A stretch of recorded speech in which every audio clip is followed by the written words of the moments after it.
to it, huh? Joe the physicist, thank you for the 9 months. Appreciate that. Welcome back.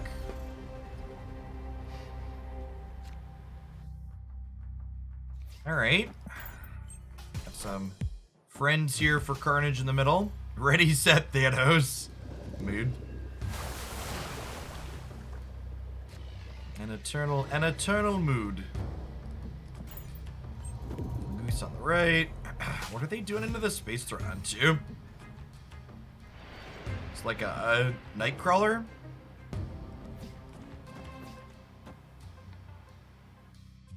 Just gonna clean these up right now and be resource efficient. Collector, interesting.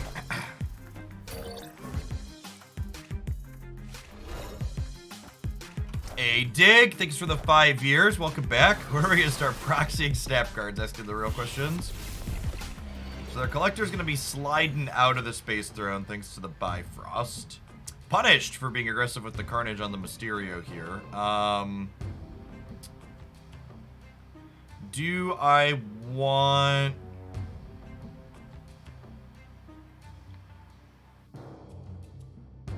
Do I want to fill the right side with this Mysterio? I don't have anything else to do with my resources this turn. It would give me a total of 3, 7, 14 here, which is a good chunk considering they've already got 5 committed into these 2.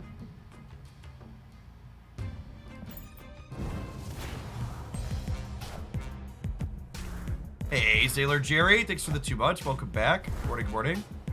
Anything interesting in our box? We had a couple okay variants.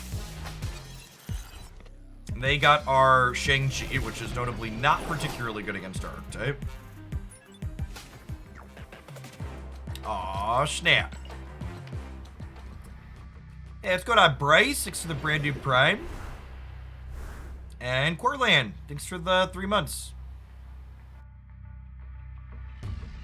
Howdy.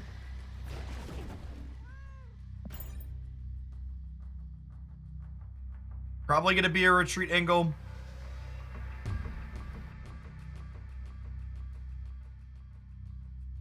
Big Ins, thanks for the 3rd of a year.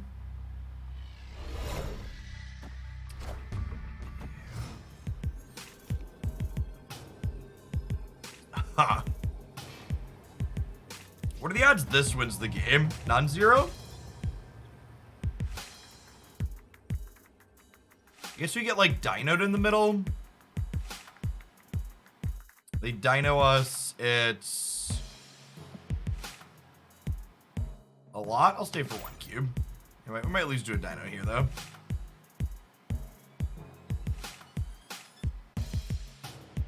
Prime does not auto-renew, unfortunately. Yeah, you gotta come and click the button. That is not a Dino. That's +8, so we are... Ooh, it's +11. So we're at 17, and we're at 18. So we're good. Close game. Up by 1, down by 1.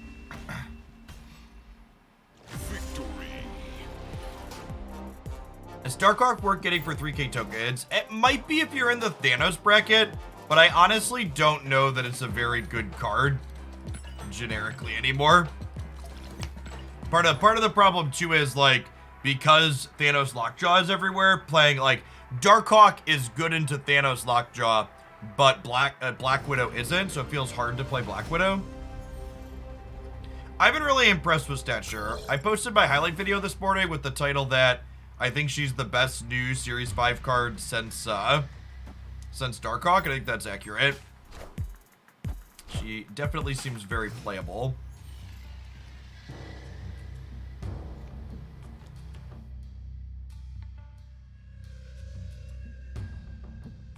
It's gonna feed Carnage here. Morning makes.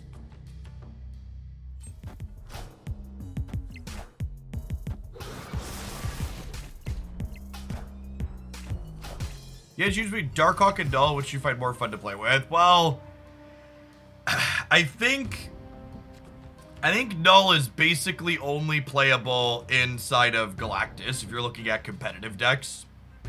I I do not think there are non-Galactus competitive null decks.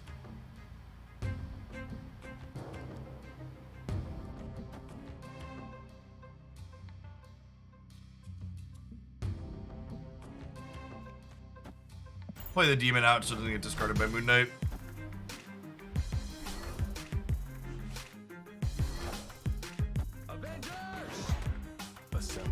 I think Mr. Negative fares the curve. I think Mr. Negative is a generically pretty good card, but I would be hesitant to play it for like the next day or two while people get their what's it called out of their systems. They need to get their sand banning out of their system. I don't think the Sandman deck is very good into Alright, yeah, you got me. I don't think the Sandman deck is very good into a lot of things, but it's pretty good into exactly Mr. Negative. Yeah, I think Sandman's pretty middling into the decks that are good in Marvel Snap. If that makes sense.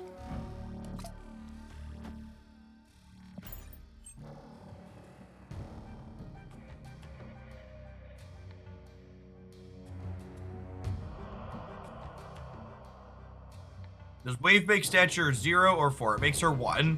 So stature is like Miles Morales in that she's always 1 essentially.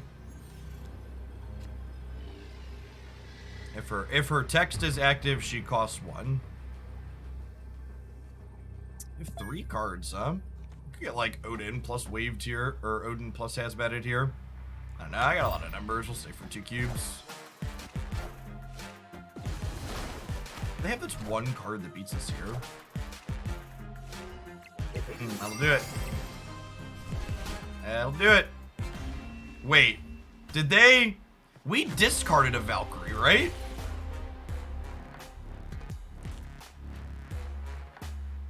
That's unlucky. They must have gotten the Valkyrie we discarded must have been from the hub. That's super fucking unlucky. I was like, I thought we dealt with that one. Okay, good shot.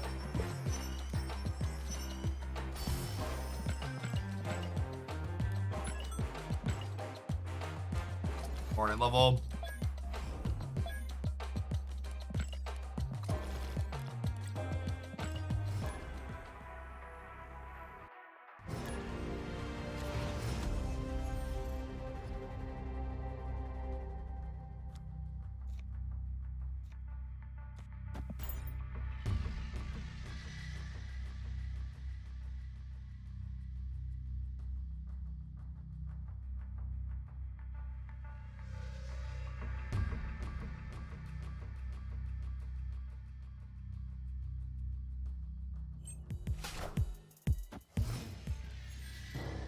Camp Leia is a low impact feature location, which is a welcome change after what we experienced last weekend. Or last week, I should say.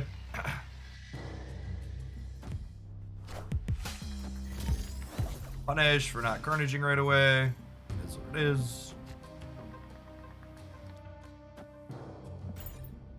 Hey, McDonald, thanks for almost 4 years. Welcome back. Good morning, good morning.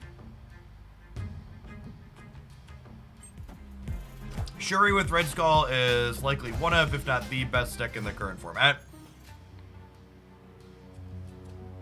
Thanks for the Cosmo, friend. Was there a random one? That's funny that their random works with our random.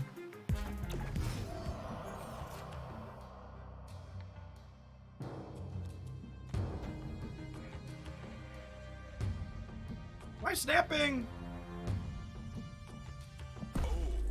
Yeah, we're in a good spot. Well, I guess there's a chance that if they also Black Bolt us from the White Queen, they're gonna have a 50-50 to take our stature.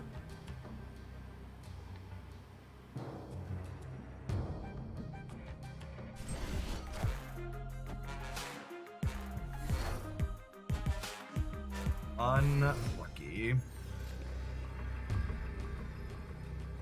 Space Throne showed up in 90% of my games. The 40% is BS. Well, the hot locations on the weekends are actually 60%, so I don't know, get good or understand the stats or something.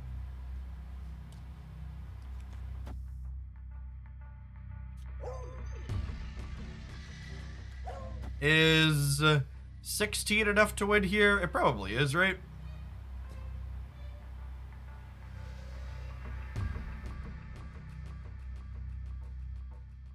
I guess the real question is if 16 is enough to win here, is Carnage up to 7 enough to win the right?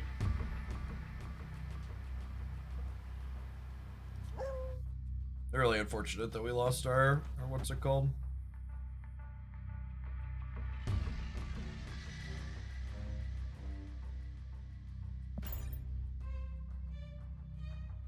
Might be right to play for the center here.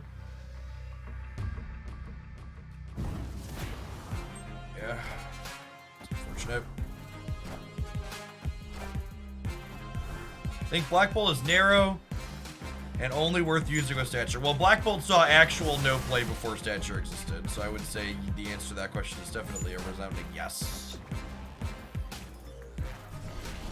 Yeah, I won the game if I'd have played Goose Middle.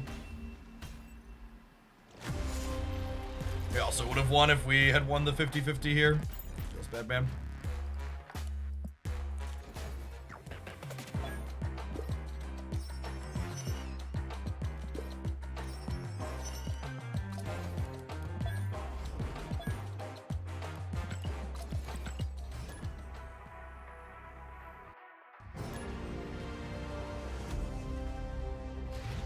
That was the last turn, Ice, so it doesn't matter. That's why it was okay to play into Machine World.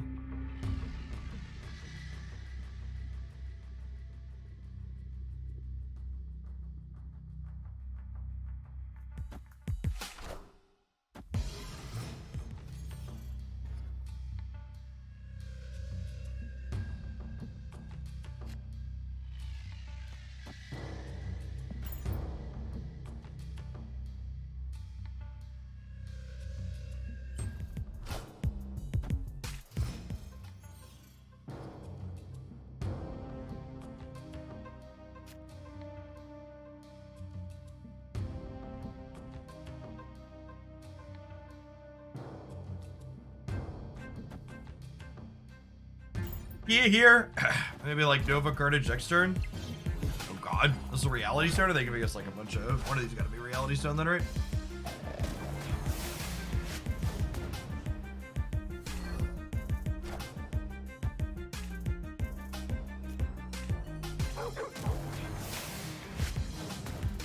Actually, just can't win a coin flip to save our fucking lives this morning.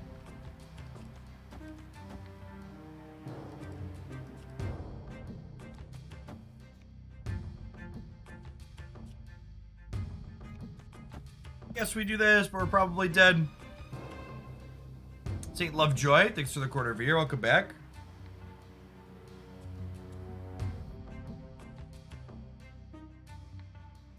Did you check out the video from today, Jabrizi? It answers that question pretty deterministically.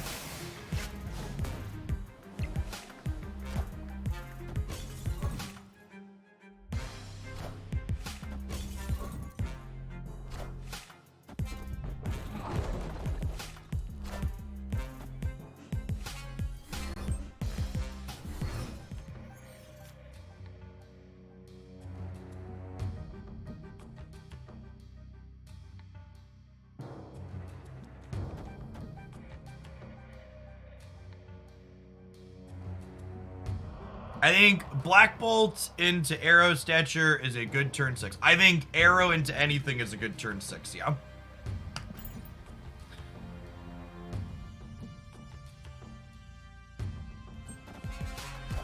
I think the Electro Destroyer deck is pretty terrible, and you couldn't pay me enough money to make me play it right now. Oh, I need to remember to play around Leech in this matchup. I always do that and leave the Stature in hand. Could have easily played her out and played around it.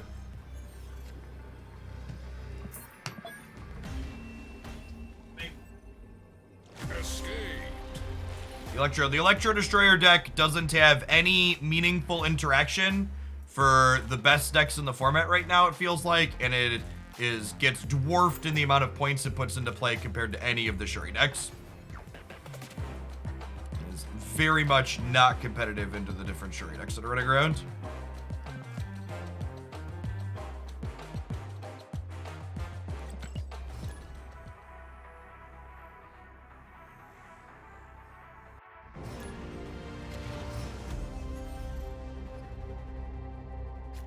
Oh, I got my Inked Moon Girl split, chat.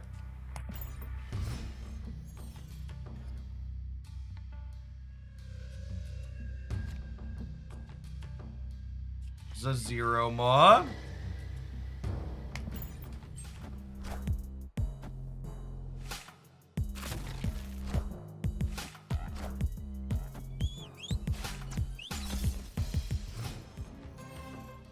That incredible sinking feeling as you play your 0 and your Ebony Maw and they play Yondu, meaning you're gonna get Killmonger in this game.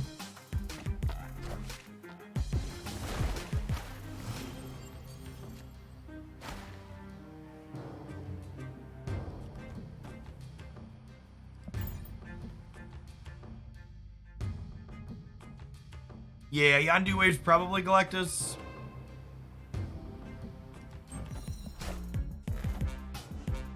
That's the feeling.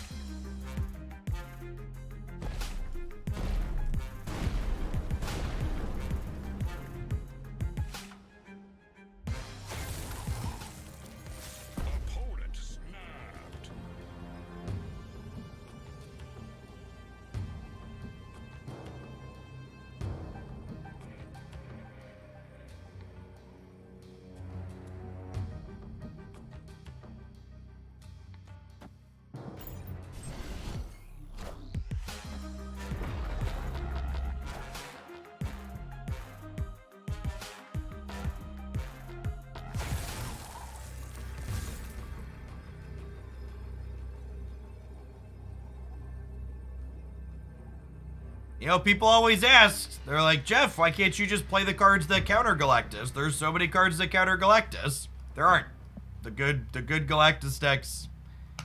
The only way to stop Galactus is you have, like, it's why Leech is everywhere. Like, you have to be playing Leech to stop Galactus. Because you have to do it proactively, because you can't react because of Leech and Dr. Octopus.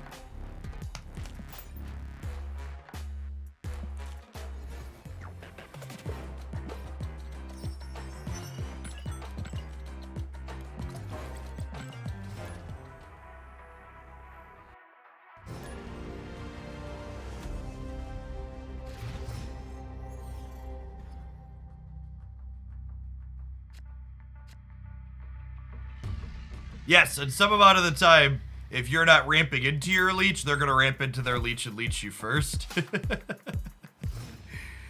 Yeah.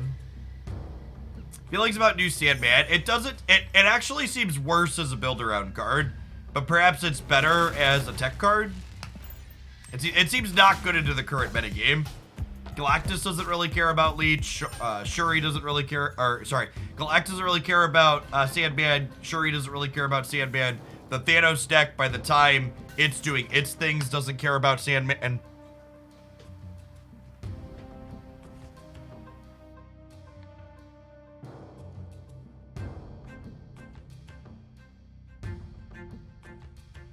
I pulled Null yesterday after the downgrade. And I've played Galactus. It's like I'm playing a different game. I went up about 50 cubes in an hour. Yeah, you are just playing a different game. It feels like a different game because it is a different game. That's why Galactus is so frustrating. I didn't press the end button, chat. Sorry. The Galactus deck is extra frustrating to play against because it just takes the game and it turns it into something else. You're no longer playing Marvel Snap. You're playing whatever this Galactus thing is doing that you want to call it.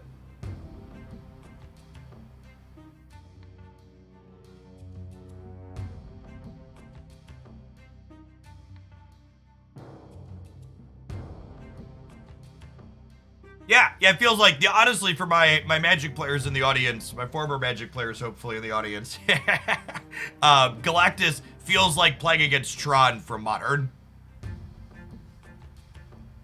It feels like you're just like, the game is different, and it's not close, and it's not particularly interesting most of the time.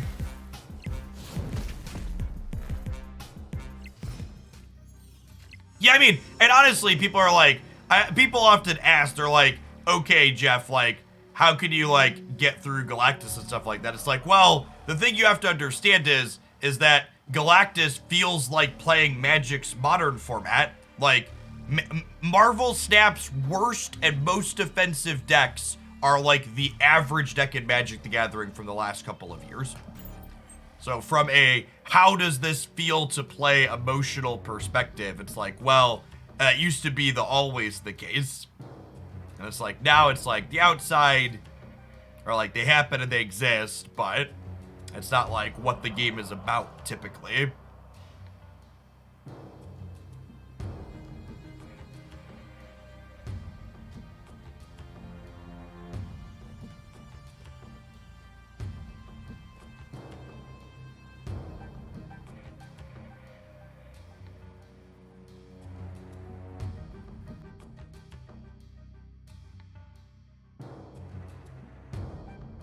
Every reasonable person in the Marvel Snap community is on the Shuri should have been nerfed last month bandwagon. The fact that Shuri made it to Series 4 without text changes, I think is kind of problematic.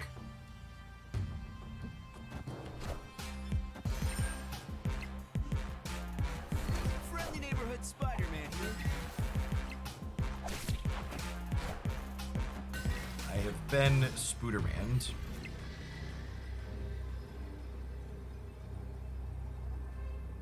Having priority here kind of sucks. They do have to play to here to win over here. This is probably game winning, right? Yes, the initial variations of Galactus that weren't optimized weren't a big deal. But it turns out once it got optimized down to the nitty gritty, it became pretty offensive.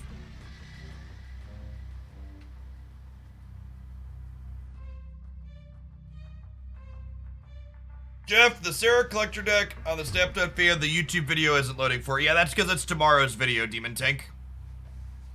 I often edit videos a couple of days in advance. So the videos get posted up there so they could be, or the deck lists get posted up there.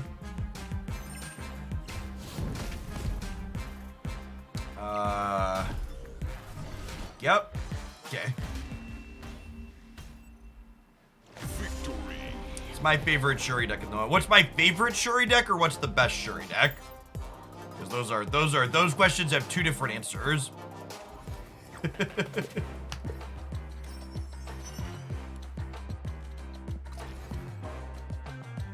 Why not Vulture Right? Because there was Spider-Man webbing on the right. By the way, for those that haven't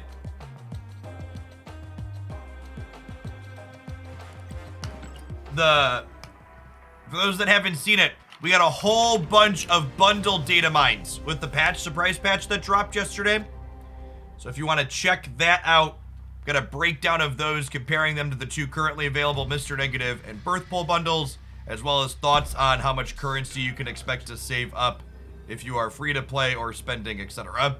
Give you a good idea on how to spend your Marvel Snap resources over the course of the next little bit.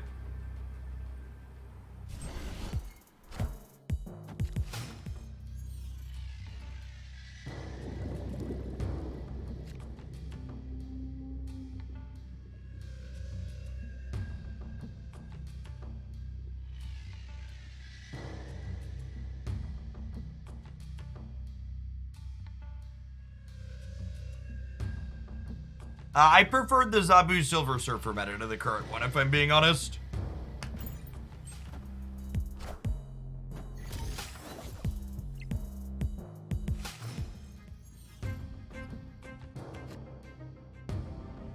New Sandman is not very good in my experience with him so far.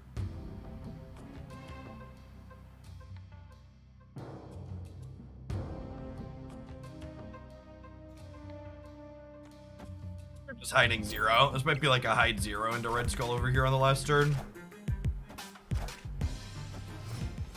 He's worse than before. So he's different than before, I think is the appropriate take. So, we only played with him for a couple of hours yesterday, but my takeaway after playing with the card for a couple of hours yesterday is that, it felt like a worse build-around card, but a better tech card, which honestly I think makes it a pretty good change. Like it felt less good against decks that didn't care about its effect, because like ramping into on 5 is pretty slow, but it's a better hoser card now. Am I punting Atlantis? I can't decide. I guess I could technically play for all of them. If I do this puts them to 17 here, but I'm gonna be at 19. That's bad if they have like they probably have like a Khazar or a Blue Marvel, right? So we just play on the right side over here.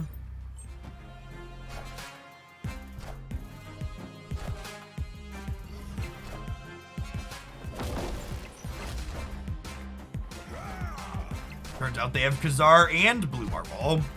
Cool.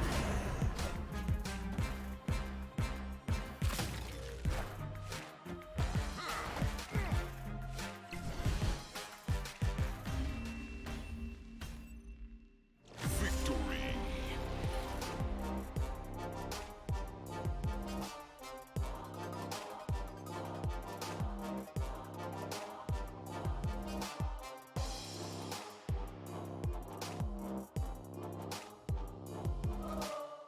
Sandman is everywhere at your MMR. Play some Shuri and you'll get a lot of free cubes. Sandman is new and novel, and it's a card that everybody has. Once they spew some cubes with it, the novelty will wear off and people will go back to playing good things. We played a bunch of Sandman mirrors when we were playing Sandman yesterday into a handful of other things, and the Sandmans quickly fell off after a couple hours when I assume people reached similar conclusions to what we did.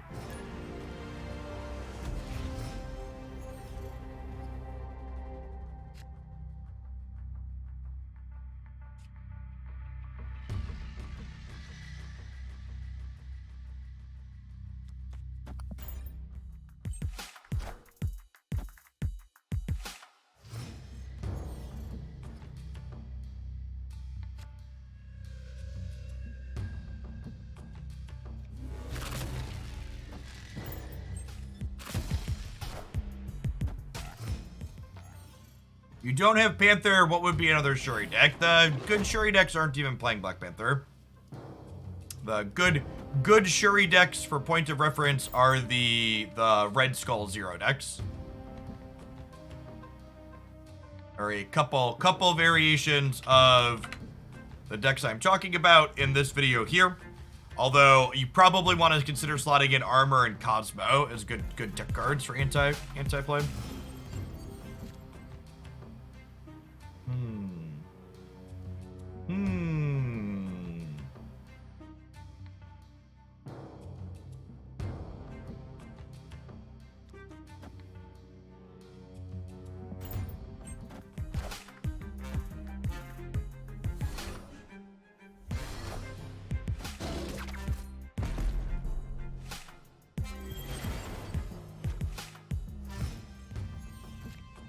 All right, I think we're dead.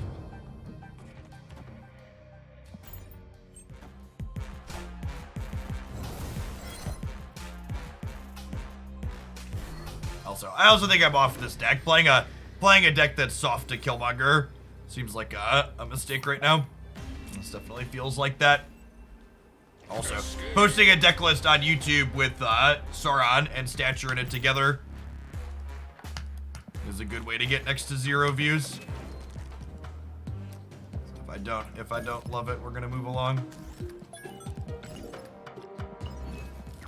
All right, let's play what everybody's really here has been waiting for, huh? Let's sleeve up some Namor. Valkyrie. I think Valkyrie is quite bad outside of the Thanos decks. She's really mediocre. Valkyrie is bad against both Leech and Arrow. So I do not think the current metagame is conducive to playing Valkyrie. I would only play Valkyrie inside of Mr. Negative and inside of Thanos at the moment. And we'll probably play some Thanos at some point today. Deck's real good.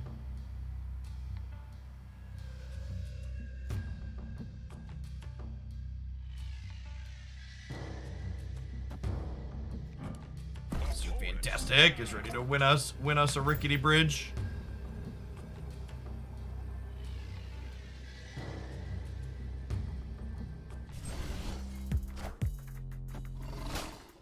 When is Cerebro making a comeback? Yeah, unfortunately Cerebro is a tough sell into the current fairly popular Red Skull metagame.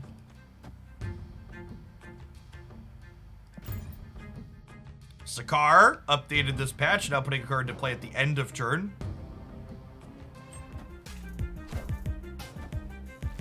They didn't Electro the Rickety Bridge. Interesting. Weirdy, thanks for the sub gifts. That's super generous. This deck is much better when it gets a free Sandman, huh? If I Green Goblin here and fill this up, we probably could win here in Rickety Bridge, right?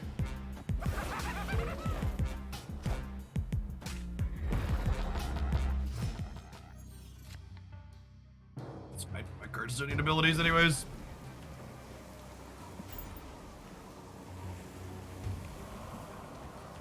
Hey, congrats on Infinite Beardy.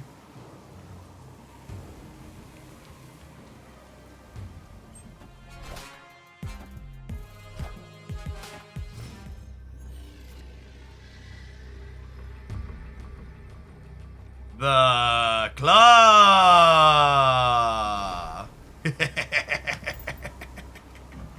Reaching deep into their pocket and taking their cubes. Damn it.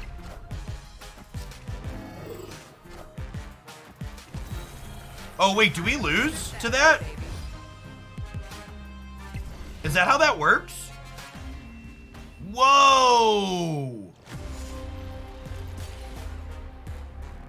That is how that works. Okay. They get a second person into the bridge.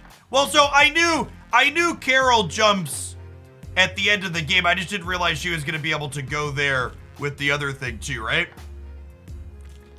Yeah, this feels like a I understand that just for the pedantic fucking nerds that always pipe up in a spot like this. I understand mechanically why the rules work the way they did here. However, from a flavor and the way I would expect it to work with the location, this feels like it shouldn't work this way. So I get it, this happens and then this happens, whatever. But from a should it work this way intuitively, like, no. It shouldn't. In my opinion. Feel free to disagree. Feel free to disagree. But from a, does it feel like it should work that way? The answer is no.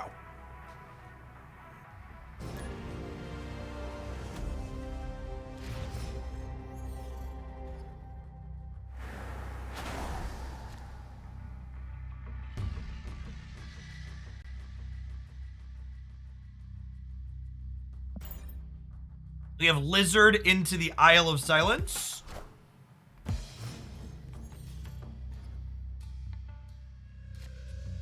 That was lovely. Ooh, Namor is actually a fun lad into the Monster Metropolis.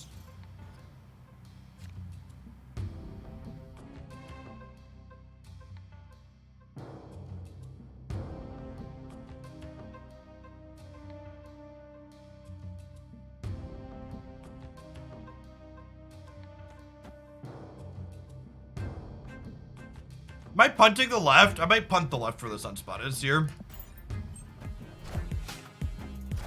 And they're playing into the left.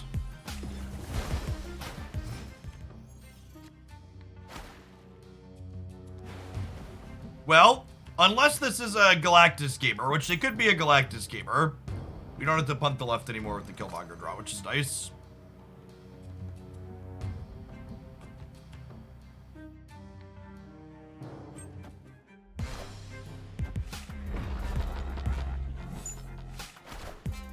Marvel Snap is really fun. Doo-da, doo-da. Marvel Snap is really fun. Oh, the doo-da day. Do-do-do-do-do. Do-do-do-do-do. Bum bum bum bum bum bum bum bum ba-da-da-dum. Oh my god, chat. Arrow is a card. Namor is so incredibly unplayable.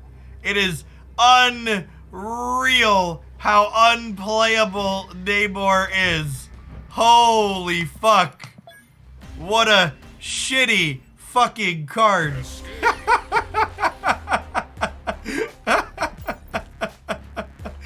Oh, why?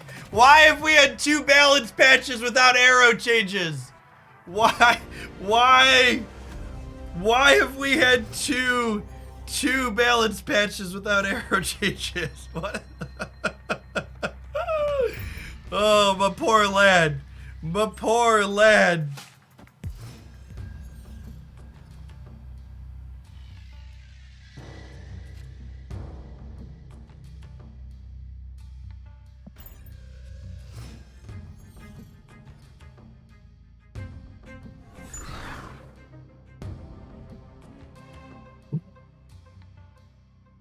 Because the last patch was 2 months out of date. Listen, we pretty much all of us knew Arrow was a problem 2 months ago.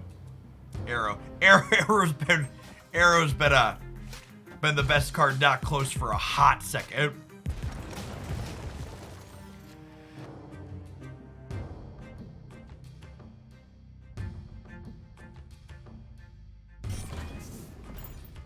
Man, I'm allergic to all the fucking leech, chat.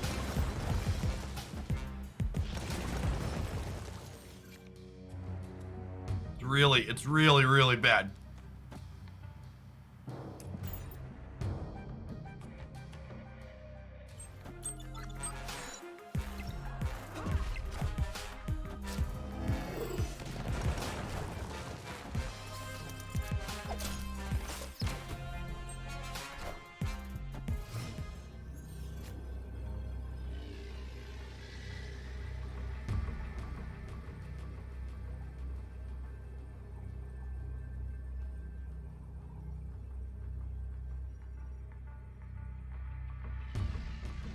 Hey, Forever Elk, thank you for the 30 months. Welcome back.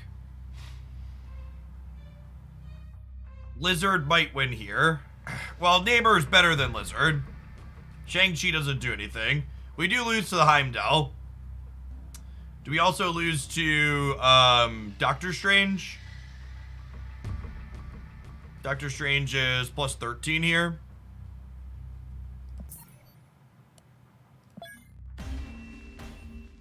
One of the big things you have to understand about Marvel Snap's closed beta is that a lot of the game was warped around 2 different spots. The first spot the game was warped around is that Nova used to give +2 when it blew up. No, they haven't been doxxed. It's been a consistent, they're behind the 8 ball constantly. Is that the right jargon or anecdote? Probably not. Yeah, they are constantly chasing their tail when it comes to balance patches. Nova was the first month of beta, and then Magic. Magic was you used to be able to play Magic on turn 6, and being able to play Magic on turn 6 messed a lot of stuff up. A lot of the bulk of the beta was defined by Magic for sure. Is this a Namor into the Baxter building angle? That's a Killmonger. We'll see where the Diablo space goes. This could be a Namor into the Baxter building angle, chat.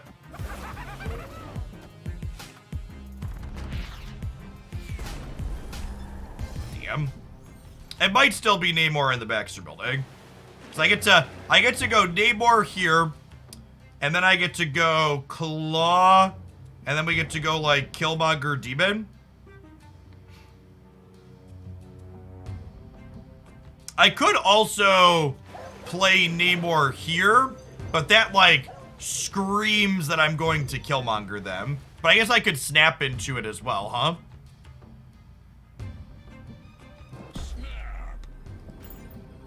Yeah, Mr. Negative used to be a 4/4, but honestly, as someone that played through that metagame, Mr. Negative's power during that metagame was more largely tied to Magic being playable on turn 6 than Negative being a 4/4. Like the 4/4 stats came up some amount of the time. Chat, it's that time of day. It's time for Jeff goes on a little bit of a rant and teaches Twitch chat how to critical think. Mr. Negative into Kang sounds fun. Chat, do we not understand what Kang does? I know card gamers are largely illiterate, but let's show Unowned and remind chat what Kang does. Kang says on reveal, look at what your opponent did and then restart the turn without it. This isn't even just a reading thing. This is a application comprehension thing. Kang is always fucking free. It's always free, chat. It restarts the turn and is free. Making this card a 0/5 doesn't fucking help you. In fact, it actively hurts you because it takes up one of your draws where you could be drawing a Mr. Negative card. Yeah, the only time it being free is relevant under Negative is you play it into a Cosmopath, and at that point you might as well just be playing like Taskmaster or something else that's going to be occasionally useful. The Kang Mr. Negative thing is a big lesson in, do players have comprehension around what their game is doing, or are they just like derp the card with low power, high cost, good with negative, which is basically what's been happening with people giving feedback. Thanks for the Prime Slayer.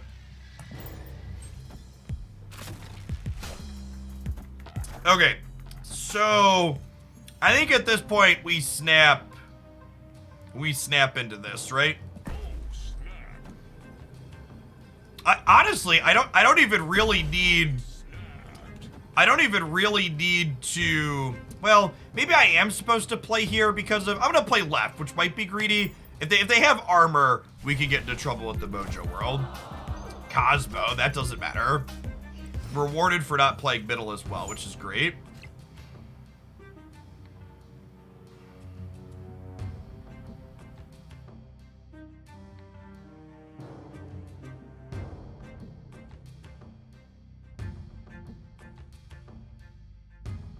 Hey, Slayol, thanks for dropping by a live one. I appreciate the support. Folks like you make my job possible.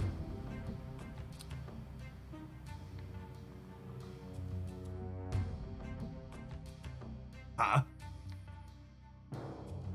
How do I want to sequence here? Honestly, I think I might play for left and right here. That was our camp layout card, right? It's a white border.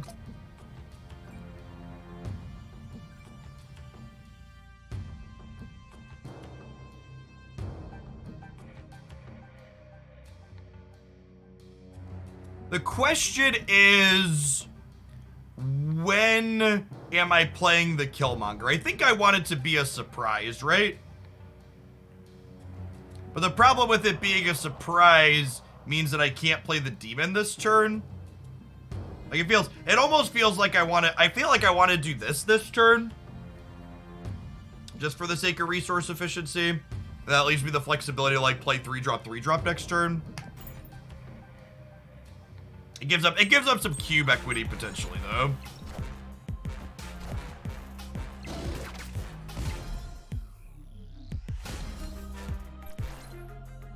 Yeah, I'm like, they shuried here, but they probably only have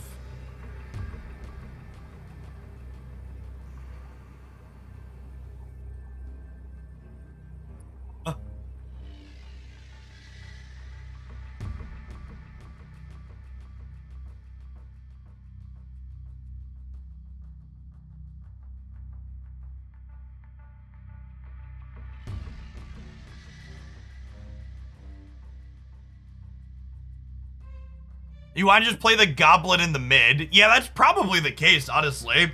But if we just do this, because the Cosmos stops it, and then this adds 2 on each side, and they probably can't beat one of these and also play 2 cards in the middle. I think I like that.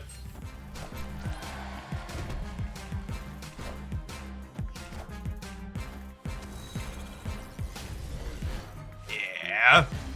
Sweet. fun, unintuitive line with the Green Goblin here. Dr. Doom in their Shuri deck is an interesting juke. That is not what I was expecting.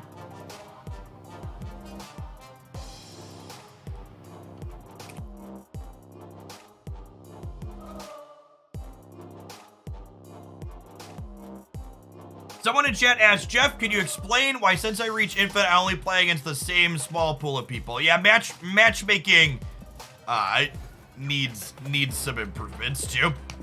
Matchmaking and balance, both. I hope are second dinner's top priorities currently. The MMR bans for matchmaking need to. Yeah, my title is currently "This Matchmaking Sucks" for a reason.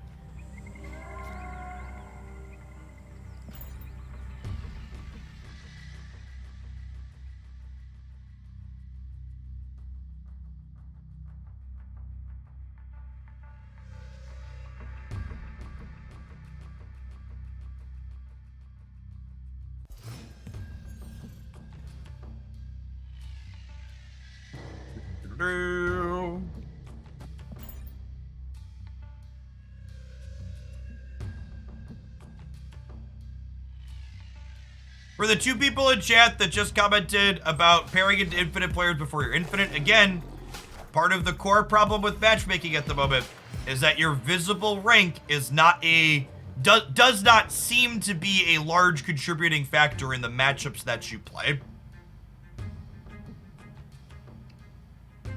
Marvel Snap has an internal hidden MMR matchmaking rating that it assigns to its players.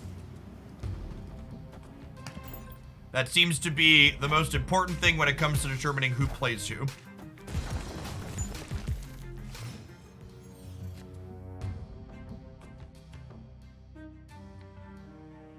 Skew. Little hood over here.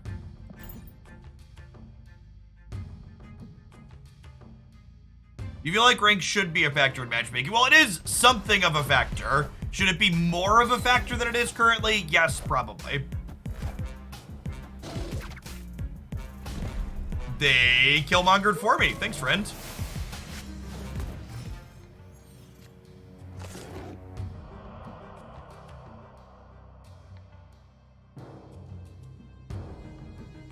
The Claw. Claw plus Namor is 17 stats. It's a lot of numbers.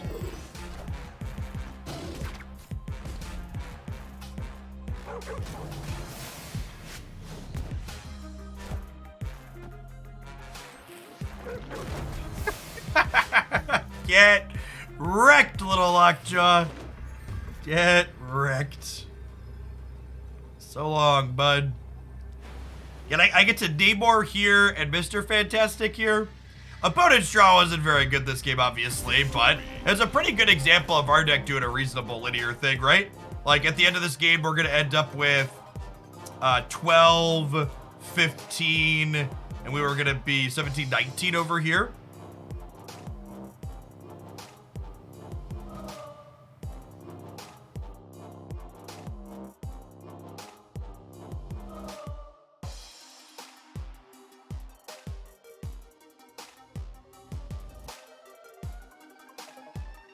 I get the impression that the ladder is designed to keep the average player playing more, that making a true ranked ladder experience, always losing and always winning, aren't optimal for player retention. That is accurate.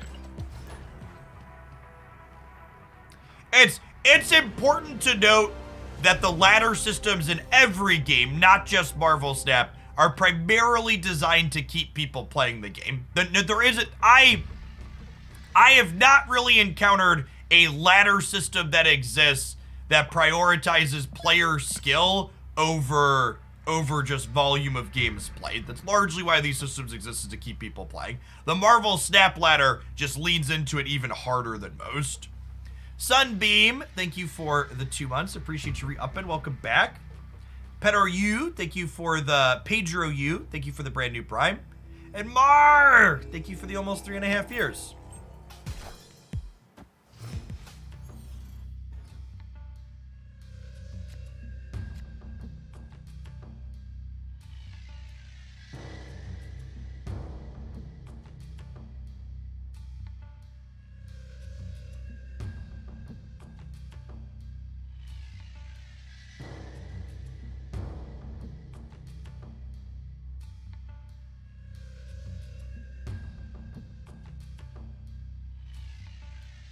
If you're playing against Sandman Ramp, I'd recommend you load up some Shuri and farm some free cubes. I don't know if I want to play Killmonger yet, actually. I want to just play Lizard. They could be a Thanos deck or something.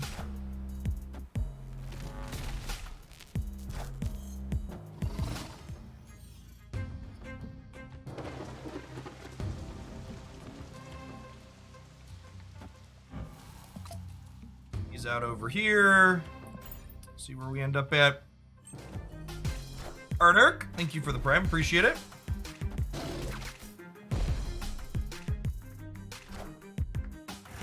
Okay, so we're a little bit ahead on board right now. The question is, can we keep that level of ahead? Probably not. It's gonna be a tough one. Rescue into Claw into Shang-Chi might do it. We'll see where we end up at.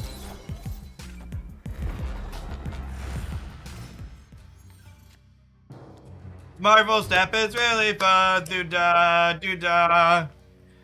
All my cards have no text. Oh, the doo-da day. Do-do-do-do-do. Do-do-do-do-do. And this is the tough part about these cards. And I feel for the people at home a little bit talking about having a hard time with Sandman and Leech.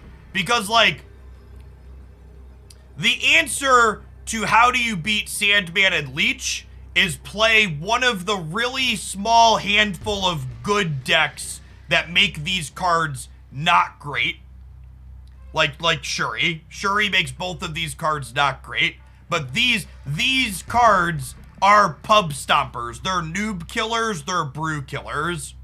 They're cards that say you shouldn't work outside the box because these cards are going to fuck you.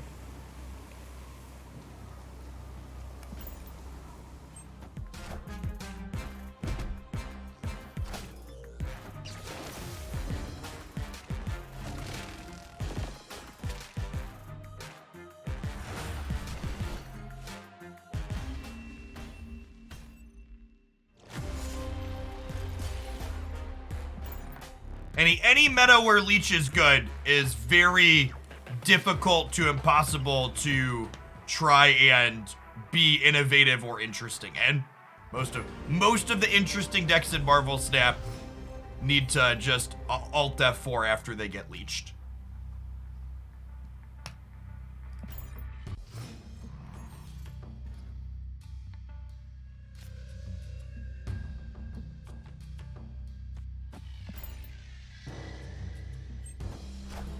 Destroyer, not a good deck in this meta. The Destroyer deck is pretty mediocre into the Shuri deck. It just doesn't make nearly big enough numbers.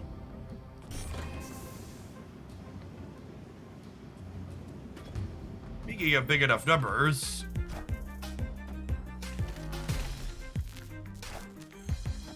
Psylocke, Electro, we're definitely Green Goblining here, Hooding here, snapping the Galactus player.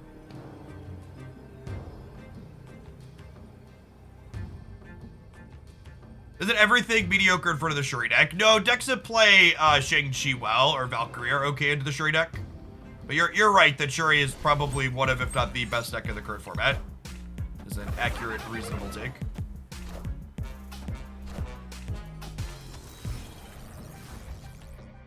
Okay, so they are not...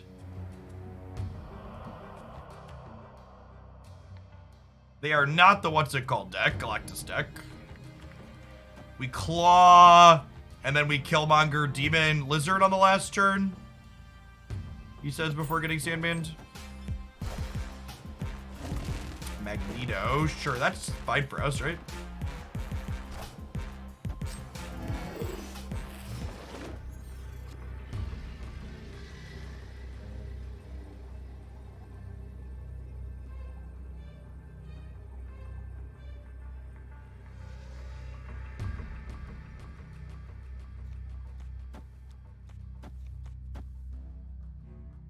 Puts me to 21 here. Puts me to 9 here. Puts me to 4 here. We lose to Odin. Yeah, we should probably play around Odin, huh?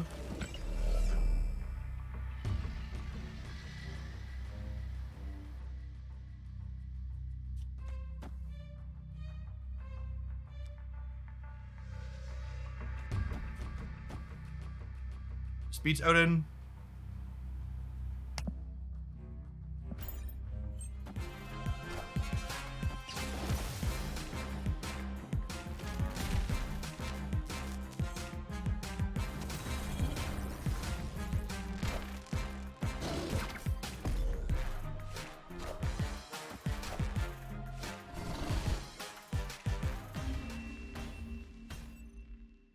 Victory.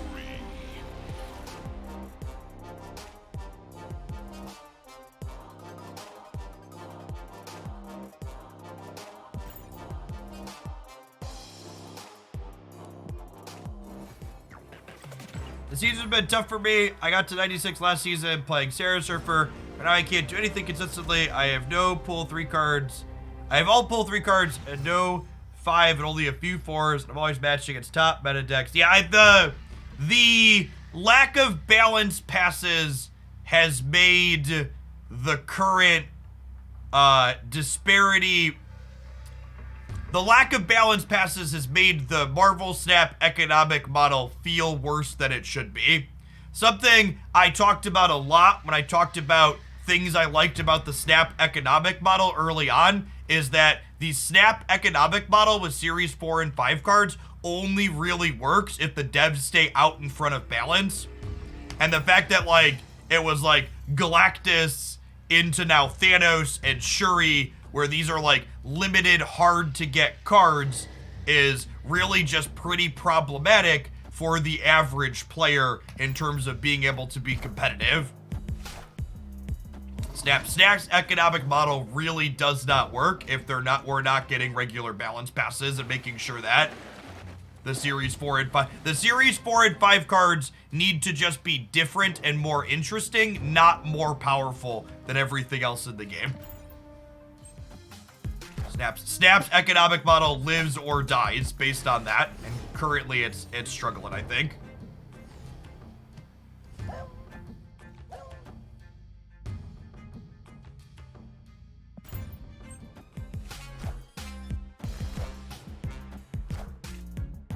Goliath, thanks for the 6 months. Welcome back. Well, yeah, like, my experience with all the cards is different from you all's, but, like, I also just, like, would like to be able to brew a little bit more, and the current, like, couple of Series 4 and 5 cards being a little bit pushed hampers brewing a bit too, right? No, I don't think they need to start certain cards in lower series. I think they need to just, like, do regular balance passes. Having the imbalanced cards be more accessible to more people doesn't make the game more fun or interesting. It just means it's like it just means like everybody has the fucked up stuff, so it's more common. I'd rather they just fix it rather than give everybody the messed up stuff.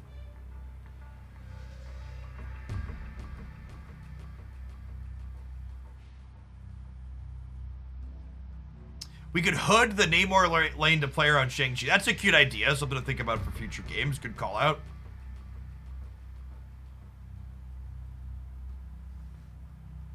What's the best deck right now? It's a little bit up in the air, but I would wager some iteration of Thanos is probably in contention for best deck title.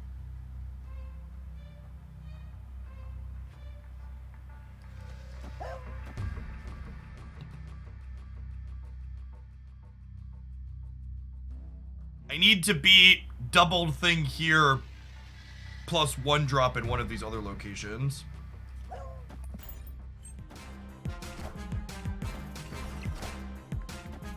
Didn't think I could beat them in center and mid.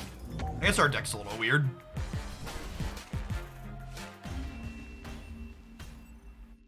Victory. Yeah, I would wager, without having worked on it a ton, that Thanos, Lockjaw, Leech, and Quinjet plus 8 other cards is probably the best thing you could do in Snap.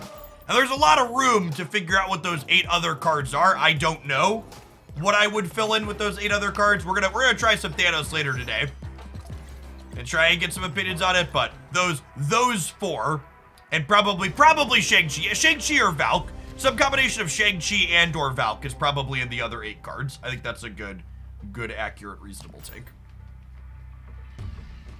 Not Dazzler. Dazzler's probably not very good. Too much destroy interaction, people killing your stuff for Dazzler to be good.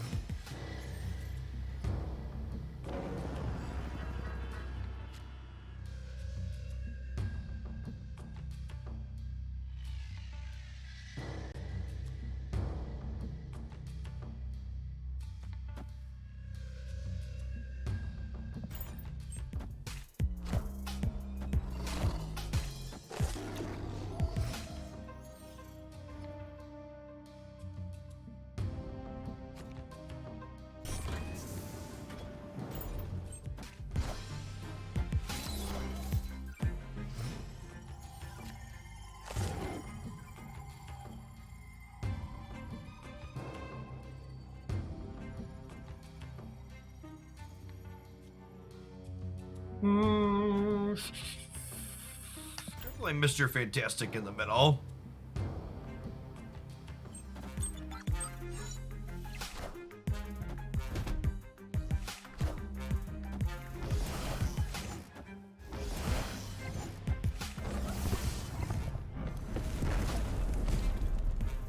The hero we need, chat. The hero we need.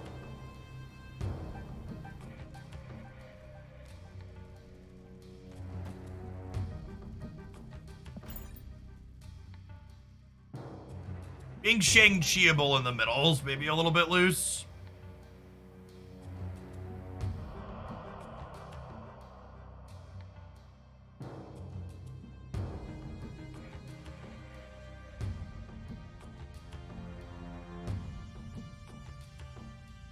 Yes, honestly, in a perfect world, I actually think Marvel Snap's release model will help it with balancing cards if the developers use it appropriately. In a perfect world, you release a new card into Series 5, and a small number of people have access to it, and you hyper-focus on the data from the people that have access to it and try and learn from it. Which, in an ideal world, what should have happened is they should have seen, oh, Shuri is strong based on what the small number of people in this series have been doing with it. We should adjust it right away after seeing what this first initial sample does. I was hoping that would be like the case that they would aim for, right? Like, okay, we use this as a method to do that. We probably did do a Shang-Chi in the middle, huh? We'll see. Wouldn't that mean non-whales never get to play with overpowered card/decks? It should ideally mean that very minimal people have to experience the positive or negative of overpowered card/decks. Like, why? I don't understand why that's considered a bad thing. Are we dead to Angela in the middle? Are we? Angela's only 2, right?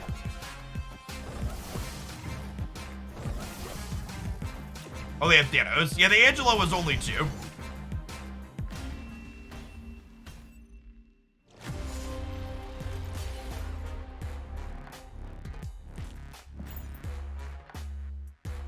Really, that's an idea. Yeah, like that's something I've heard a lot. Like the number of times I've heard from people, they shouldn't balance cards in Marvel Snap until everybody has access to them. It honestly just makes my brain hurt. Like that should be the exact opposite of what you want.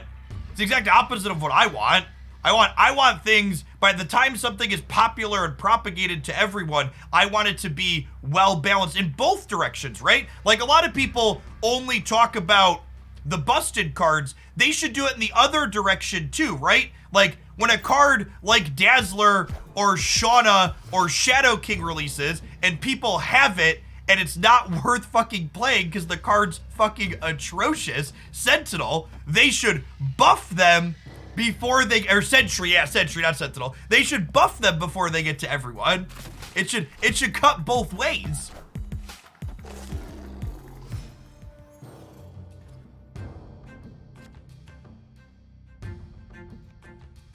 It shouldn't just be that you fix the problems before they get to everybody. It's that the goal should be to make everything be playable.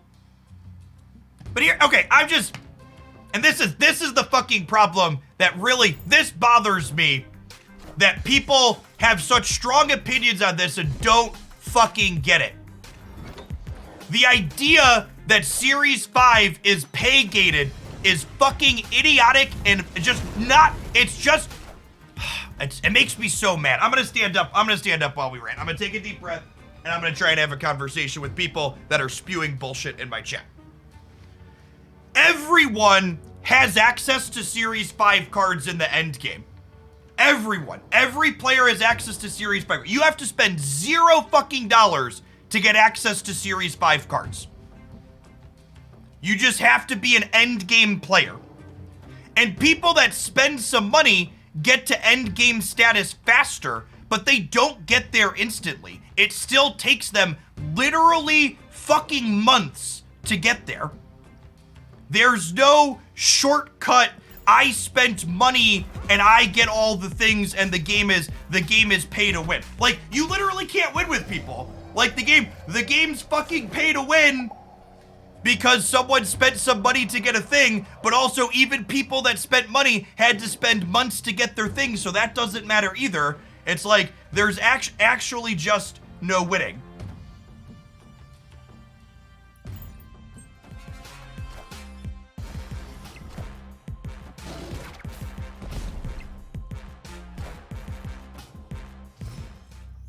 It's literally months to unlock one Series 5 card free to play player. Fuck you! Good God! And again, like, dear Lord, please grant me the confidence of a motherfucker on the internet that posts incorrect information.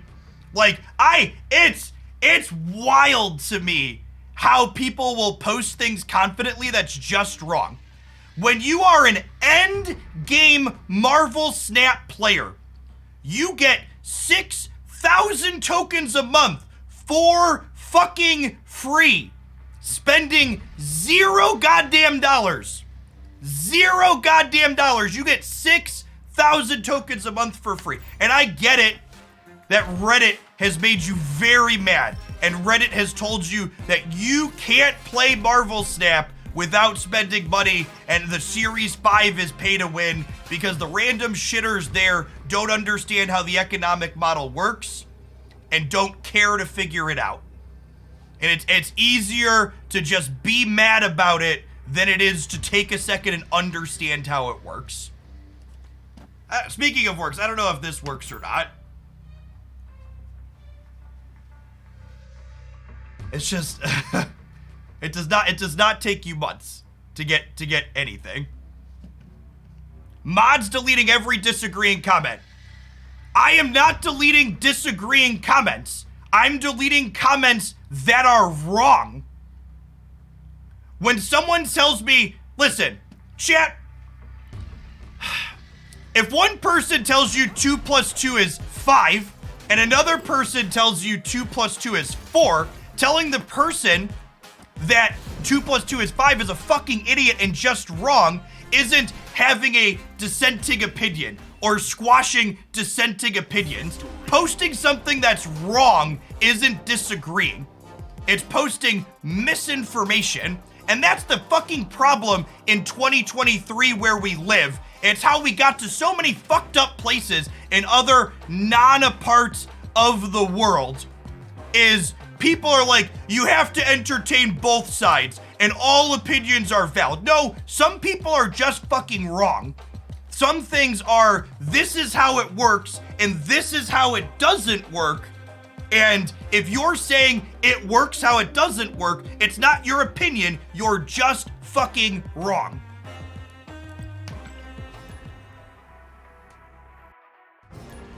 This concept of subjective truth, my reality. It's just so, yeah.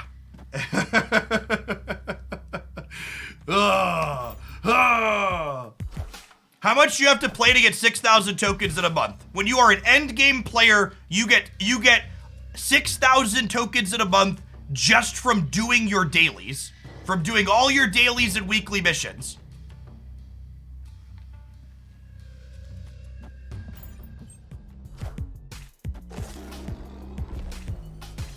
So, fun fact.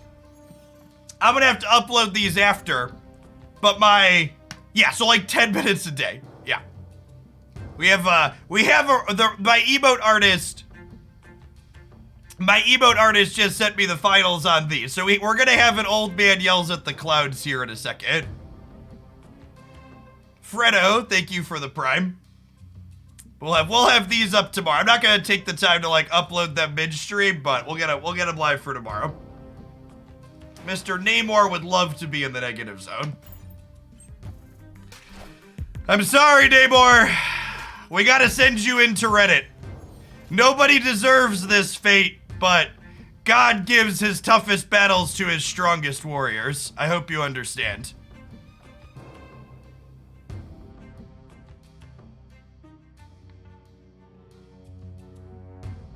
All right, I'm gonna Killmonger here, and I'm gonna Demon in the middle, I think.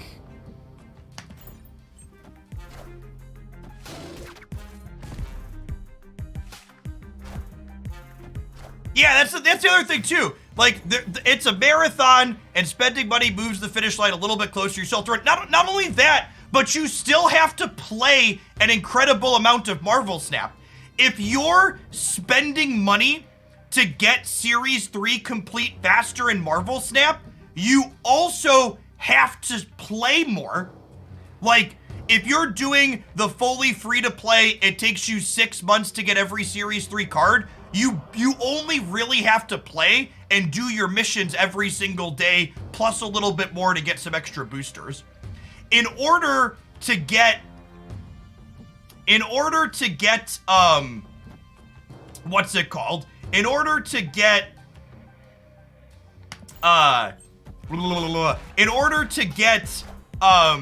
the spending money done, you have to play a ton, like a very non-trivial amount of Marvel Snap.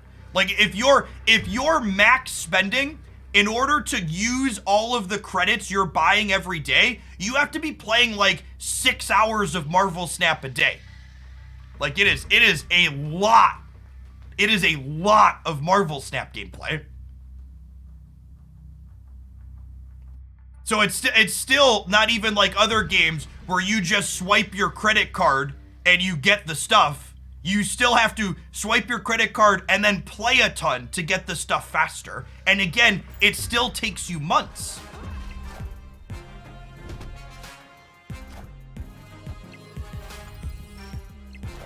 Oh, we lost it by this much, chat. Oh, by this much. Could have won with the claw.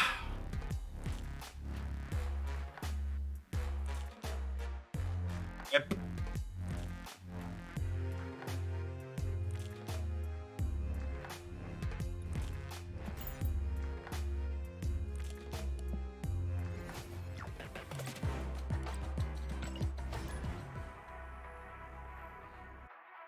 Grinch Canary, thank you for the 2 years. Welcome back.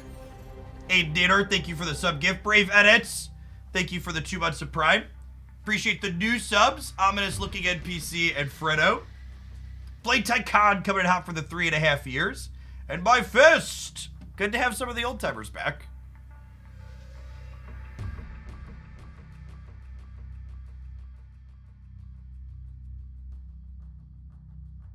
Yes, that is exactly, Nor, competitive players from other card games come to Marvel Snap and they're like, wait, you expect me to play my card game to get game pieces? What is this?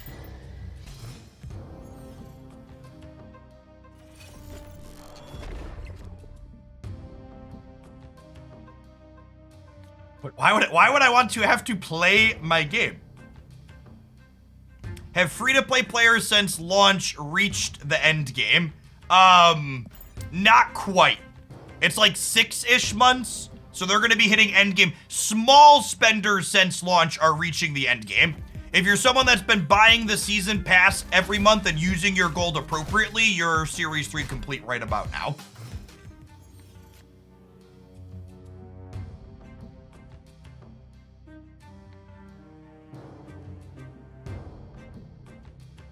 So the problem with trying to Thanos or Sandman the Thanos decks, Jimmy, is that by the time you Sandman them, they already have all their stuff in play. Is usually the case in my experience.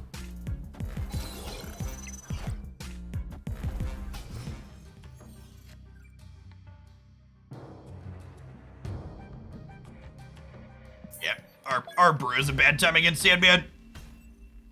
It's actually amusing. The Sandman change would have been really pretty reasonable into the Zabu Surfer metagame from a month ago when they teed up this balance patch. It would have been a good change then. It's just not very good into the actual meta decks that are going on right now. All right, I think I'm done stomping around with the brew. Let's Thanos, people. Twitch chat has me in a let's be the bad guy mood. The Crispy Ninja, appreciate the prime.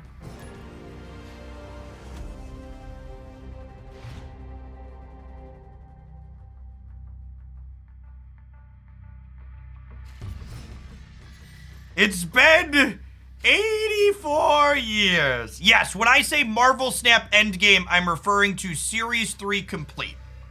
Which if you started playing Marvel Snap on release and you've done all your daily and weekly and season pass missions since then, it takes about 6.5 months to get there.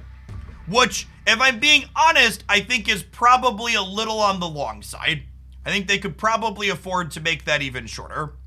But with things like the Token Tuesday bundles coming up next month, it does look like they're leaning towards making it shorter. So I'll be interested to see how the economy continues to develop. Thanks for the biddies, Dodgeball, Dan. Tell them more that it's not free to play. What was it? I think my favorite economy take was someone responded to me in one of my YouTube comments that Marvel Snap free rewards aren't actually free because you have to play the game to get them. And I was just like... I looked around, I was like, where are the fucking goalposts at? Because I can't find them. The goalposts were just completely obliterated at that point. And I banned them from my channel and I stopped responding to them. I was just like, nope, we're done. There is nothing productive to be done here at this point. I'm gonna Reality Stone middle and probably plan to Valkyr.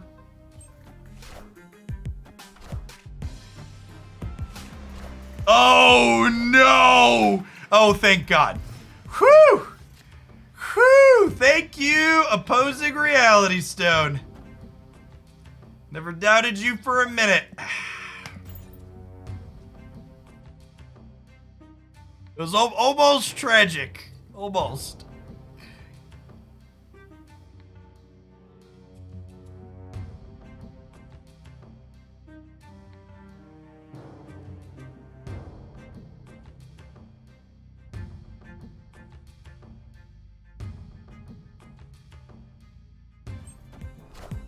I started playing in November, and I'm Series 3 complete. I've bought the season passes, and I bought the negative bundle. Yeah, PS, small spenders are hitting Series 3 complete at this point. Is an accurate take.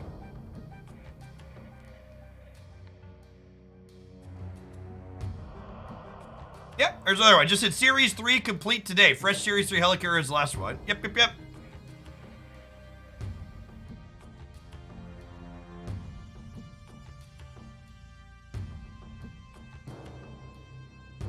How much is small? When I say small spending, I mean $10 a month for the pass. If you're buying anything more than the season pass, you transition into like a mid-sized spender, in my opinion. Which again, there's nothing wrong with being a mid-sized spender, chat. We're much larger than a mid-sized spender around these parts. I don't really want to leech them into DC, huh? None of my plays here seem very great. If I play leech in the middle, Killmonger wins me center, though. Oh, not anymore.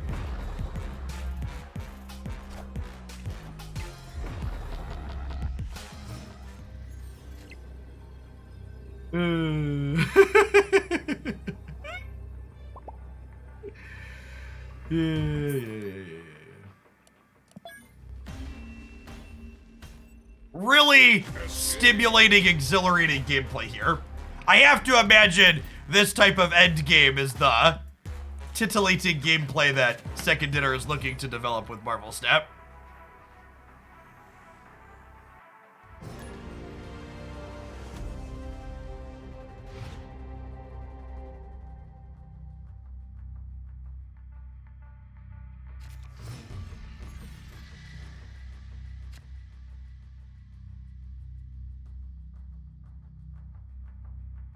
That's true. How long it takes you to get Series 3 complete can depend on if you've opened Series 5 cards. Every time you open a Series 5 card, it takes you 48 extra collection levels to get Series 3 complete, because Series 5 cards replace Series 3 cards in your caches.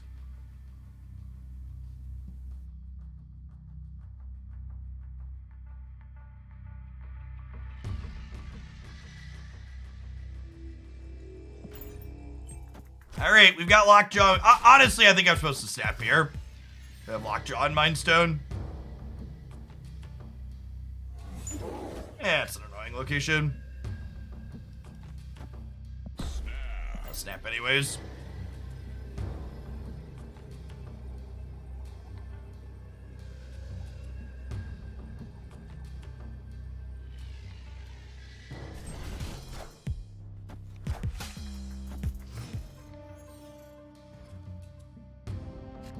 Insert Spider-Man meme here.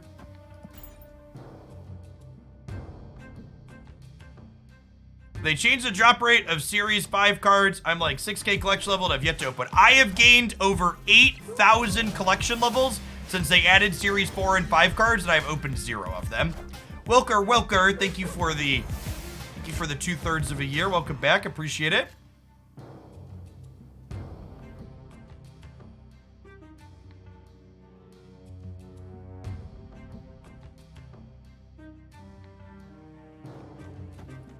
Honestly, I kind of just want to do this. This is crazy, call me maybe. Just give me the flexibility to play wherever next turn. Oh, I guess Zabu locks me out of playing these two over here though, right? So maybe this is wrong.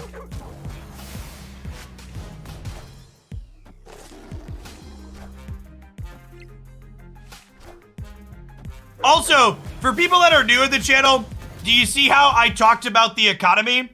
And I talked about the numbers, and I gave what the average expectation was, and then a bunch of people in chat were like, yeah, Jeff, what the numbers that you're saying, those match my experience with the game.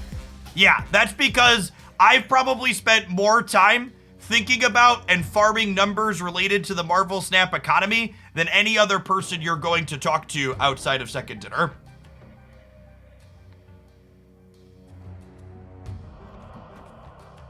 I've put a lot of hours into spreadsheets and calculations. One of the frequent things I hear from people who dislike me and my content is that I think I'm always right. And one of the reasons why people have that opinion of me is because if I don't know something, I know keeping my mouth shut about it is free 99. Which means that if I give you a number or a stat on something and I don't follow that number or stat up with, I'm not sure or we should double check that, it's because I'm pretty certain that what I'm saying is correct because I've run the numbers on it and I'm informed on the topic. So it's not that I think I know everything. It's that I try to be aware of the shit that I don't know and try not to give strong opinions about the shit that I don't know. I'm also not particularly polite when someone tries to tell me I'm wrong when I'm very confident I'm right. Which that ruffles some feathers too. People would be happier if I sugar-coated shit for them. All right, and we beat their Valk because of the Soul Stone and the Power Stone. Welker, thanks for the 2/3 of a year. Welcome back.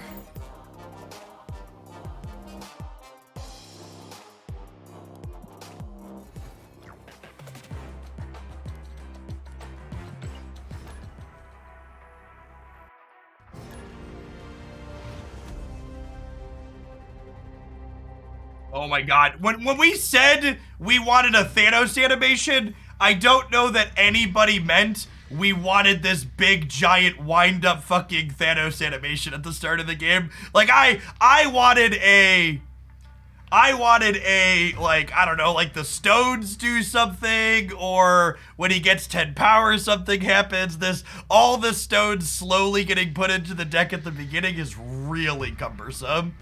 Thank you for the sub gifties patches. The spell is sweet.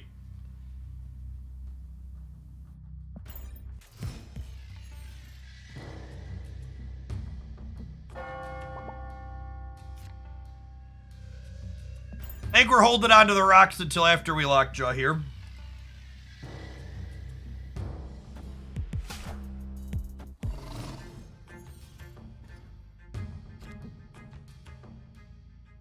The Zabu right on time. Oh, my body is ready, chat. Are you ready, chat? Can you feel it, Mr. Krabs?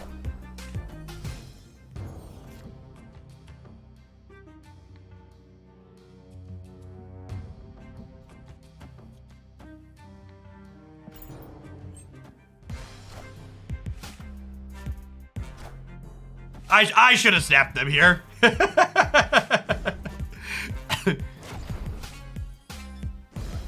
Fire the beam cannon!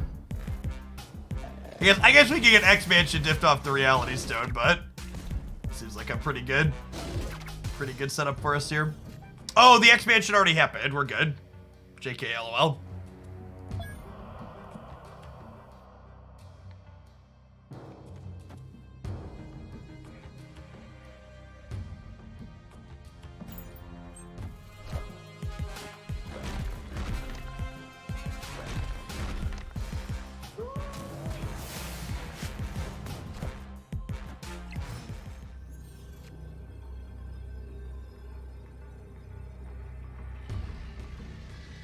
So I have Valkyrie and Gambit in my deck right now. And Mind Stone pulls 2 of the rocks out. Leroy Jenkins!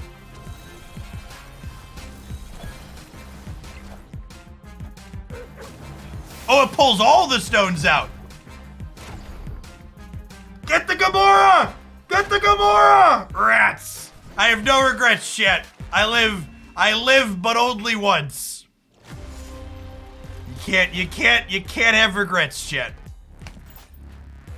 You gotta chart. Sometimes you gotta just roll on in, knowing that sometimes disaster is the likely outcome.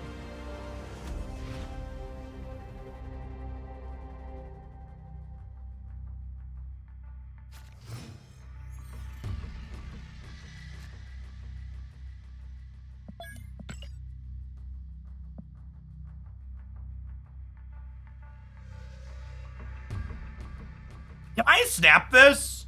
Zabu into Rock Slide feels snappable. Yeah, let's play a game.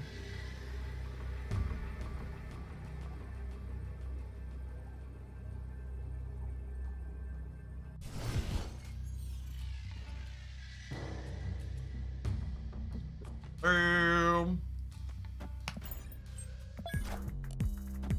It's not playing Thanos. I have an average deck size.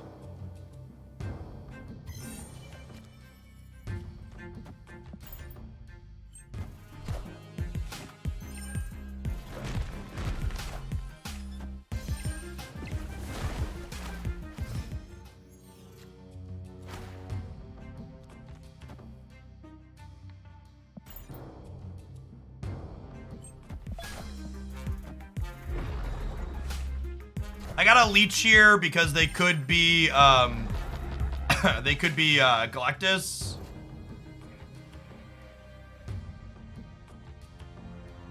Reality is oft disappointing, chat. It is filled with turn 4 leeches on both sides. I would ask that you please don't be too upset with me for playing the turn 4 leech. It's not my fault. I'm just a byproduct of the environment in which I've been raised.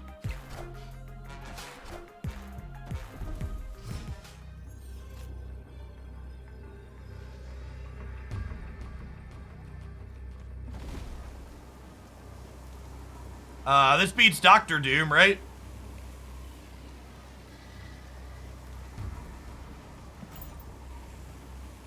Yeah, what do you got? What's your one play?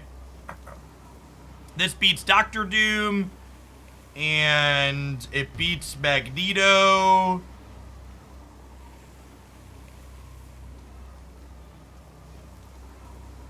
Does it beat Leader? They can't Leader on the left. There's a big house.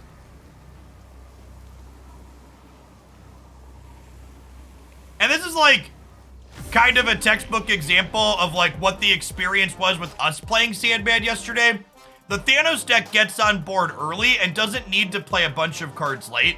So this new Sandman happening on turn 4 at the soonest really just feels too slow.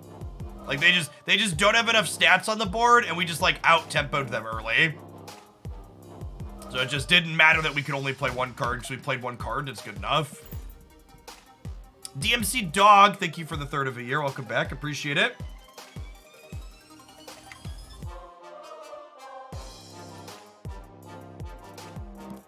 We spent about 2 hours playing with Sandman yesterday, and I don't have a highlight to post from it because it just wasn't good.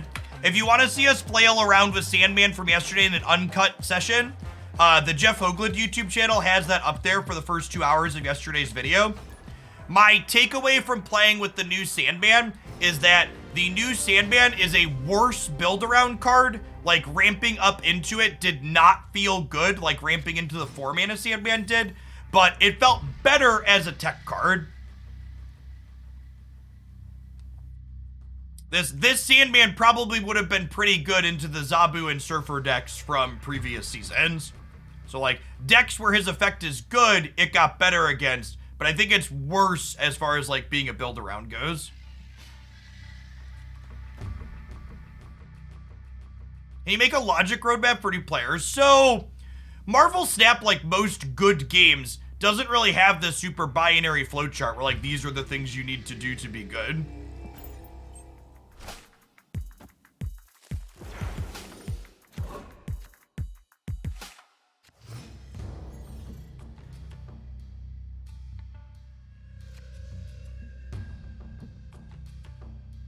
I would be skeptical of anybody saying these new Sandman decks crush everything. I would be, I don't know, maybe anybody making that claim figured out something we didn't, but I would be incredibly surprised if any of the Sandman decks are competitive into Shuri.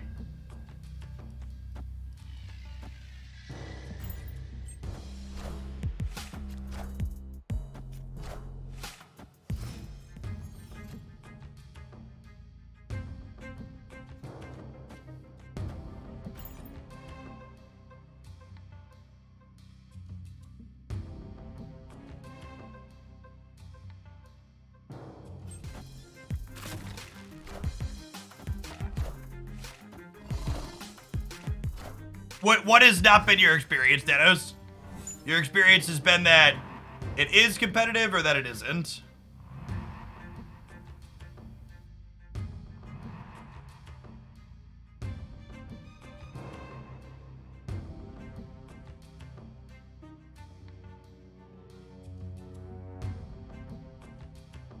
They're not competitive at all. Yeah, that was my take after playing them. There's a lot of Shuri in my bracket, and my experience was that this does not seem very good.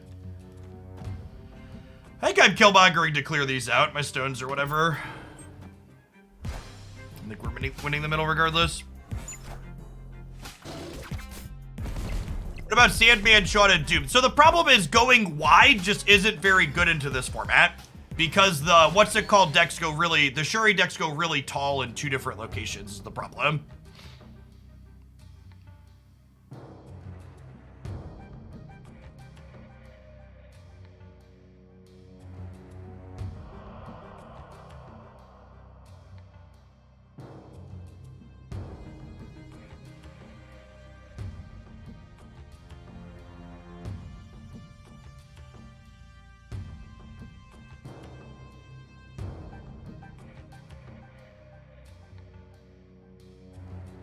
Am I supposed to leech here? Probably not, right?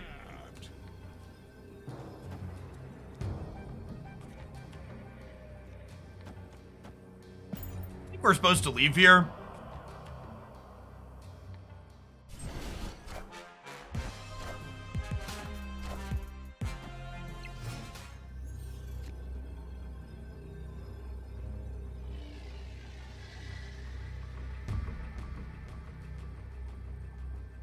Oh, we have priority here, the way this works out. So we're just technically a priority. Yeah, I think we were supposed to retreat last turn. We're in a bad spot. Escaped.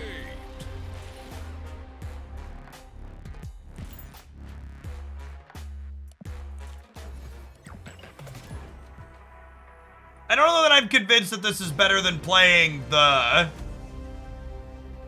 Spectrum ongoing variation. Some of the folks in the Discord server were talking about it, so I wanted to give it a try, but we might push off of this for the ongoing variant. We also haven't had a ton of good, like, early Quinjet hands, so that really hasn't helped.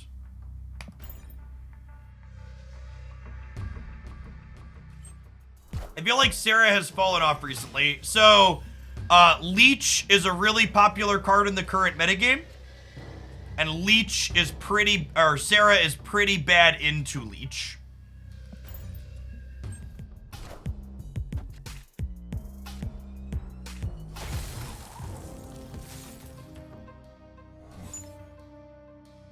I don't know what, like, I was watching some other people brew with Stature last night, and they kept just shoving her into existing deck lists, but it didn't seem like Stature Black Bolt was meaningfully better than the things those decks were already doing, right? I was like, all right, we took a deck that was good, and we cut 2 cards for 2 other cards, but the other 10 cards are still the same good deck we had before. So the deck looks fine, cause like it was a good deck. But like I don't know that Stature and Black Bolt, like what do Stature and Black Bolt do that this doesn't? That like these other variations don't do, right? I guess would be my question. Yes, I was very confused by that approach, because like it's just like, yeah, your results are like what's happened seems good, just like your starting deck was good, so like your result is still good. Yeah, we got an arrow right to play around Galactus here.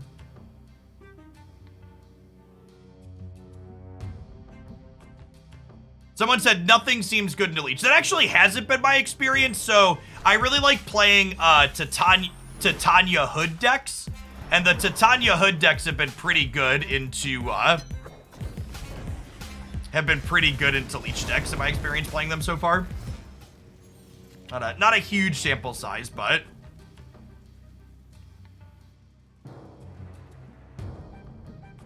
it's bad.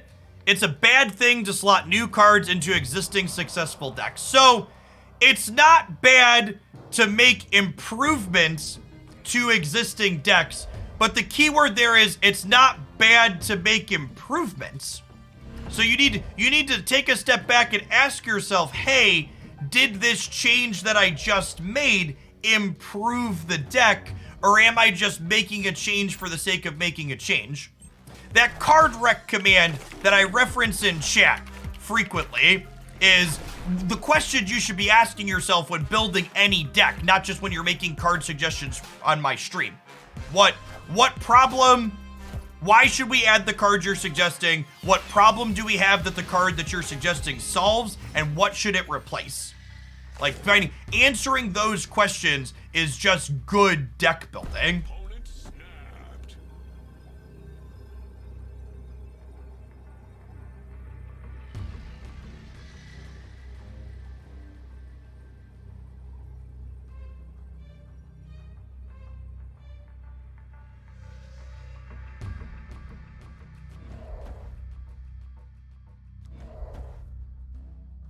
All right, I'm gonna Enchantress the Invisible Woman here, and MODOK's gonna discard their hand. So I should snap them back. Oh, snap.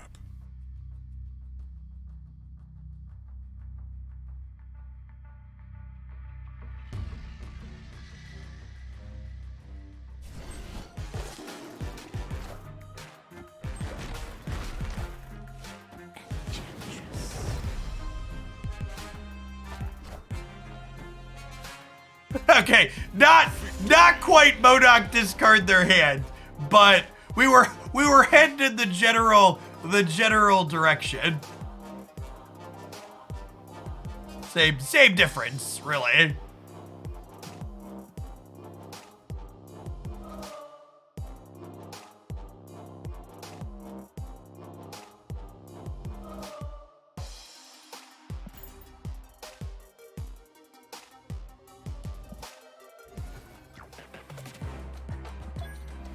Dingus, thank you for the prime, by the way. Appreciate it. Cool. Wrong one. Ooh, it looks like we missed when I was supposed to run my ad roll. Non-subs, we were ranting in there, which is why it happened. I'll see you in 60 seconds, non-subs. Remember, if you want to get around slow mode in chat and not see adverts on the channel, you can subscribe to do that, but you won't miss any gameplay either way. Take a stretch, get a drink. See you in a minute.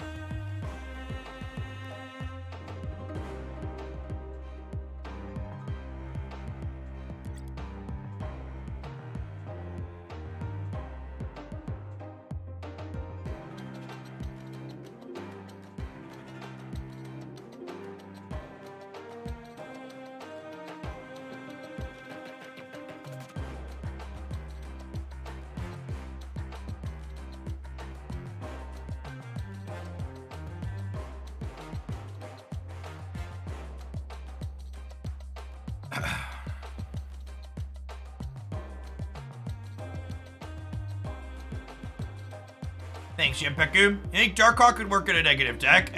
In my experience trying to play Darkhawk in negative, it was worse than Bishop. I don't think it losing one power really changes that.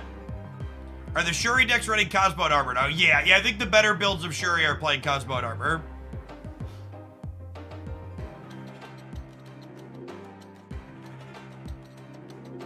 Yeah, I turn a lot of Twitch streams off and end up turning on Netflix or YouTube with the density of people that run their Twitch ad breaks over gameplay. Can you explain how Quinjet works? Yeah, Quinjet makes all your cards that didn't start in your deck cheaper. So in the case of this deck, all of Thanos' stones count as not starting in our deck initially. So Quinjet makes them free, which is quite powerful. Quinjet is a staple in all Thanos decks because it makes the stones cost 0.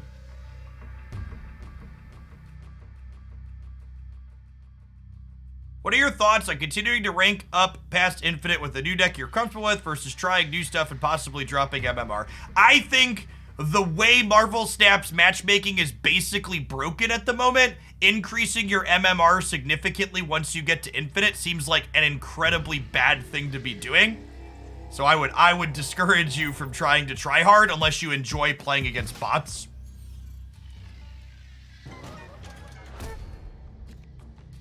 There's a lot of bots.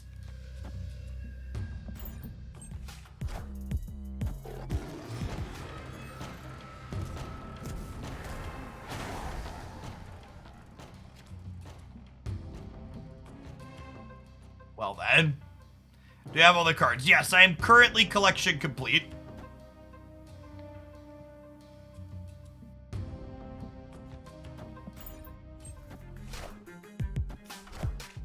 That's fine. We're gonna move Zabu. We're gonna move Zabu over into the sanctum here. King Throg, thank you for the brand new prem. Appreciate it.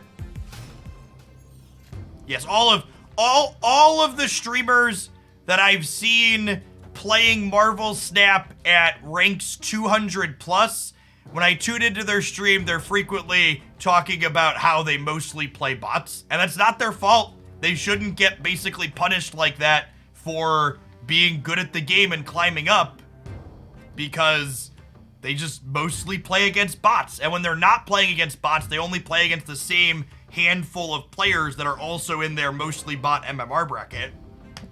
I really hope fixing that is a priority.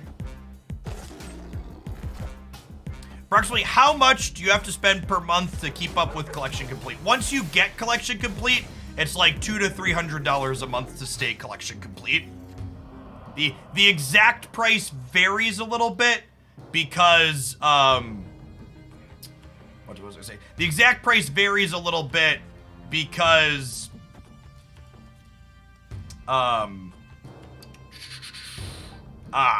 how many, bundles and stuff that they run.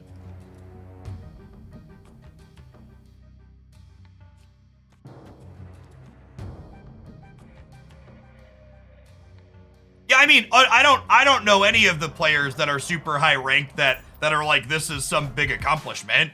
And again, I'm not saying that to put them down or say like they're not good players. It's just like they're high ranked because they're good at games and they had to fight through humans to get there. But once they broke away from the pack, they understand that like that's what happened. They broke away from the pack and it's not really a meaningful measure of anything.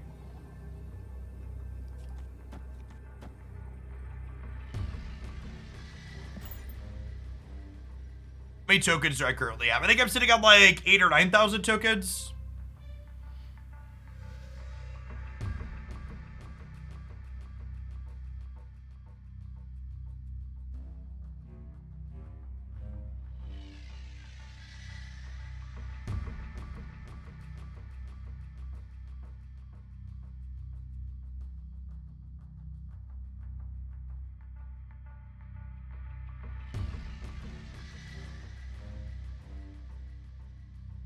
Why doesn't Taskmaster become 0 power when you Zola it? Because the Zola technically isn't played until its trigger fully resolves.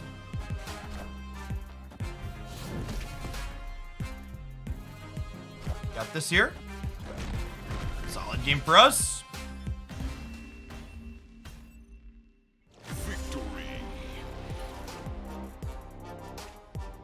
Our tech card's looking good.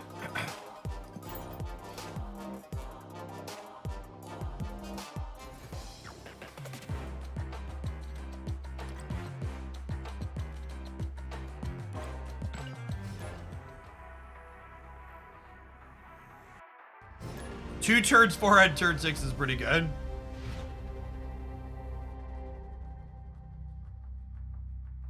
Yeah, my current iteration of Spectrum Thanos has Shang-Chi and Falcon Leech in it. It's actually not that different from this list.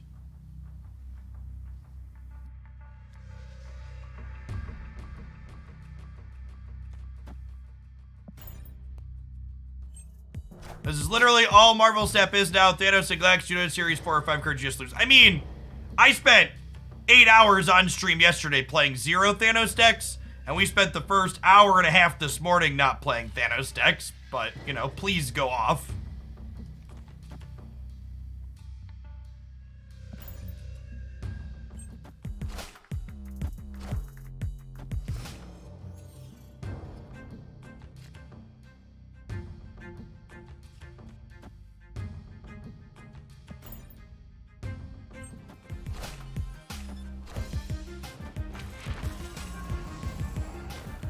Was a person at your level use tokens on? Yeah, I use tokens to get every new card when it releases. So like I picked up Stature for 6,000 tokens yesterday. Chandro, thank you for the quarter of a year. Welcome back.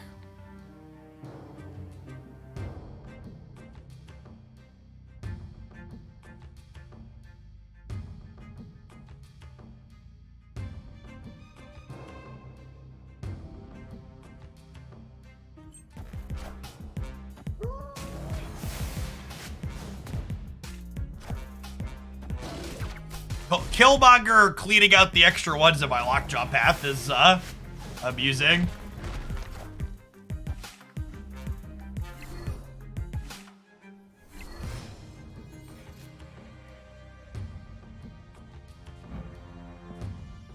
It's me. I'm the problem. It's me. At tea time, everybody agrees. Do do do do do do do do do do do.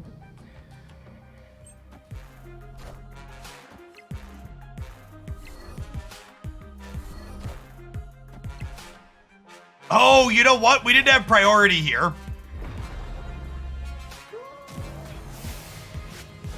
Did anybody else's chat just bug out?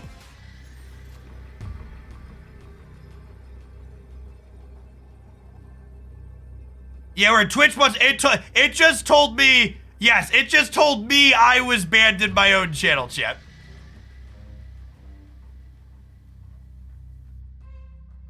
Oh, it was someone posted a message. Okay, got it. Are they banned now? No, we can ban them, thank you.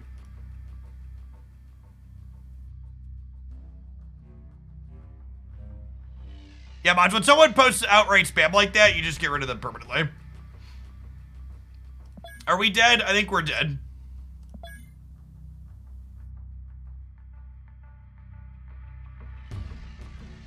Only 5 cards in their deck.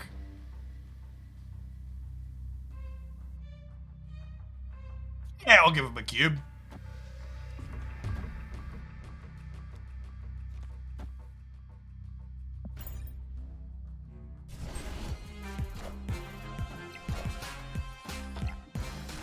This is gonna hit Enchantress, and we're gonna win the middle, I believe.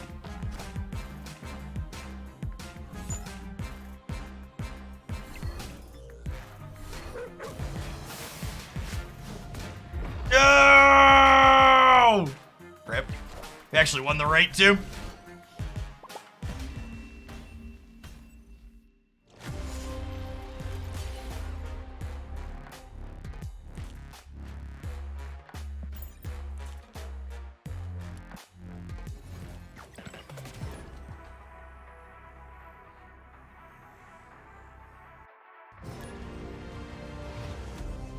You need to make more of the non-interactive cards, Lockjaw, Collector, Dracula, ongoing. I don't think any of those cards are problematic, and I think they're completely fine as is.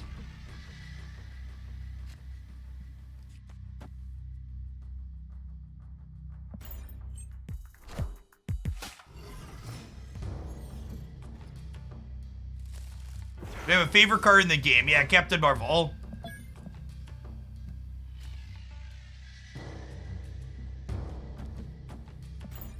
Some cards here.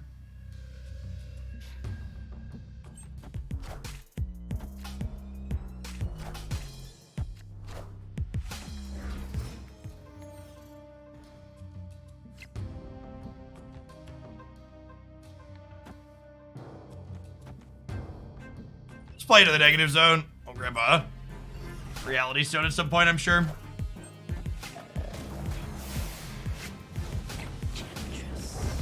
Oh no! Oh no!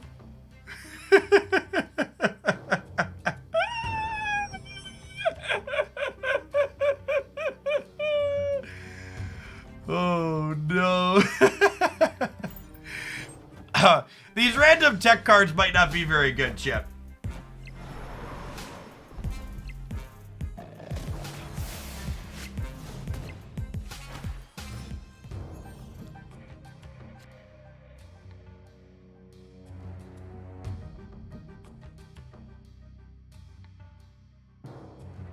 That lets us win the right in theory. I don't have any stats to it anywhere else though, which is a problem. We leave. Alright, out of play! Escape. They can't play into Morag. Chat, we're gonna lose to Dr. Doom and the Morag.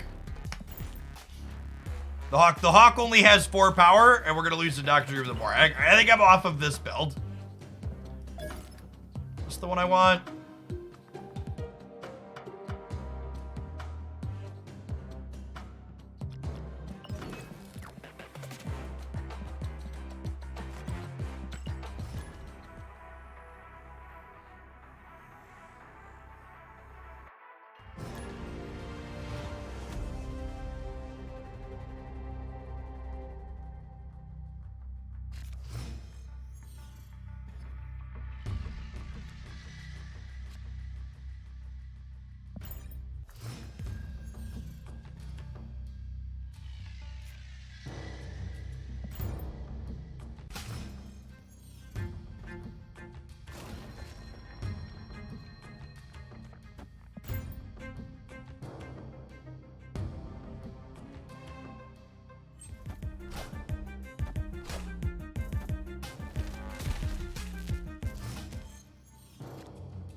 So, whatever the first card in is, we have a chance to get back out.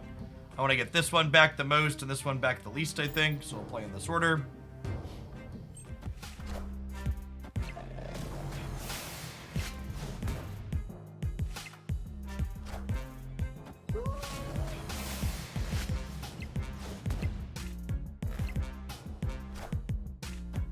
Did.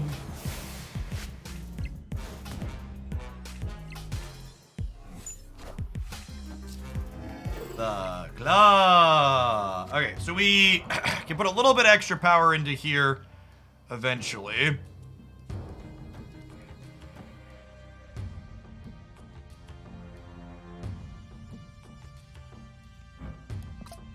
Do this, I fill my hand. I think we Space Stone. Slide Khazar right. Well, I guess this gives me more ongoings, which is nice for the Spectrum. Let's do that.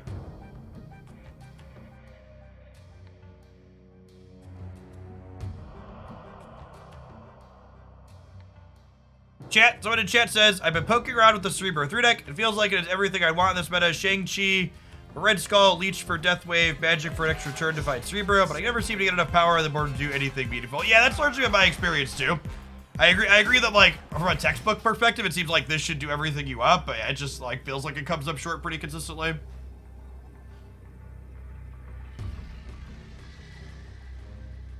Oh, she doesn't light up the ghost, chat.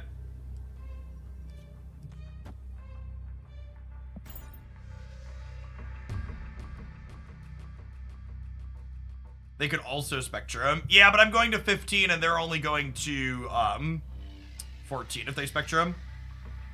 And if they Spectrum here, we win here and here. This is fine.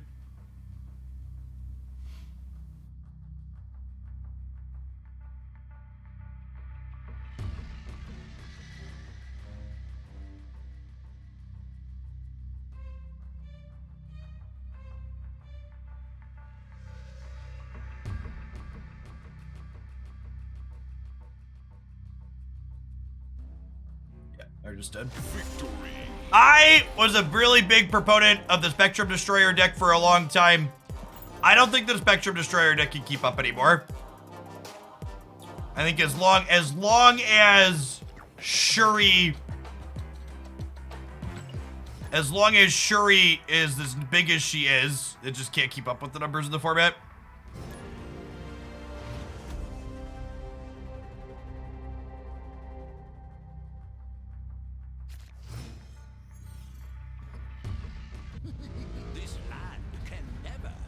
Going forward, will it be worth it to save our gold for bundles? They seem to have the same exclusivity as the token shop variants, but the bundle variants. I mean, asking for opinions on variants is weird because it's super subjective. If your goal is to get variants, you should do whatever makes you happy. And something Sunspot for Ghost is decorating. I think I just play a different cheap ongoing card. Because that spot works with, we want that spot to work with Spectrum, I think.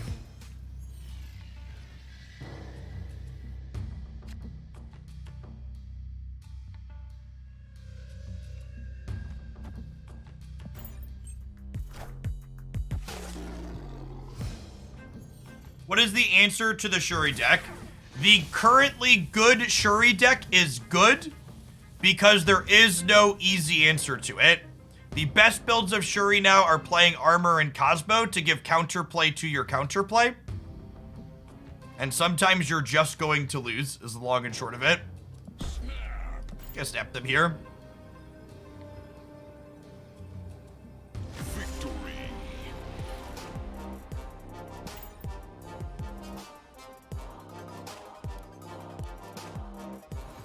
I'm really not a huge fan of giving balancing ideas. Second Dinner's got a good team of designers. They'll come up with something.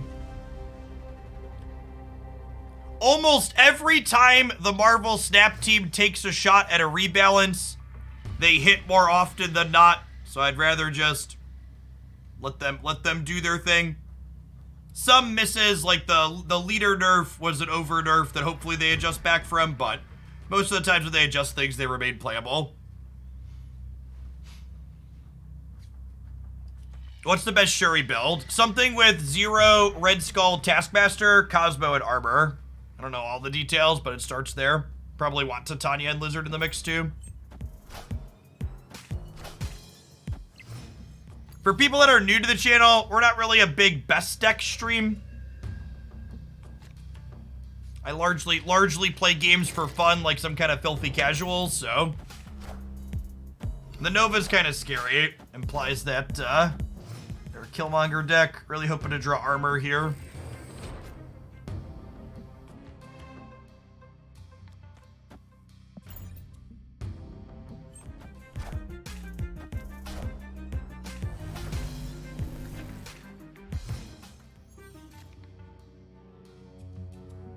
Okay, well, wish granted. There'll be some question of, is this going to be enough stats to win the vault? But we'll see. We'll see where we end up here. We got a couple of turns here. We have 3 ongoings over here. So Spectrum will add a lot of stats. I'm gonna give their Killmonger 1 extra cube here. They might not have it this turn. We'll see. But they have priority here, so they're beating the armor if they have it.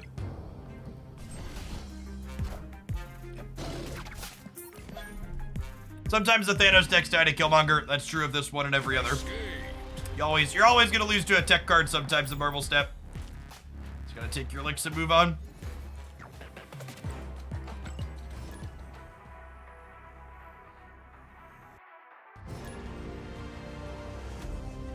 The economy in this game is terrible. I don't know. Reddit told me it was pay to win. In general, unlike other card games, there is no fast pass button. You spend money, you gain a bunch of progress in Snap. All progress, whether you are spending money on things or not, is gradual and takes things over time. Even if you spend the most money you can spend in Marvel Snap, it's still going to take you literal months to get all of the cards, and that is by design. If you're someone that's not going to enjoy the journey and enjoy the collection process, Marvel Snap's probably not a good card game for you to play. Thoughts on Camp Play? I am super excited for a low impact feature location I could just ignore after Quantum Tunnel last week.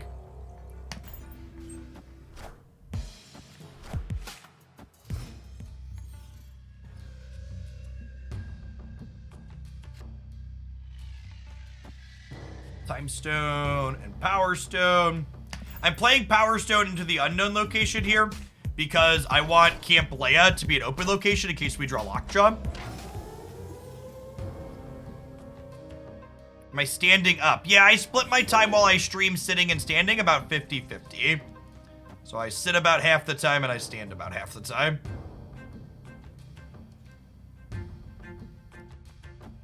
Opponent snapped.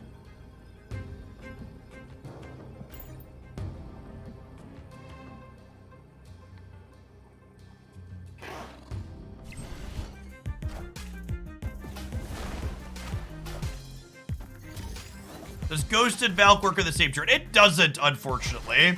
Like, I kind of wish it did. Because, like, Ghost is definitely not a card that's too strong. And it would be kind of nice if she was a little bit more powerful, I think. And that would be a nice, clean way to make her a touch more powerful.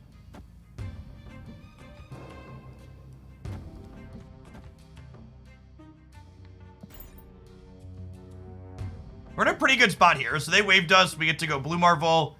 And then, assuming my cards still have text boxes next turn, we get to go Quinjet into Khazar and then Spectrum plus Reality Stone.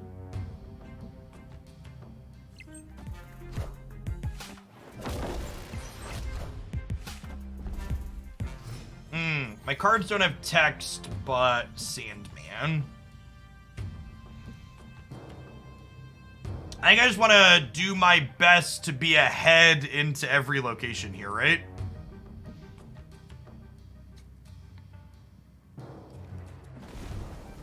Oh, that's the wrong one. So let's play Khazar out here to the left.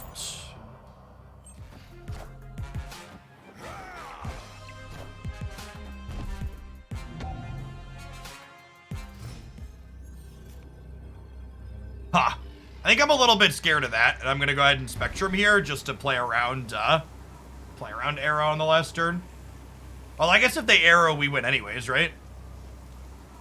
Do I need to be afraid of that? Their best play was Kingpin? Seriously? What beats us if I Spectrum? Is there anything? I'm gaining 4 here up to 23. I'm gaining 2 here up to 11. I'm gaining 9, 10 here up to 21. Yeah, that's a game play. We beat most things here. Yeah, Doom doesn't win any of these paths. Someone in chat just asked, what's my experience with Sandman, Ben? It's largely been the same experience my opponent is having. Sandman does not seem like a card that is powerful enough to build around and play around. Even in a matchup like this, right? The Sandman restricted my plays a little bit here at the end, but I was just so far ahead in tempo when it came down that it doesn't matter that I'm a little restricted. I'm still going to close the game out. I don't think Sandman is good against any of the best decks in Marvel Snap currently, which makes it not good enough. They actually just lost all 3 paths here by playing Dr. Doom. It's got in my game. We played Sandman decks for almost 2 hours yesterday, and none of them were good enough for me to highlight and recommend that other people play. And if you want to watch me flail around and try things and lose a bunch, check out my youtube.com/Jeff Hoagland. That's where all my Twitch stream archives end up at. If you want to see me try and fail.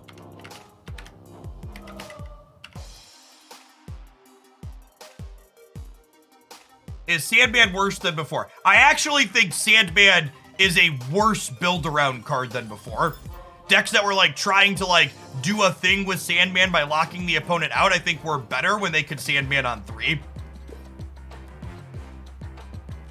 It was, the change to Sandman was not an upgrade, it was a side grade in like the strictest sense of it.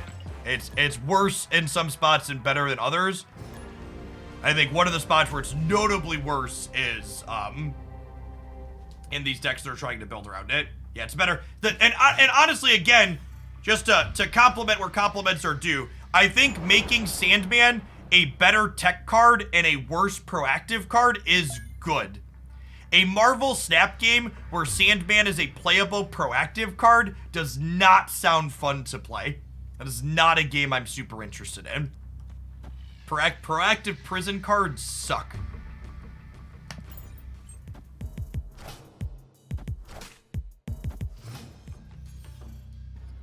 Sandman only became better in Electro decks. That wasn't my experience. Again, 2 hours yesterday, flailing around with Sandman Electro decks. Anybody posting Sandman highlights on YouTube, I would ask for receipts. I would not just look at the games that they show you in their highlight.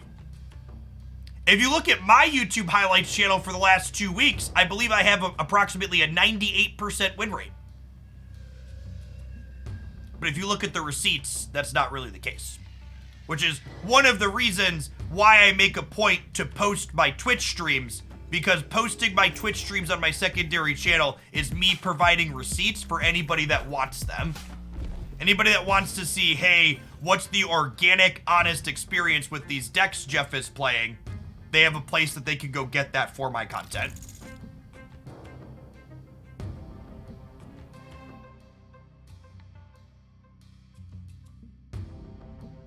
Am I playing this Electro? I might be playing this Electro, honestly. Playing the Electro out lets me go like Blue Marvel into Thanos into Spectra, which might just be good enough. I think I'm down. Thanks, can't play up. Got my back.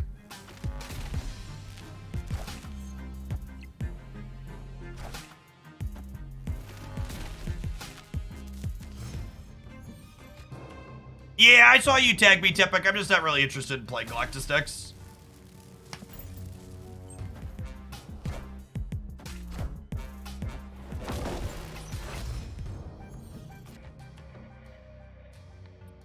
Would I rather Thanos or would I rather Khazar? Khazar makes me bigger in the middle by 4, which is a lot, honestly. But it's, what, 5 smaller on the right? It's 6 versus 11. I probably need Thanos on the right, huh? Because of their Captain Marvel. Khazar does play around Shang-Chi. I could Thanos left and play for every location here.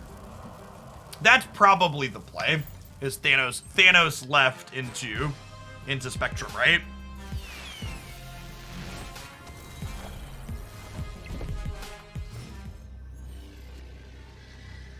Does this beat Odin? Odin on the center would put them to 12 here and 15 here. And I'm going to 20 here. Meaning if Captain Marvel moves here, they're plus 11 up to 18. And I'm only going to plus 9 here up to 15. Yeah, we lose to Odin here, unfortunately. I think means we're supposed to go.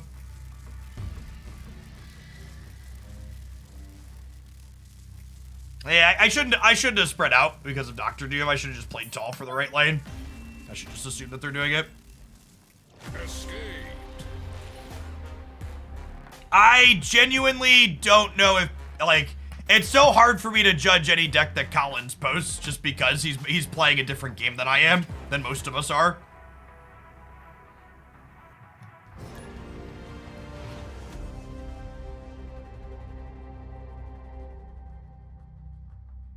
In my anecdotal experience, I have never been impressed by Ultron Patriot decks. That's one of the Ultron Patriot deck is one of those decks that a number of other people have always posted YouTube highlights with, and every time I load it up and try and actually play it, it's like, man, this was definitely a YouTube highlight deck.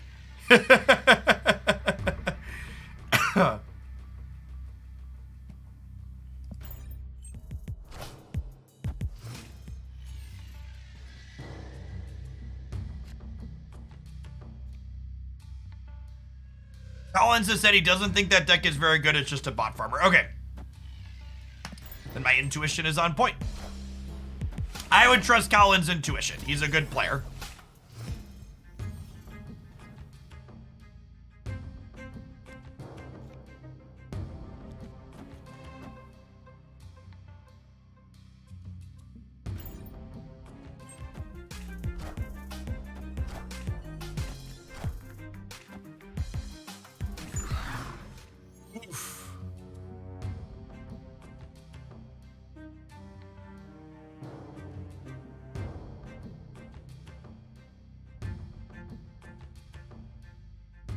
Does Shang-Chi Middle accomplish anything?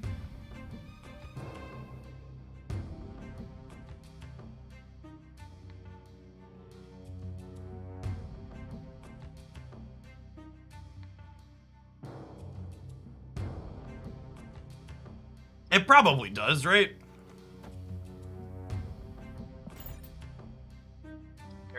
Looking like a Shuri deck.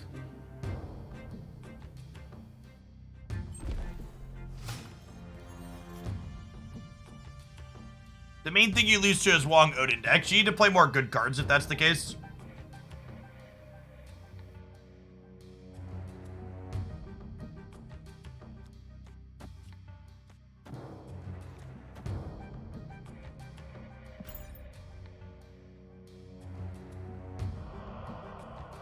Now, the tough part about playing these out here is we lose priority, potentially.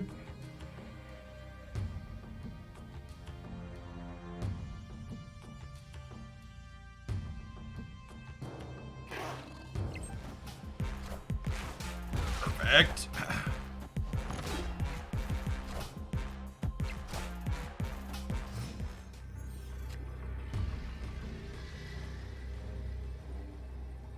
I think we're dead though, right?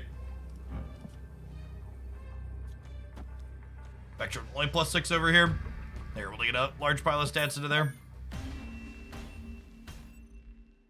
Escaped. So it said we have confirmation the next season will be 5 weeks. We could speculate on that based on the unreleased cards, right?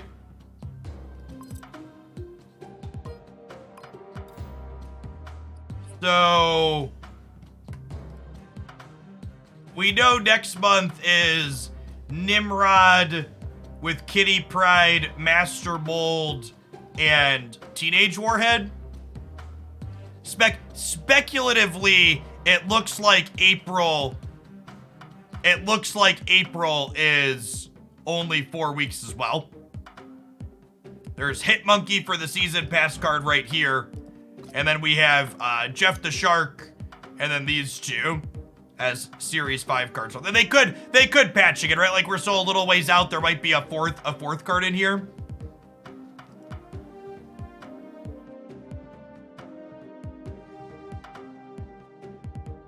Yeah, I did. I've worked with Marvel staff folks on a few things. We did a sponsored thing when battle mode dropped, and I talked with their community manager on the regular.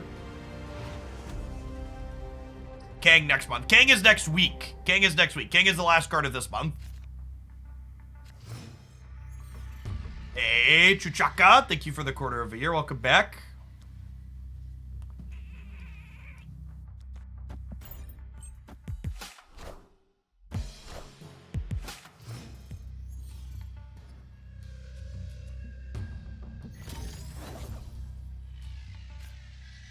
Hey, neither of these locations really bother me. Reality stoning. Well, armor. Be resource efficient.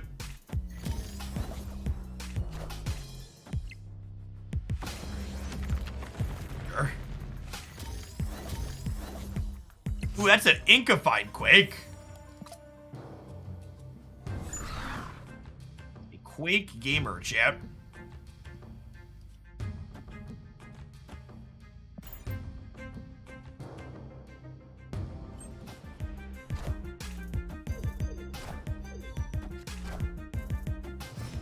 Oh, you know what? Mistake on my part here. I should have left 3 spaces open here in the center for the event that I drew Lockjaw here. Oh, that one's on me.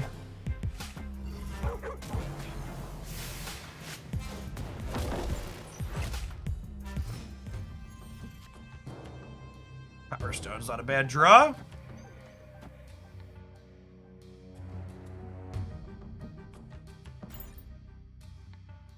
Probably can't beat a 30 power. What's it called though, right? Oh, 220 power things though. Can I beat 220 power things? This adds 6 over here, right? Up to 23. I lose the breaker though, huh?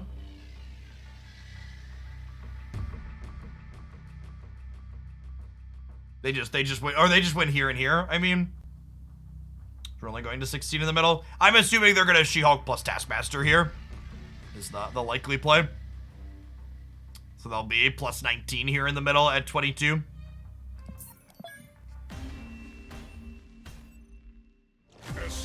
You basically can't beat this deck just pure point slamming with anything. It's why you have to play Valkyrie and Shang-Chi in most decks. Some combination of the two.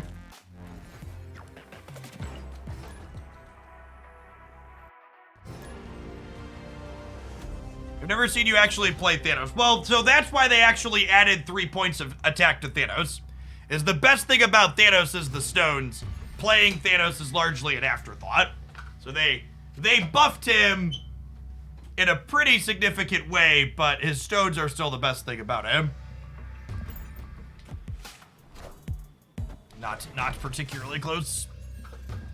All right, so Rockjaw. Or Darkhawk deck. So yikes.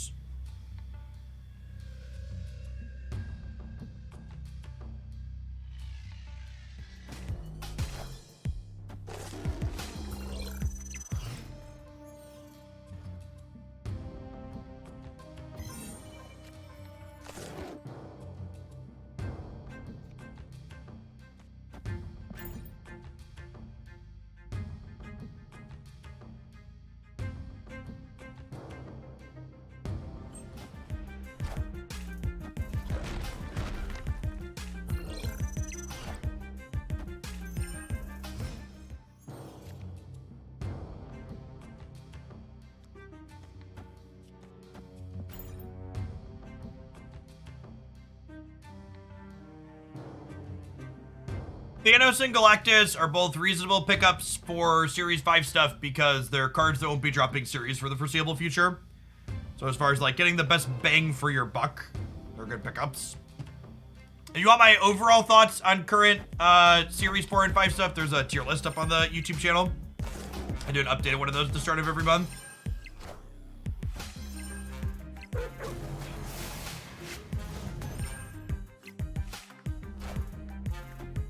Is Kang staying on Series 5? They haven't said one way or another yet. I really hope not, though.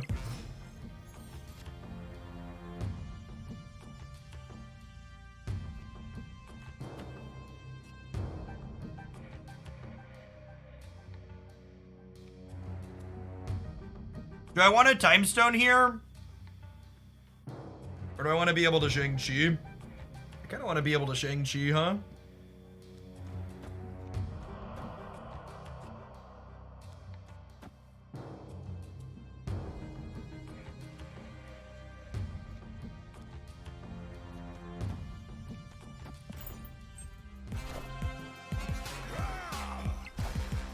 Oh no, they just passed? Oh wait, that takes priority? Okay, I wanted to not have priority here. Was my goal. Okay, they passed, huh? So we could just be getting She-Hulked in places?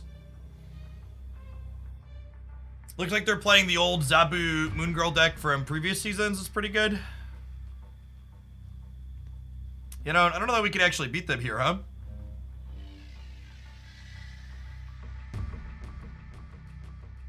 You say it's extremely challenging to get Infinite without being Series 3 complete after collection level 1200. I would say nobody really has a good beat on that. There's not really data that could use to measure that. Your experience is just so much different than mine. Yeah, I assume we're just supposed to leave here.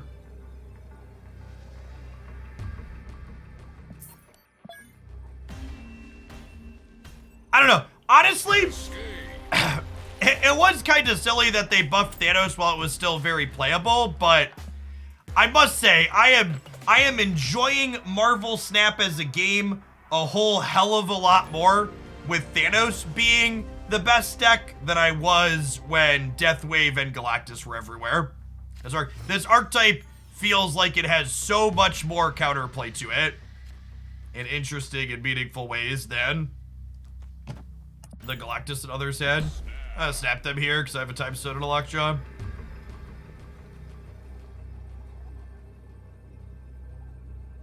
So, the current change that we've experienced isn't related to the patch. The shift towards Thanos decks being good happened before the patch happened. The current shift was just a kind of organic metagame shift. Yeah, it kind of sucks that, like, Leech is the reason for the shift, and this is the best Leech deck. But I will say I enjoy getting Leeched out of this deck a lot more than I enjoy getting Galactus.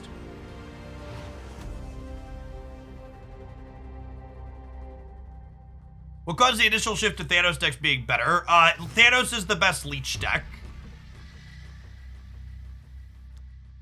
Leech is a good tech answer to Deathwave and Galactus.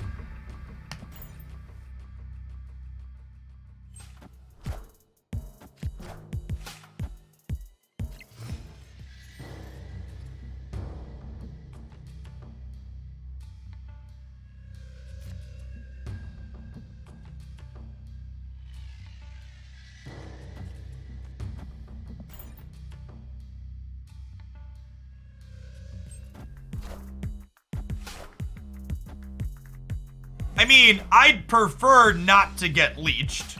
I don't think getting leeched is a particularly fun experience. It's just like, Jeff, you have to pick, would you rather have your hand get closed in a car door or touch the hot stove? Like, I guess I'll touch the hot stove for a second here.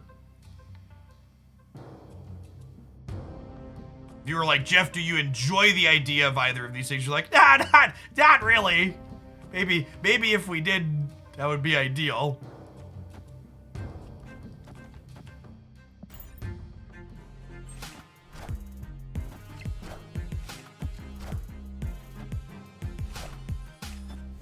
Oh, they're locked, John. We know.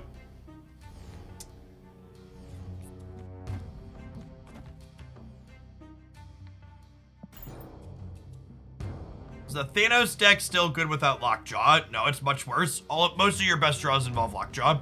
You need Lockjaw and Quinjet to play Thanos. Otherwise, your deck is much, much worse.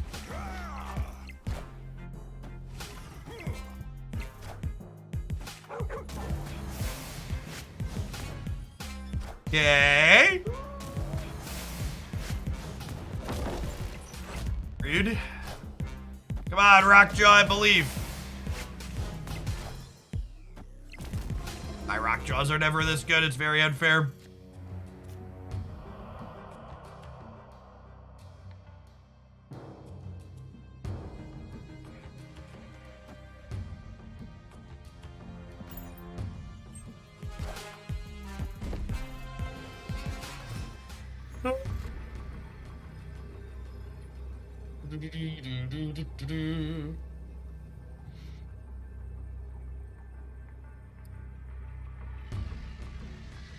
Valk kinda works on Sunspot. It re-soaks at the end of the turn after Valk wipes it away.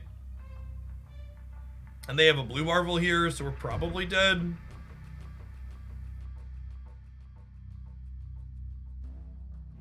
There's a world where +2 lets us win the right, so we'll stay for a cube.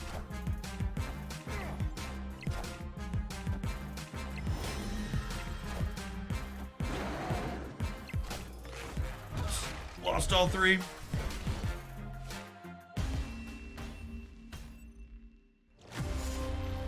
Alright, looks like it's time for our early ad roll. Non-subs, I'll see you in 60 seconds. Does anybody have the point slammy version of Thanos? I think that's probably the best one. I'm kind of whelmed by what this has going on. Ghost is not a required card in any deck that is playing Ghost. I was playing Ghost here because it's like a 1-drop with Spectrum. Yeah, if you have Point Slam Thanos on hand, Bandit, I'll take it.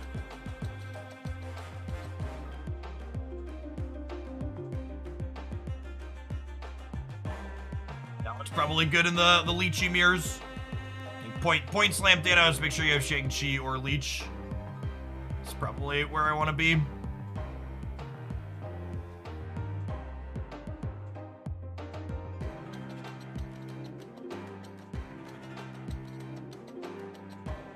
Yeah, Ghost just isn't very good in general.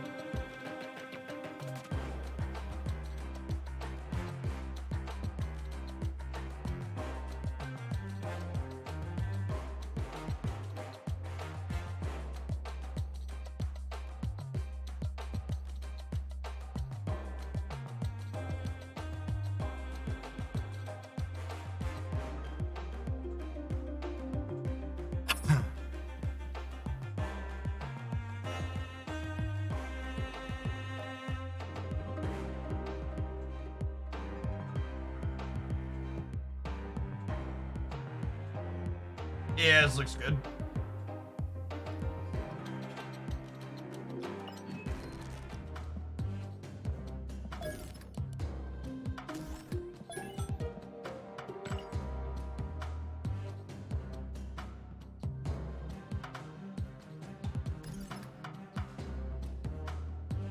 You can tell this deck's playing a lot of cards, good cards in it, because it's got a lot of my golden ink splits in it.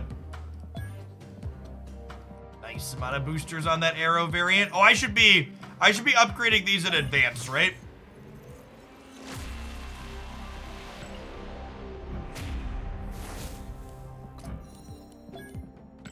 They're more likely to get boosters now. Animated. My thoughts on the newest location. I think it's really nice to have a location we can just ignore. Welcome addition to the game.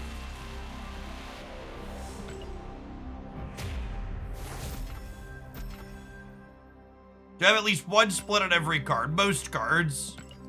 There was a handful I'm missing splits on, but they're not really playable ones. You really have to use the latest split to it. I have no idea. But I refuse to do that, so if that's the case, we'll see.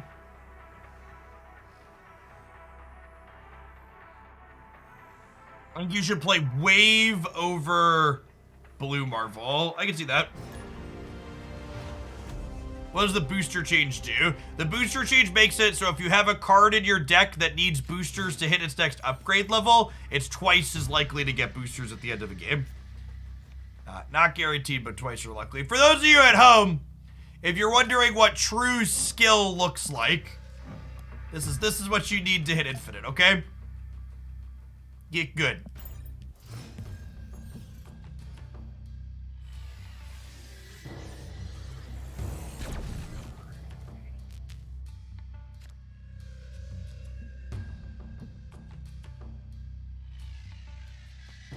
Oh, snap.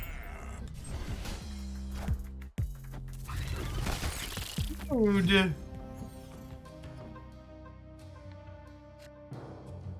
It's been so long since I played against a brood, chat.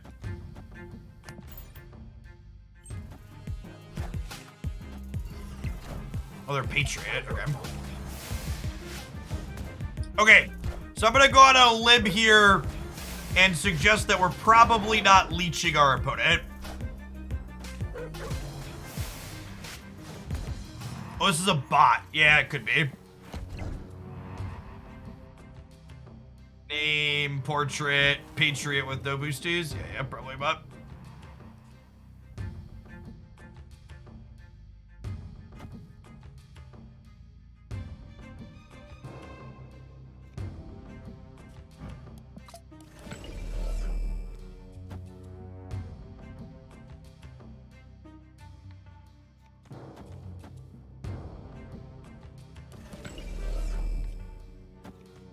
Let's do this.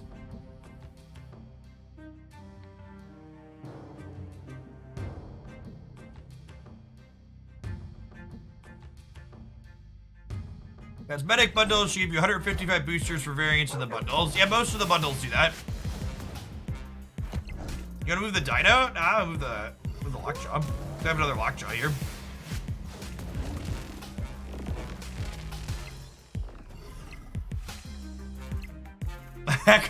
that could lose us the game.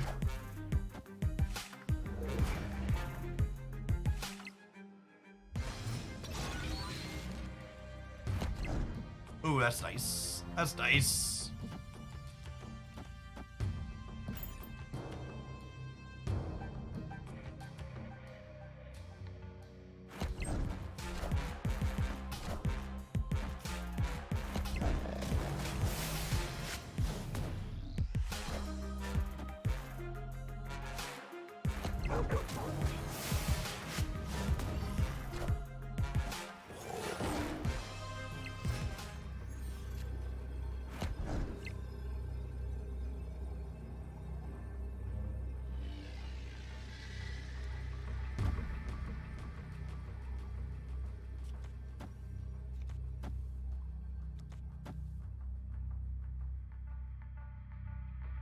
Yeah, yeah. Victory.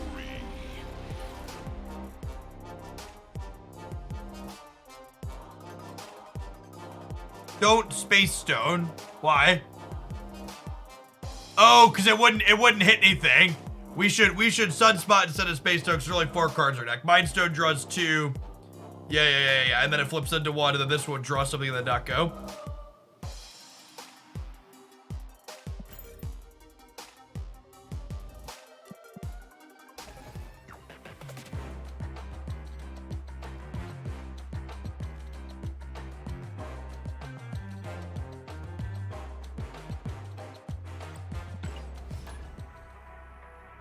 The card says victory before they retreat. I assume that's just a bug and not an intended change.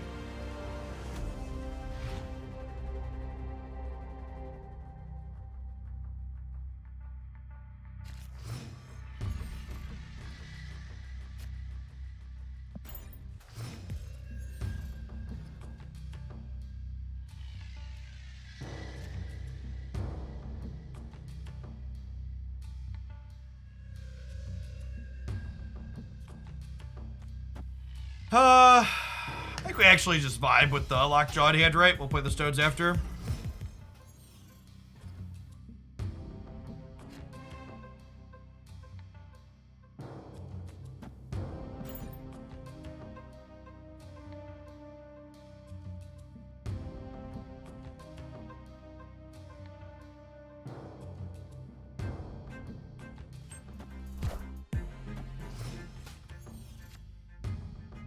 Nice. Exactly what I wanted for Christmas, chat.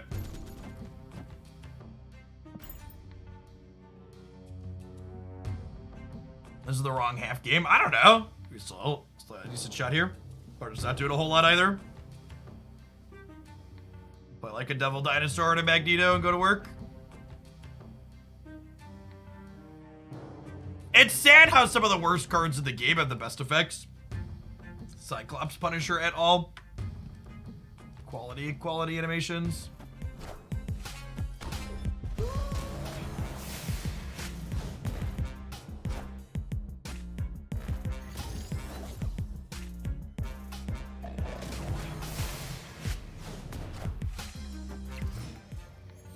Shocker is another good one, yeah. All right, so we're not playing Magneto this game, believe it or not.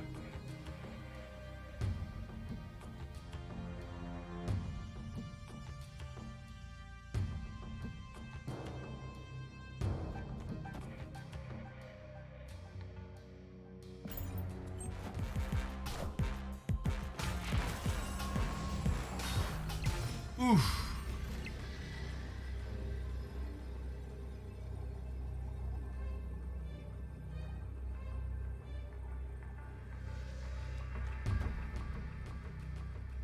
I believe.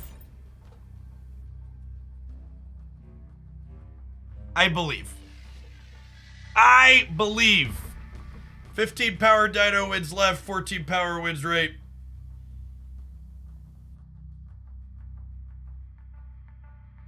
We punt the center with Magneto. Alright, come here, friend. The question is gonna be, is 15 enough to win the left? It might not be. This is a 5 cost here. Up to 5, I should say. They also have that out. Yeah, GG. It's not bad considering how quick air start was. Close game. Close game, but we didn't draw Shang-Chi.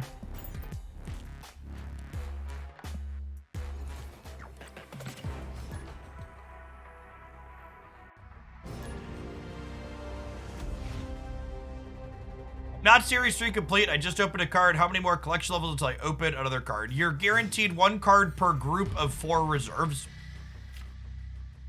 A full breakdown on what that means here.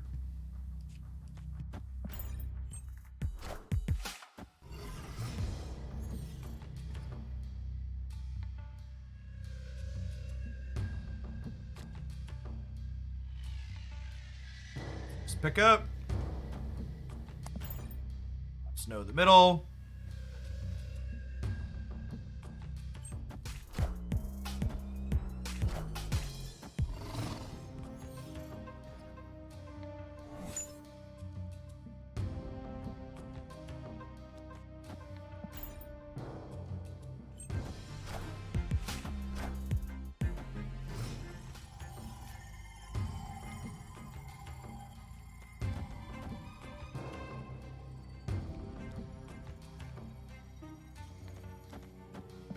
I think I played the Shang-Chi here for the sake of resource efficiency. Immediately punished.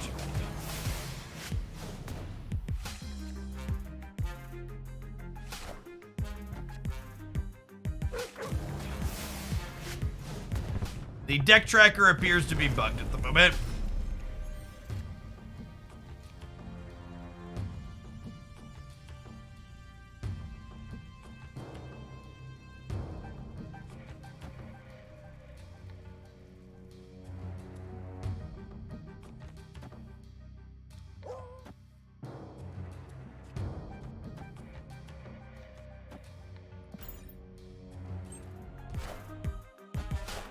Yikes.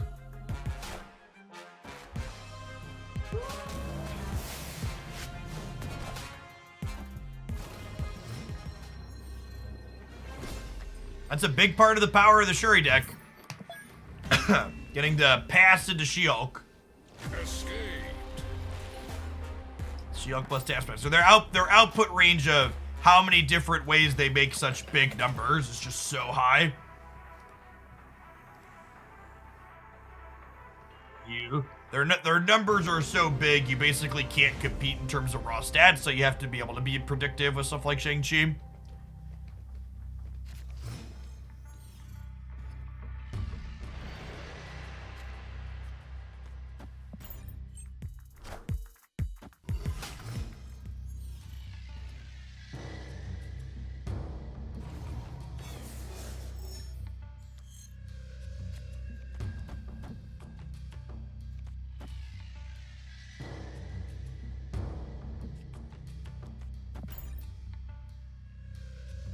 That's fine. They get 1 extra energy for 1 turn, then we're getting rid of it. Get it out of here. We're gonna have an active Thanos this game.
Just gonna spread out and play for all 3 here, I think.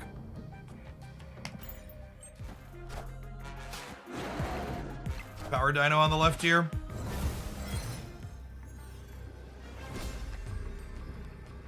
They can only Shang-Chi us once, says Local Man, before dying to Absorbing Man.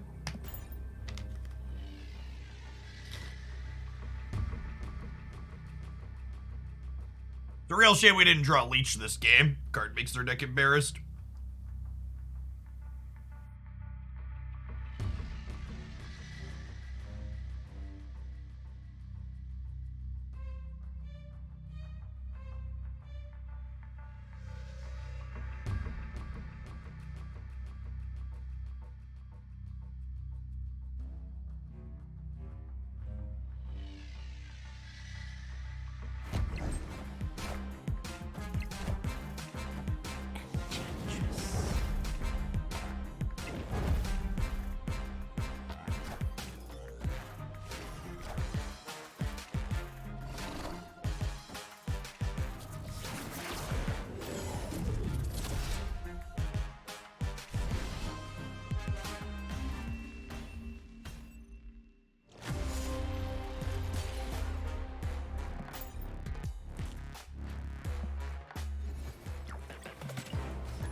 I don't know. None of these Thanos decks really seem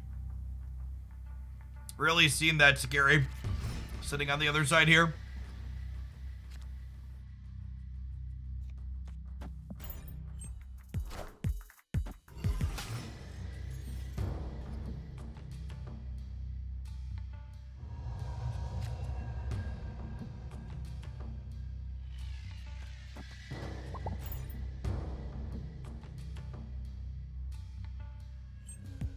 Yeah, we played with Sandman for 2 hours yesterday, and it was real bad.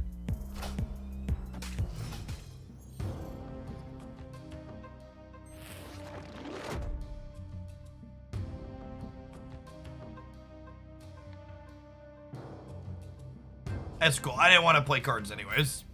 It's overrated.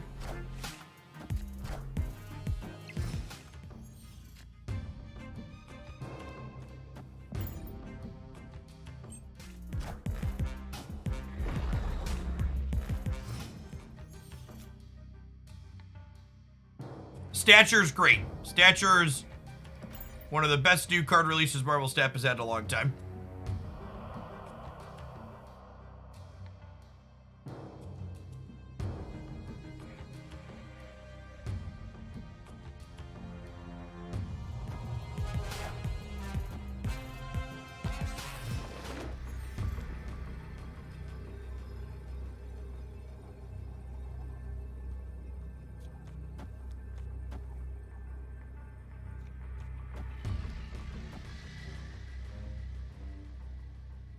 I believe.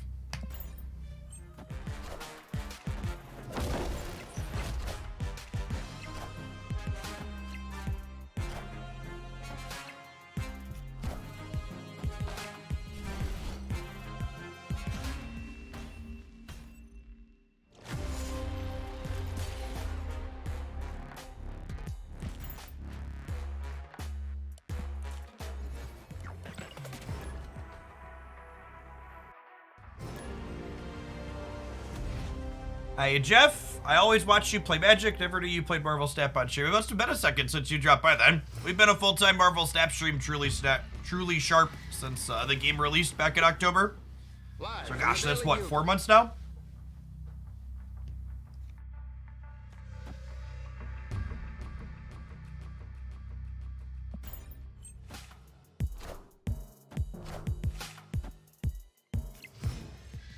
Yeah, I don't know. After experiencing this deck, I'm kind of ready to play something else, and it kind of seems like it's fine to have this be a best deck.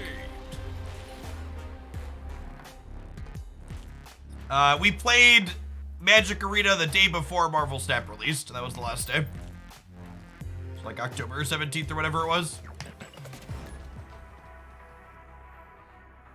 And honestly, this particular build of Thanos has felt worse than other ones that I've tried. Maybe we keep rolling around and trying other things, but this one's felt pretty well made.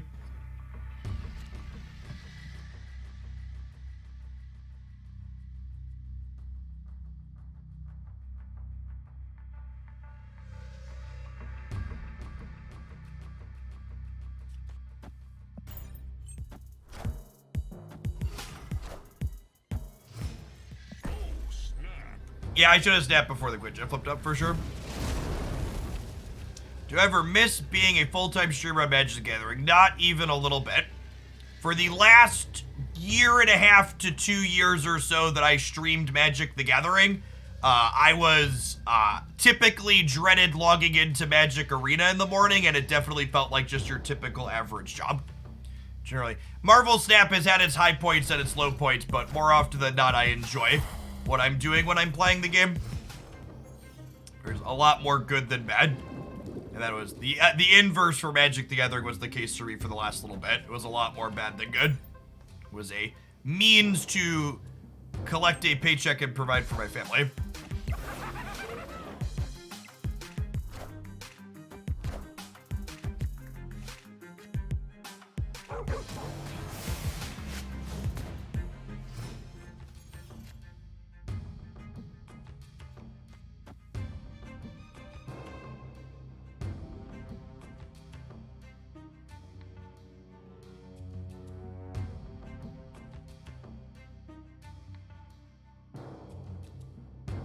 I think I'm holding the Tidestow for the Lockjaw.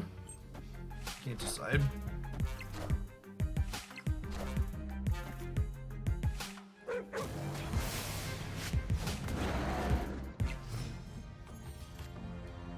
That's pretty good.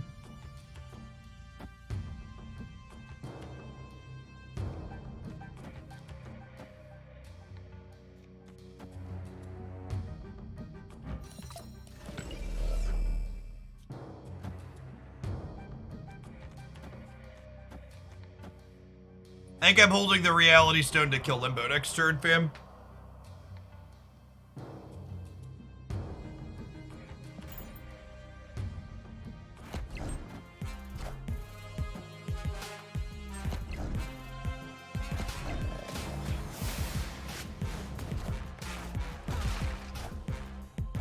I find that when a lot of gaming creators get tired of the thing in which they were successful, they tend to have a hard time pivoting. That's incredibly accurate.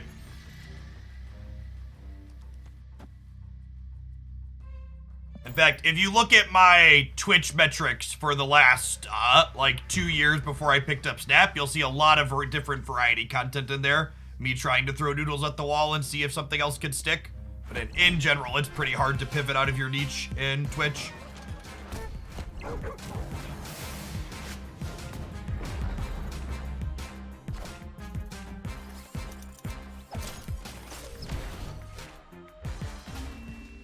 Shuri destroys them, BYT. Victory. I expect that deck will probably fall off in a day or two when people realize they've spewed too many cubes with it. It's pretty mediocre in my experience.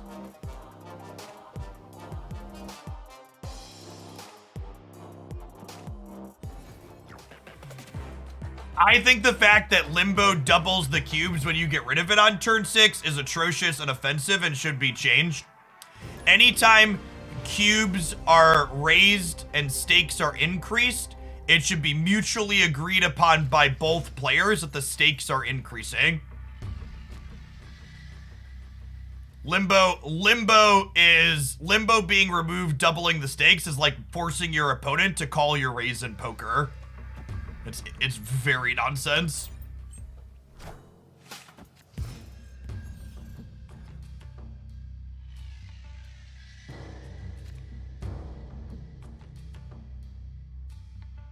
My advice regarding should you continue playing Marvel Snap is the same as any other game.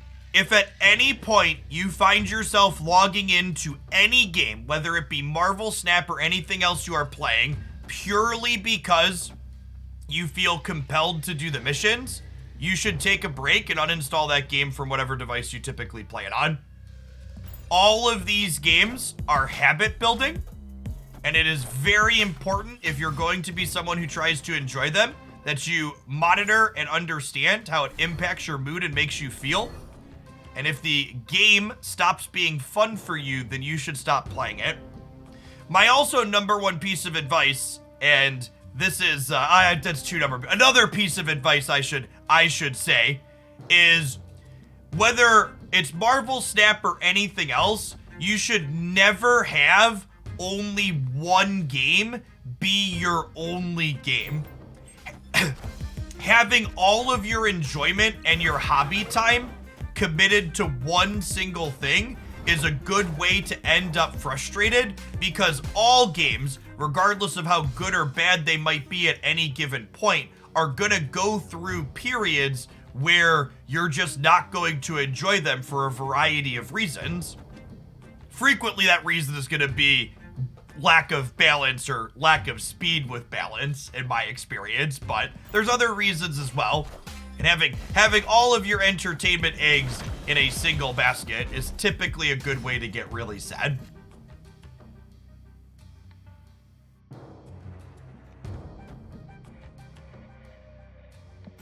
So I would recommend against that.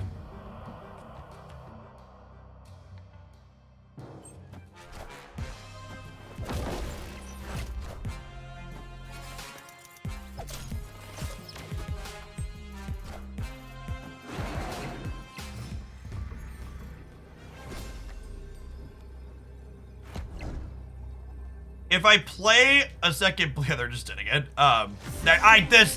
I love this have some crap deck. It is very not good. I wish it was better. I would love to play it and have it be good. Their deck like kind of worked and did a thing here, and our draw was only okay, and it's just like we still just like did better stuff than them. Yeah, sure, like that applies though. I don't have time to play another game, but I have other entertainment avenues. You're definitely phrasing it as don't get all your entertainment from a single thing is a good way to put it. Thought this was a bot playing the same thing again. You'll never play the same bot twice in a row. Bots don't work that way.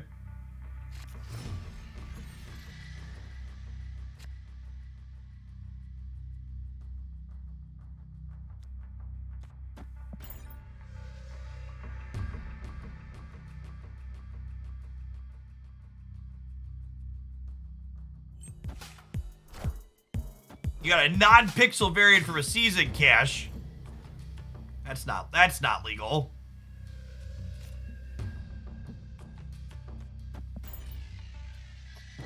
These locations are both fine, so it's reality stone the random. Yes, if you hit the same person, same name twice in a row, you know it's not a bot. Accurate. I'm gonna soak 3 and then we'll She-Hulk plus Mind Stone here.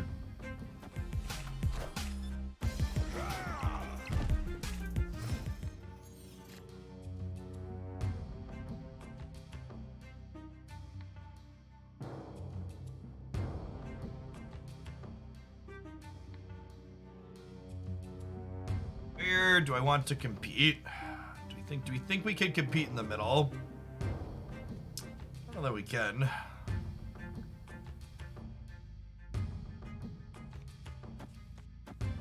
Play into here to get into more egg though.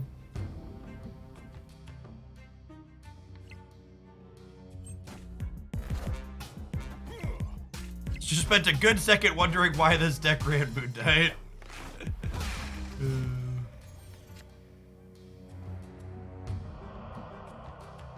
We don't have priority here, so Era doesn't really accomplish much. I guess she could pull whatever they do into here. Like, lock the lockjaw, potentially.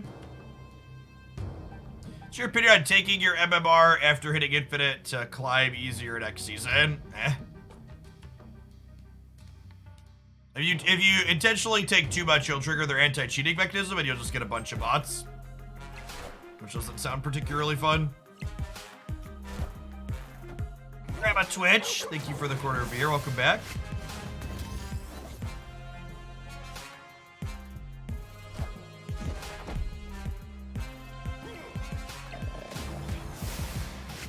The best Lockjaw and Thanos variant. I really like this Thanos variant. If I'm being honest, I don't love any of the existing Lockjaw variants. I think they're all varying amounts of medium.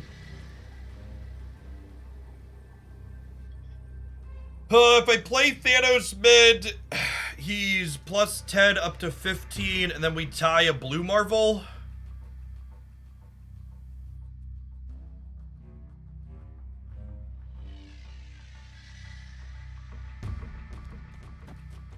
We tie blue Marvel, they're at 8 over here, and then we're at 8 here. Victory.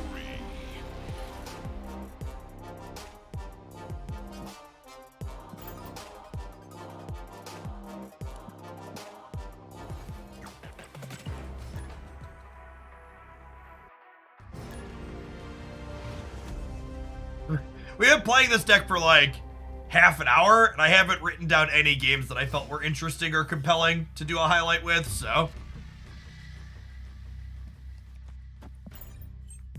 We'll see. We're giving it a little bit more time here, but so far I'm not particularly amused. We've won some games.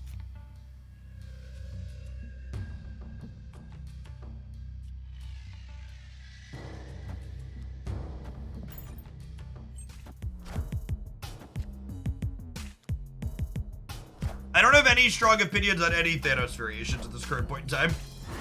I think you want to play Quinjet and Leech and Lockjaw. I don't really know what the other cards are supposed to be.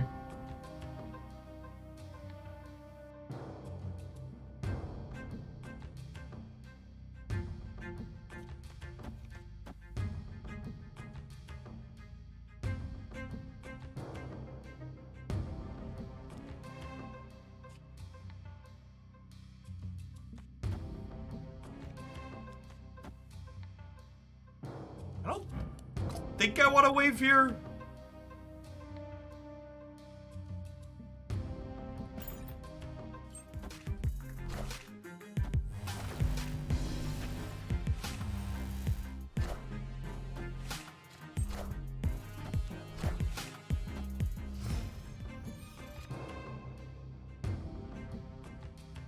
Space Stone lets me move out of here, which is nice.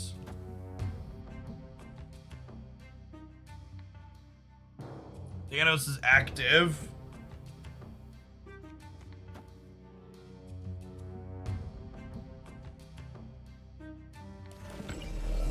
We're no longer waiting on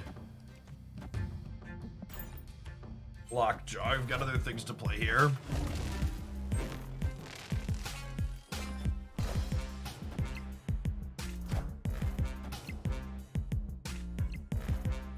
Deal. Deal. All right. Deal, Laredo.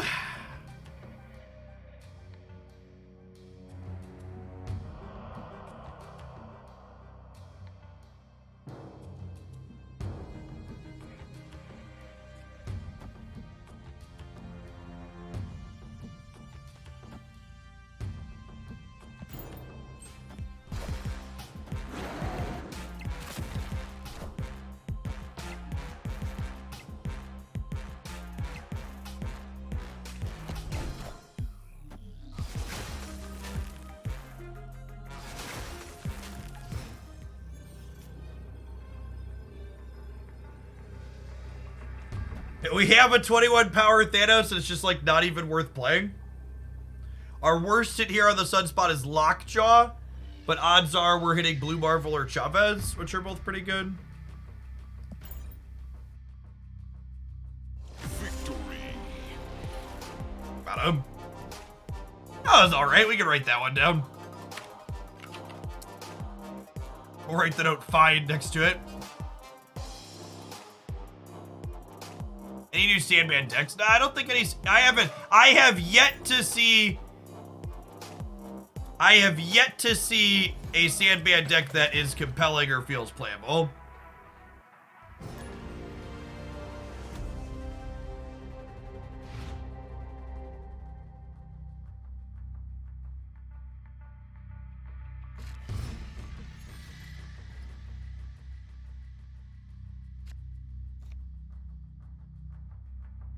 Sandman Cerebro. Okay, go on, I'm listening. So you have Sandman and you have Doctor Doom. What else? What else are you doing? You have Sandman, Doctor Doom, Lizard.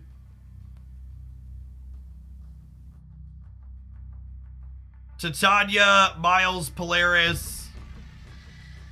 Omega. It's Omega something. It's Omega something.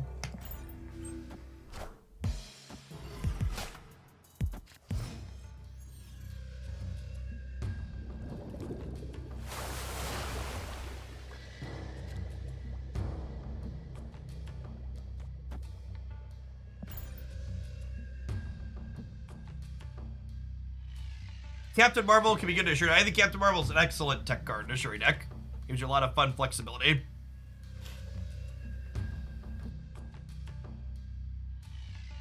Yeah, the problem with Cerebro 5 is I don't think you can beat any of the Point Slam decks. Your stats just aren't big enough. And you just lose to Red Skull to boot. God, we've been really bad at drawing. Really bad at drawing Lockjaw. I shouldn't have played the Power Stone.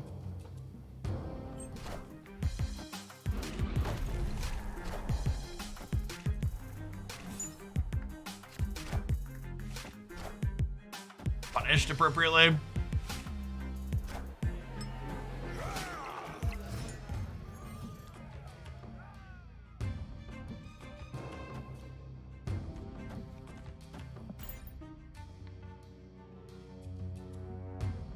Bounty, thanks to the Prime, doubly punished. If I'd have held on to the Power Stone, we'd have had another Lockjaw card, and I'd be winning the bar with Dodame.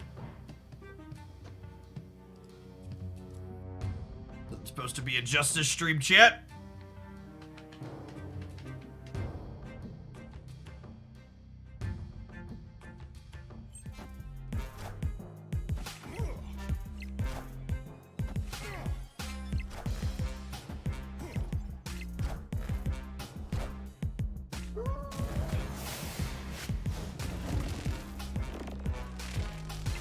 Hey, Bushi, thanks for the 10 months. Nah, I don't really love any of the She-Hulk variants currently in the game. I'm waiting on an unreleased one.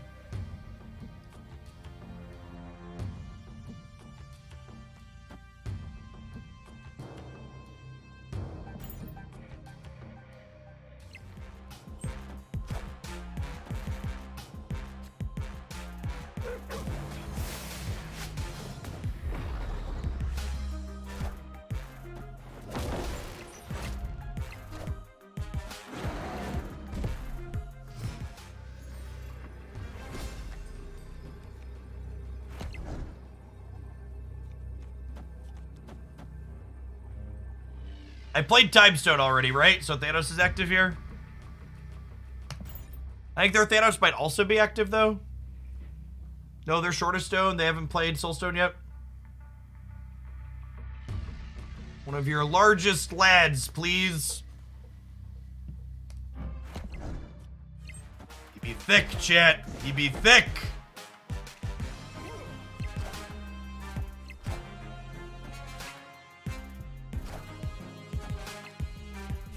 Alright, the +3 didn't matter. We were winning regardless.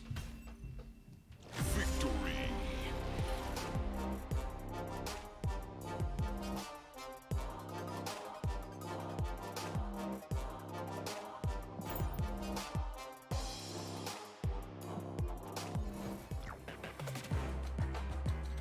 Yes, the Momoko She-Hulk is the one I'd like to wait for.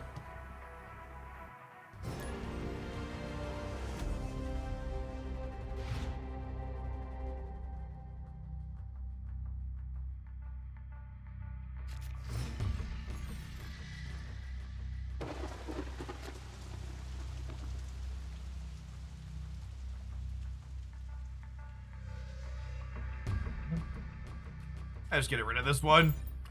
So I have to wait to play to it otherwise, they'll get to get an advantage on there early.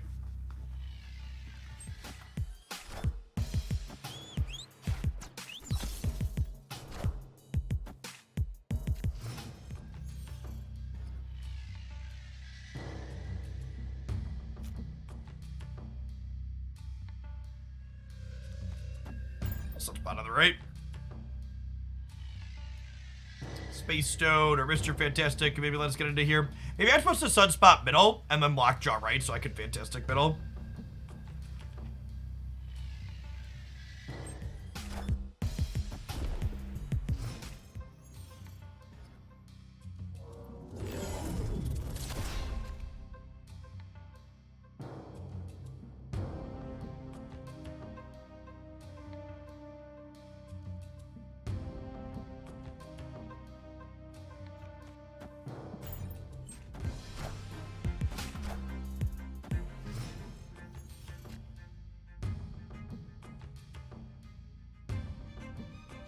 Ooh. Galactus? This is Galactus, right?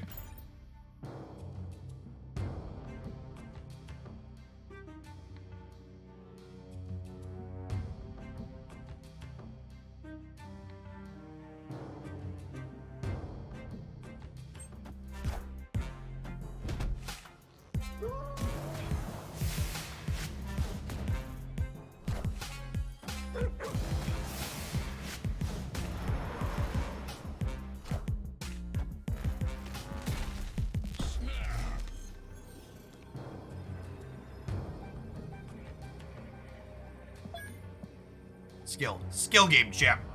True skill game.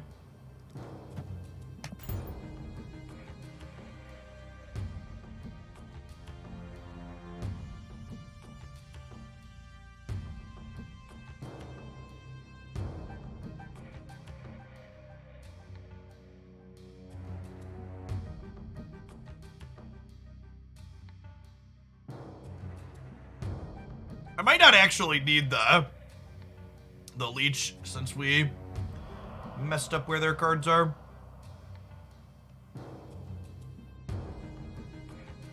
Someone asked, do you feel like brewing today? Darkhawk with stature and stuff sounds right up your alley. I actually played that yesterday for a good bit. We're definitely gonna play some more stature before I'm done today, but we're gonna try and do some Thanos here in the middle. We didn't do any of that at all yesterday after the changes.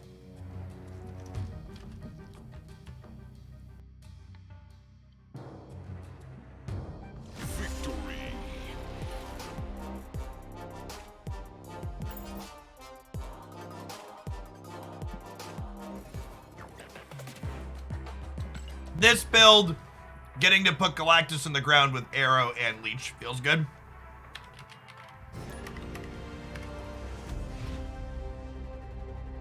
Previous Thanos decks had a problem with that matchup, where those two tech cards go a long way.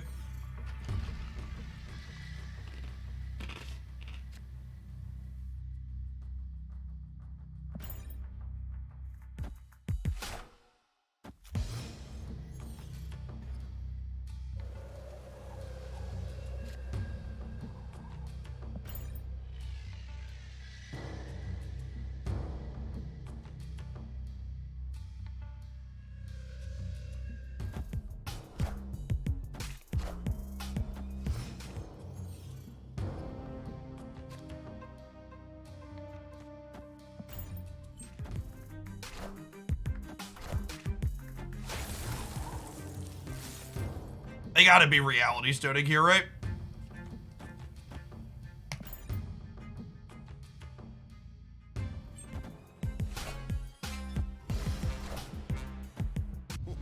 This land is always changing. Okay. Well.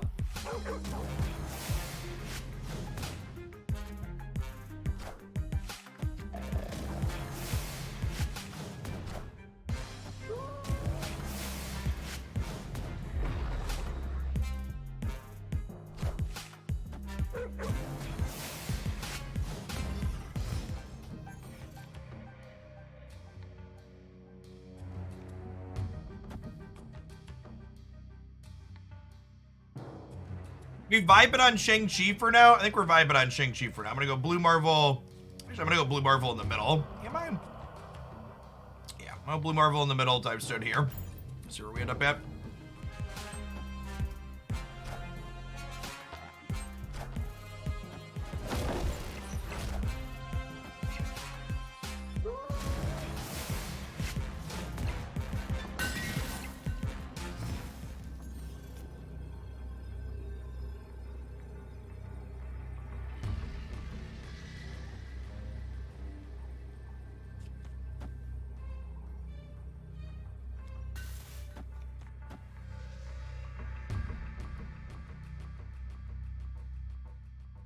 So that's our Magneto.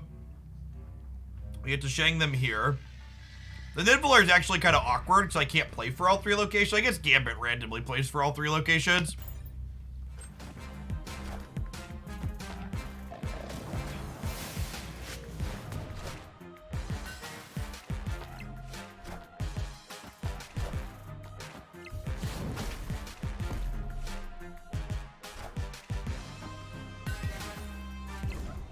Get him, bud. Nailed it.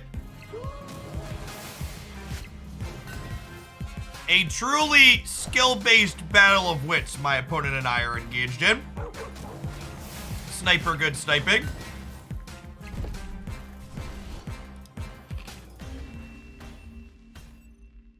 Victory.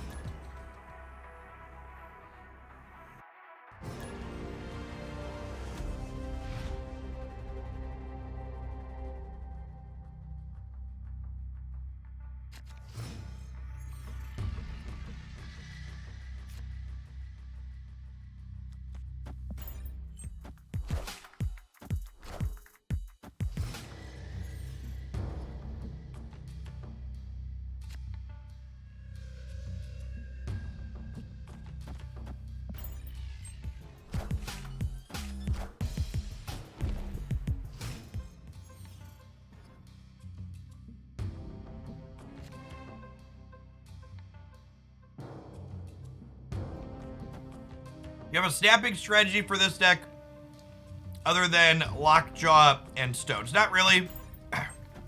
Lockjaw and Stones, Quinjet and Stones.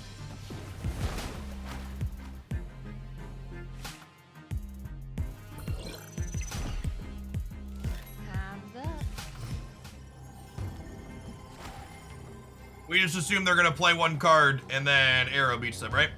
You can snap before your tech cards happen too.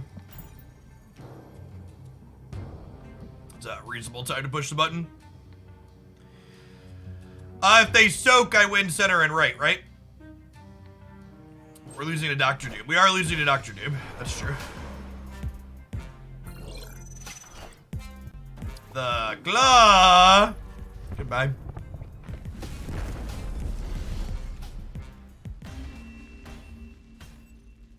Victory.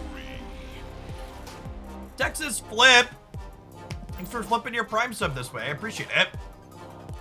Afternoon.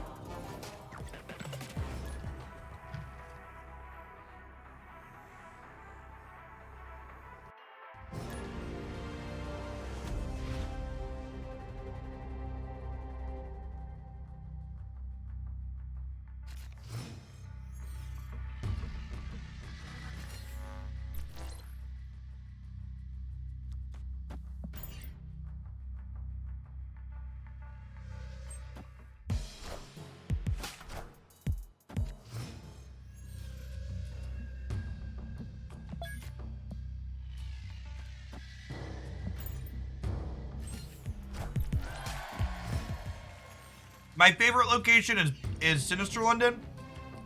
My least favorite location is New York. Victory.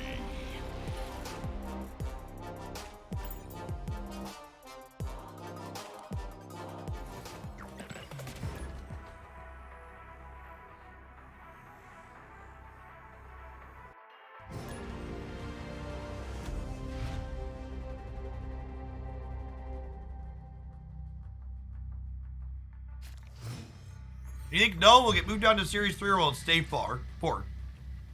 The Snap team has said absolutely nothing about cards staying in 4 for a longer period of time.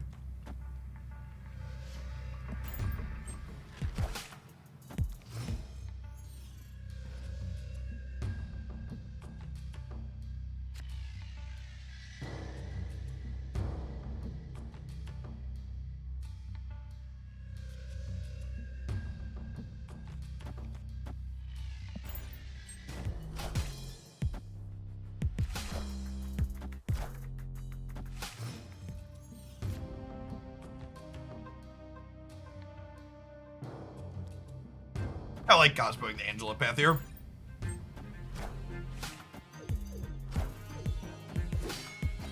Got him.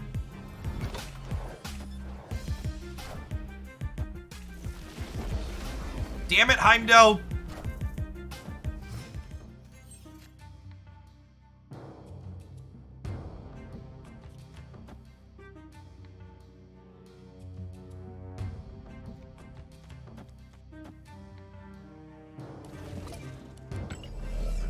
I'm gonna play just a Space Snow this turn. Because if we draw a Lockjaw next turn, we can play this for free. Debating on getting Null or Thanos. Null is basically only good inside of the Galactus decks as a heads up or something to be aware of.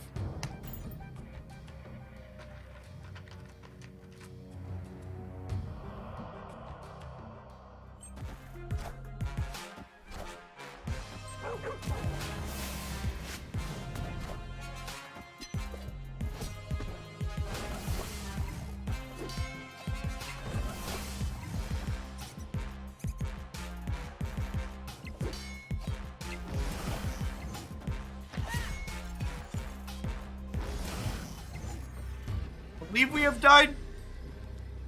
Yeah, might be a bot. I don't know. Sometimes people play.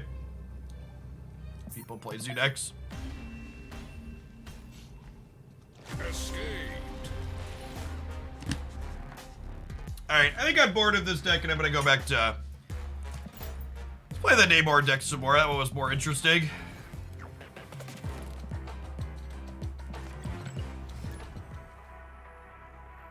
Mephuis Matt, thank you for the third of the year. Welcome back.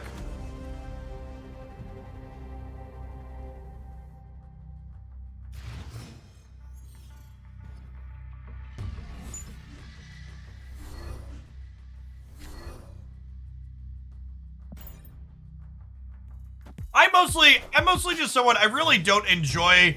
I think the Thanos decks in general tend to be relatively dynamic. I just personally am not a huge fan of playing a bunch of mirror matches. And there's a lot of Thanos mirror matches if you're playing it at the moment.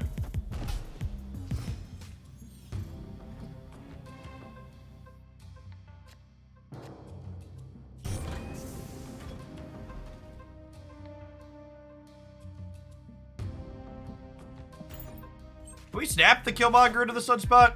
Might be snappable, friends.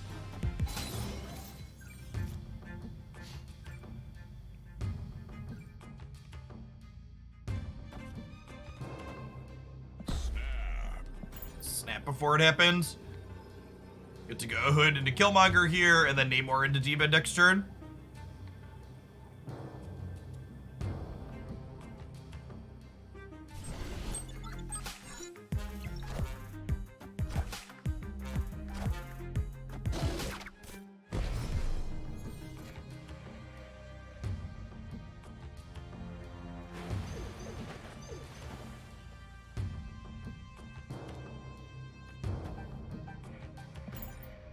Spread out here a little bit.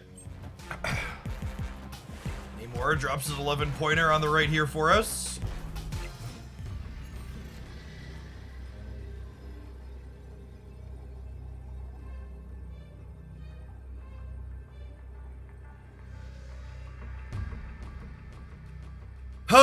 We lose to Magneto because of Fisk Tower. Victory. They're leaving. Okay. Yep. It's the Sandman. There have been a lot of turn 5 play Sandman, turn 6 retreats out of our opponents today. The archetype has not looked impressive.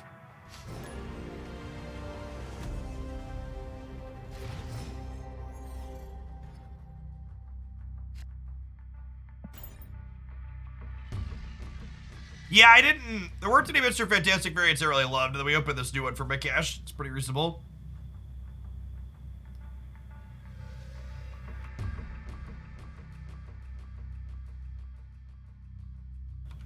I actually didn't infinite split the Deadpool variant because I had a different variant already split, or close to splitting, so I split that one instead.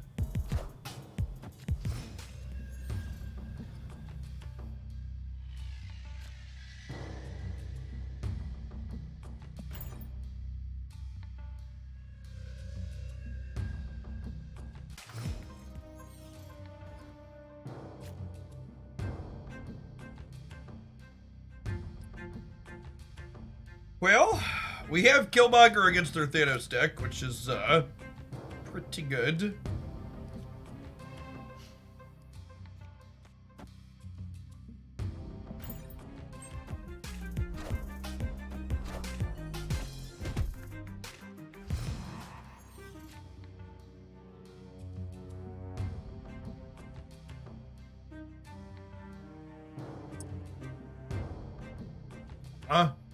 What's my curve look like for the rest of the game here? Next turn, we're obligated to play into the Avengers compound. I think I want a Namor on the right.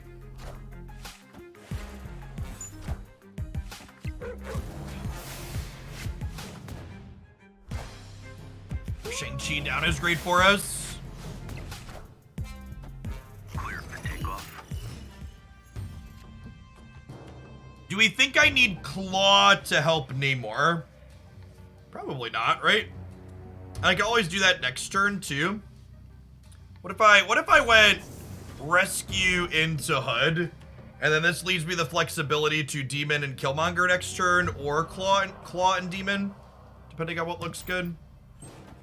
This.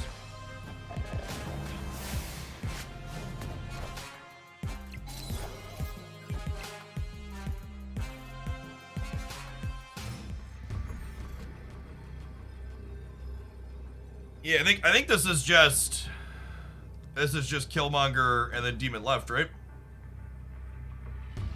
This plays for all three really solidly.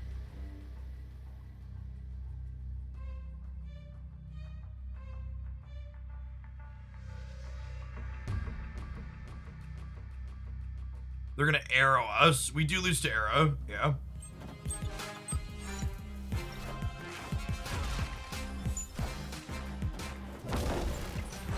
We beat that though, right?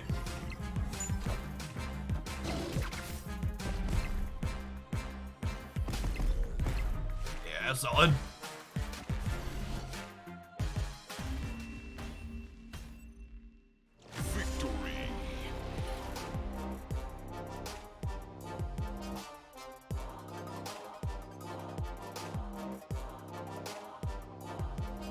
What are you hoping to Psylocke out in this deck? Any of your 3 proactive 4-drops, Jessica Jones, Rescue, or Namor?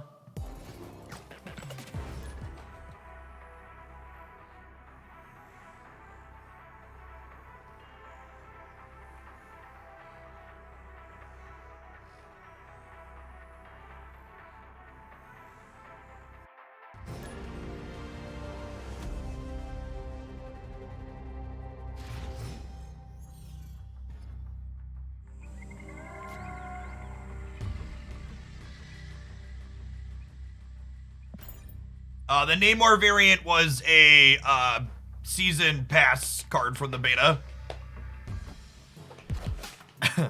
And yes, this deck is an excuse to play with the Namor variant. In case you're wondering.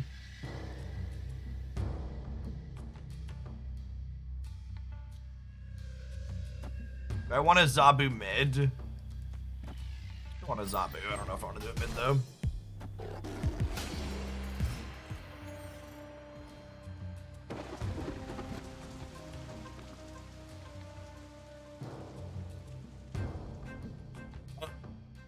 This in the center technically adds like 5 stats here, right?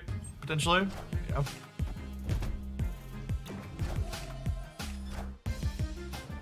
Silly Cheese, thanks for the 4 years. Welcome back.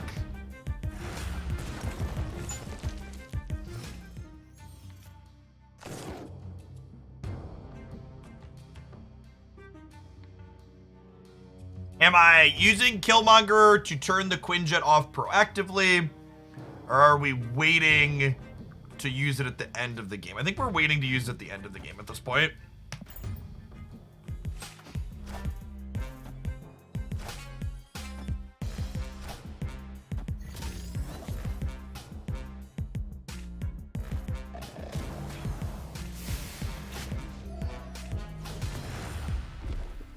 Woohoo! Sure are. Oh, we should think about Leech. Yeah, think about Leech is a good call. All right, fine, I won't be greedy.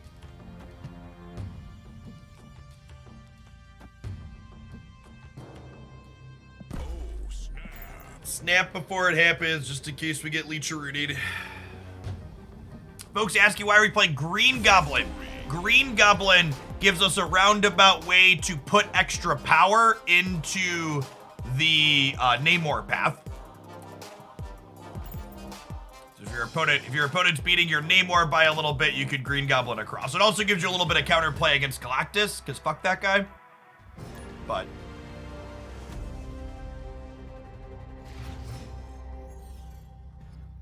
does have synergy with Namor.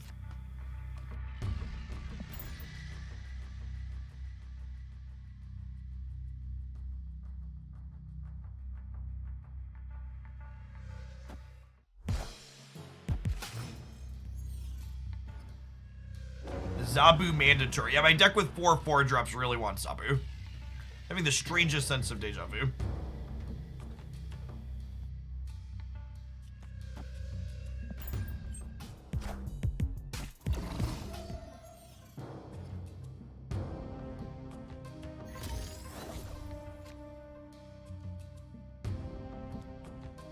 A bit of anti-synergy with these two, but coming up their extra building location sounds good.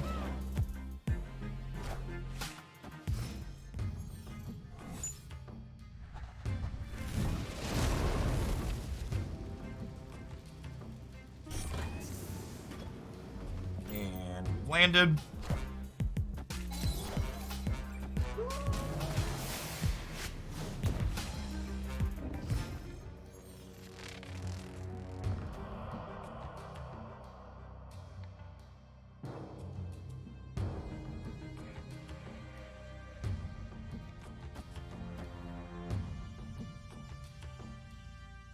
They played armor last game, so it's like, am I supposed to...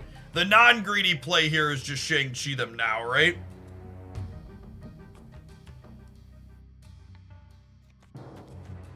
We can also get Leech to this turn.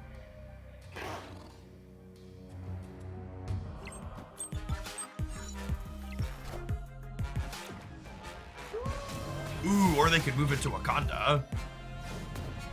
Woohoo!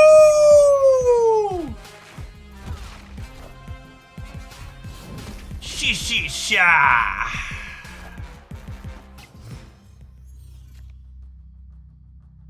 Definitely the pocket sand of Marvel Snapchat. Shang-Chi. Coming at him. Gonna give it to you.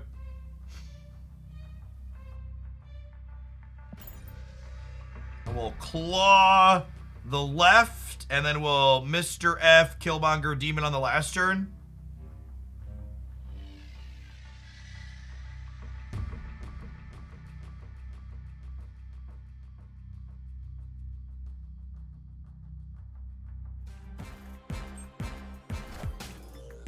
Ooh, they could gamble reality on the left. It's actually a good call. There's a good chance they got us if that's the case. Turnabout's fair game.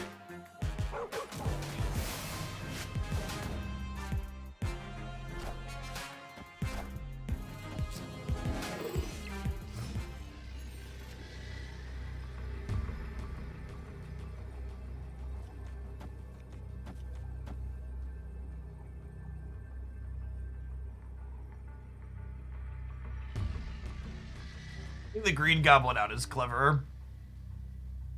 Am I supposed to not play the demon in the middle and play for the right side? Opponent snapped. This might actually be the line. This kind of plays for all three, right?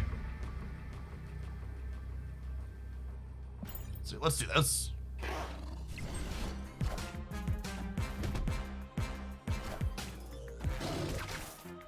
Probably gonna come down to their lockjaw roll, as is often the case.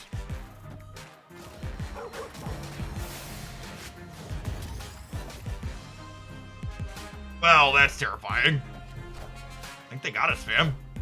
Yeah, wow. Well played. Honestly, Reality Stone is a big part of what makes their deck so good, right?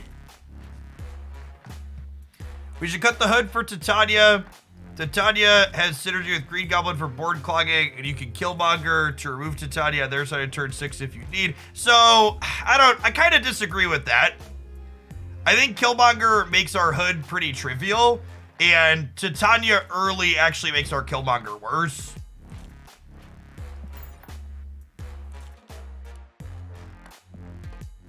It turns out Scarlet Witch is good if she costs 0, is exactly right. I like the way you broke things down, but I disagree with your conclusions. Hood also has a lot of random utility into places like Bar with No Name and Oscorp Tower. Hey, Master, thanks for the 2 months of Prime.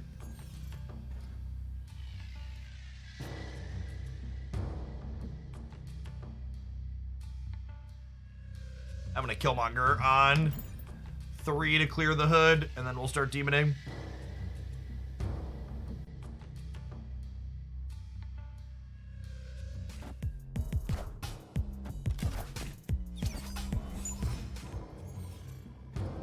Oh, snap. Hey, hope you got an armor.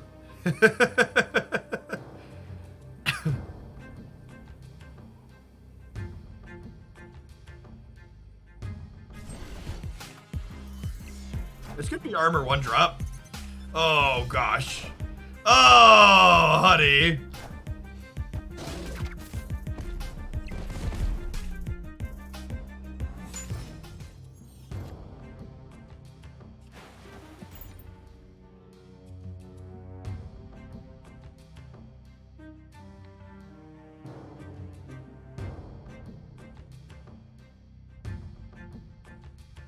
We need to draw death, right?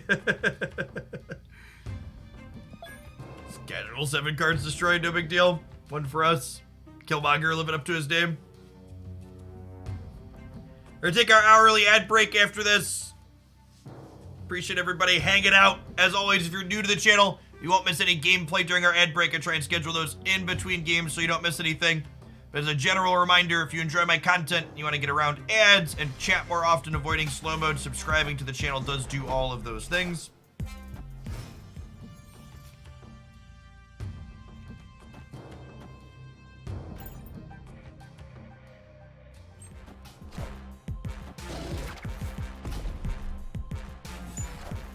Hey, Revark, thanks for the sub gift, appreciate it. Oh no, not a blue Marvel.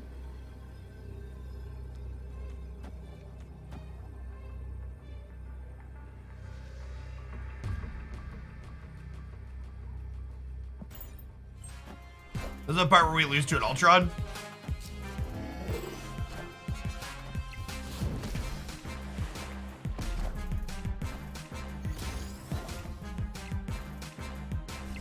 Got it. Victory. Is there value in the 2 layers of telegraphing that Hood has? The Hood suggests you might play Killmonger, so they might protect a Sunspot or a Zoo lane. The Hood also lets the opponent know that you might have a 1/6 for a later turn that's surprise for cube equity. I just don't think the cube equity bit really matters for the most part. I also think Titania has very real downsides, and our deck is, the way this deck is constructed, we're frequently going to have priority going into turn 6 or turn 7, whatever the last turn is, and Titania is often very bad when you have priority going into the last turn. Most people that are playing Zoo decks or playing armor are proactively protecting that anyways, regardless of what you're telegraphing, because they know the prevalence of Killmonger in the format in general. All right, non-subs. I'll see you in 60 seconds. I'm gonna go to the restroom. BRB.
Doke.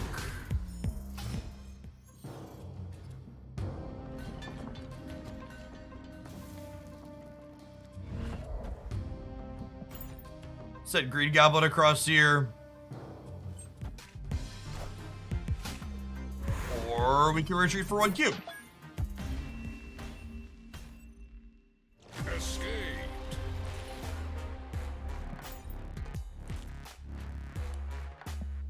Our way towards our Namor split, chat. Namor, someone asked me earlier today, do I have an infinite split on every card? Namor is on the short list of cards I don't currently have an infinite split on, believe it or not.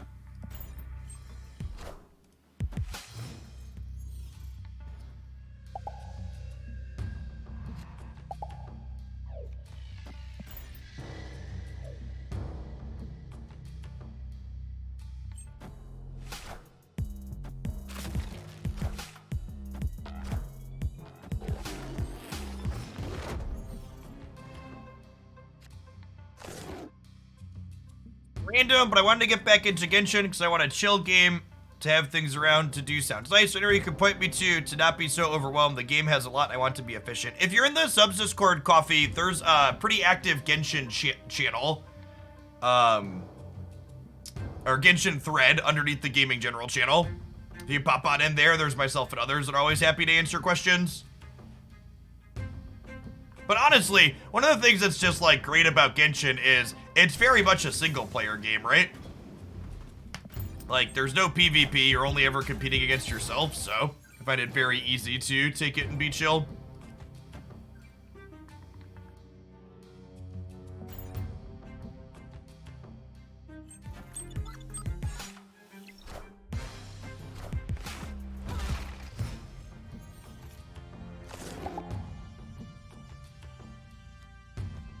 So we claw here, and then we have Shang plus Demon.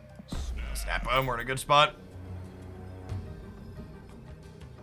Is our deck any good? He's playing Namor, so probably not.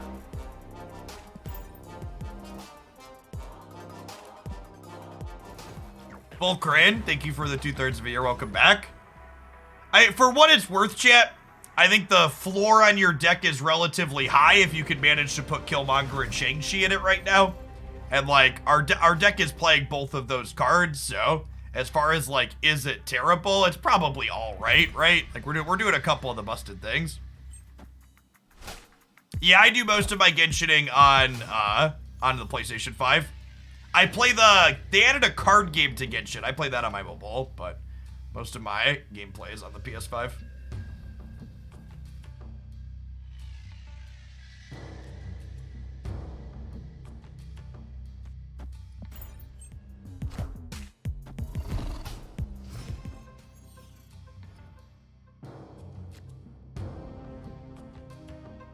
Is there another good shell for Shang-Chi other than Zabu? Yeah, literally any deck you want to play it in.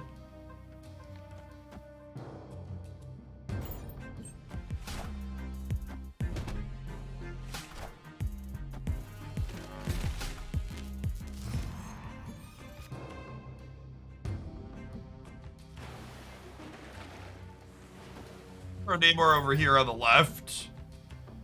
Could be Galactus, could just be Electro Ramp.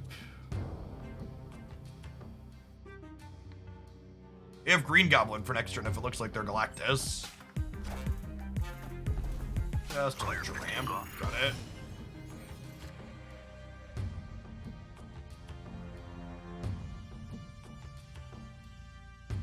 it. Snap the Killmonger.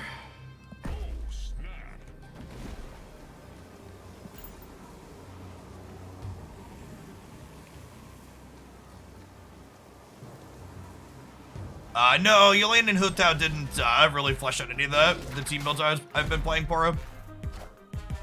Wakanda forever.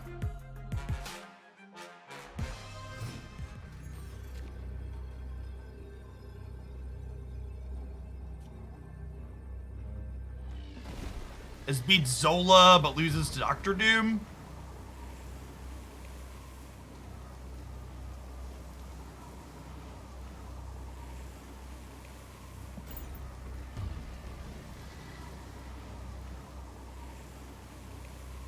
I hit a ceiling until I heard you say, put Shang-Chi in every deck and you'll be fine, so I did that. I started climbing again. God bless.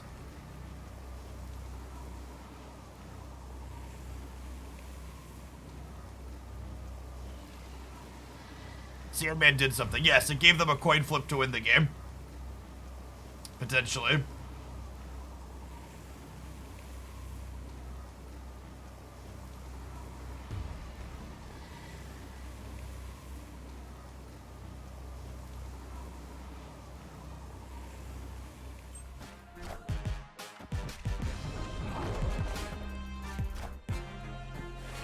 Still be Doctor Doom. Just Odin! Get out of my game. Victory. She-Hulk double up feels more like Shang-Chi double up these days. Yep.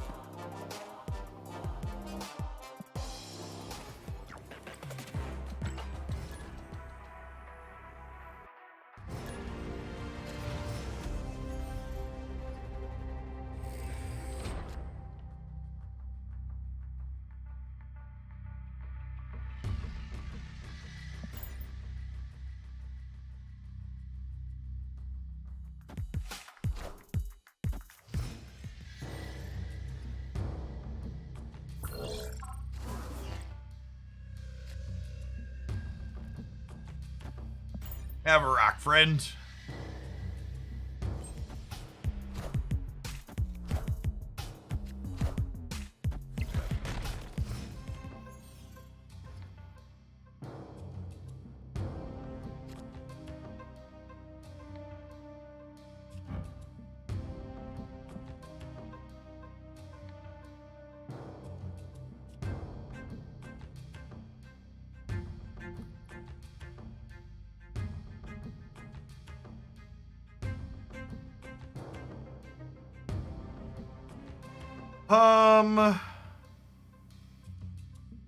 I think I like Green Goblining to restrict them on space here, especially with the vault closing up.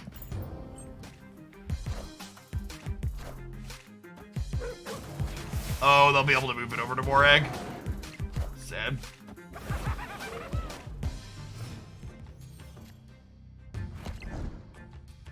This is gonna telegraph my Killmonger a little bit, but I'm gonna Namor the left.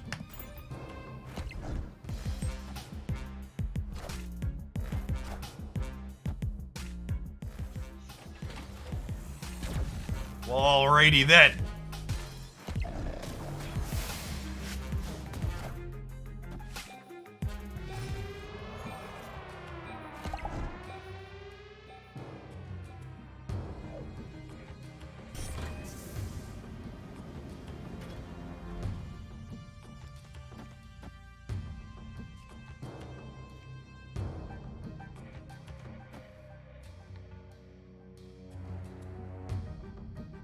I think we do this, just plan to finish with Shang in the middle, gonna count down 11 to win us, or 12, 13 to win us the left.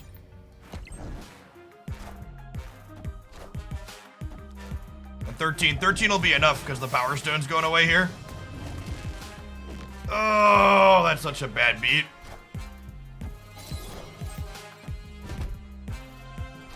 I guess Shang-Chi might win us the right.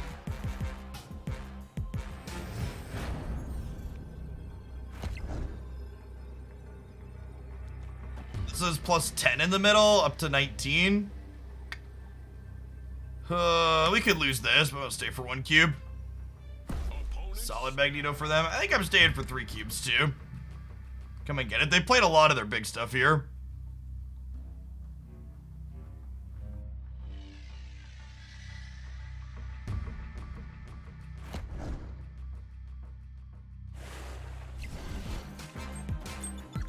God, I hate fucking Space Stone. Oh, and they have Arrow to boot? Okay, good shit.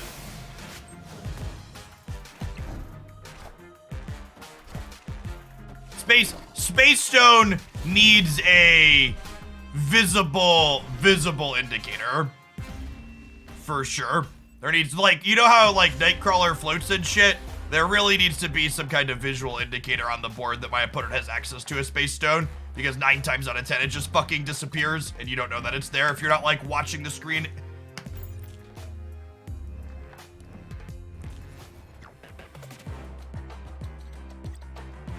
Yeah, like New York and all the other things, for sure.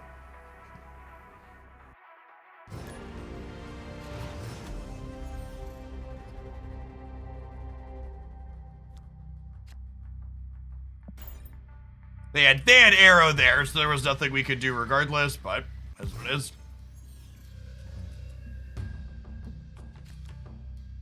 Turns out Arrow is problematic, Kudu. Who would have guessed?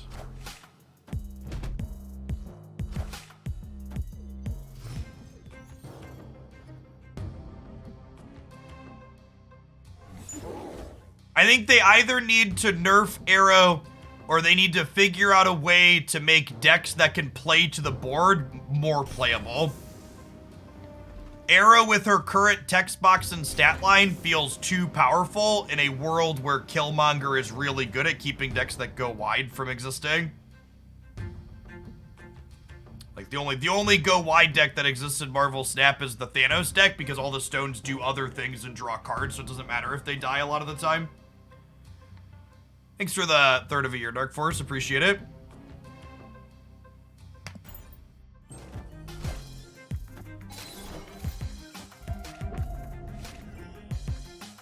Avengers!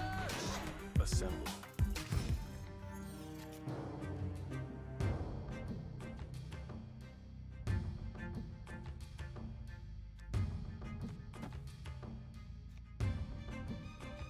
I kind of want to get Jessica Jones down this turn. I'll just play Hood in the middle to finish this up.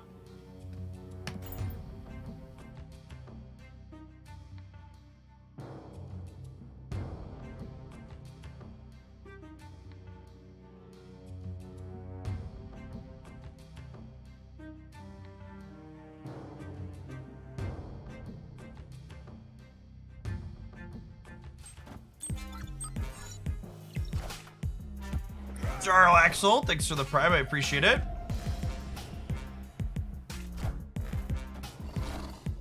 Gonna ongoing deck here for the opponent, looks like. Is there a game card? It was, yeah. Ooh. It's a potentially good one.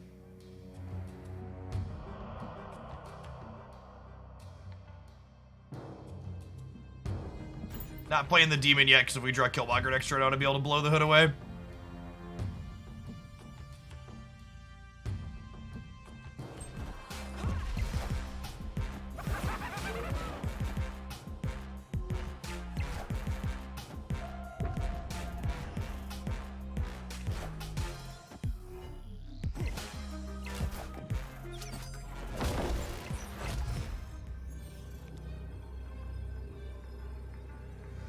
Well, we screwed their Hawkeye in a very amusing manner.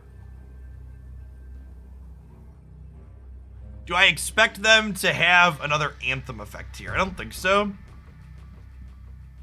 Another way to put stats into things. What if we do this and then like Ironheart? They're snapping me.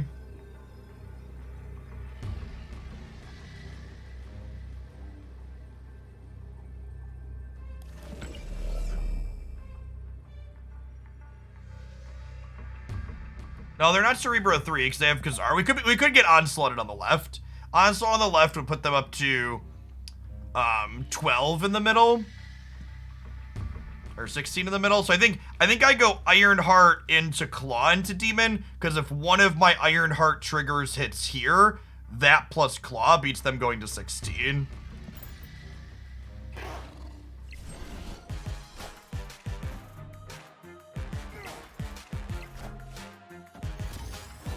What?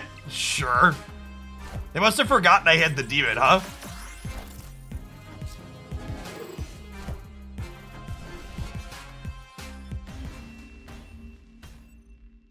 Victory.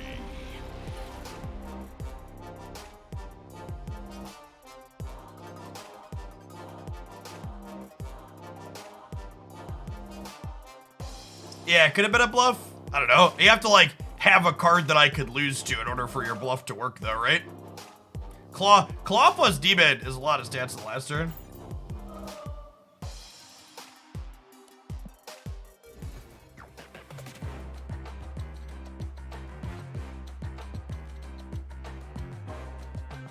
It's probably just the hipster in me, but I've had more fun playing this deck than I have the Thanos decks. Honestly, I think with the Thanos decks, I kind of want to try and play... We played the Thor Thanos for the Quantum Tunnel location. I kind of want to give Thor Thanos a try and to not Quantum Tunnel. I really like Thor and Jane Foster.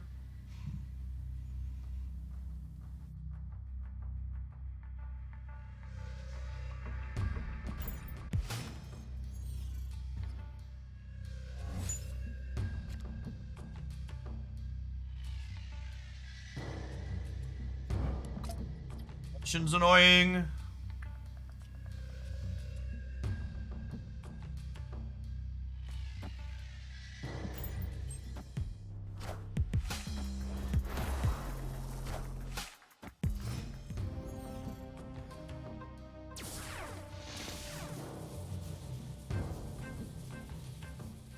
Kinda punished.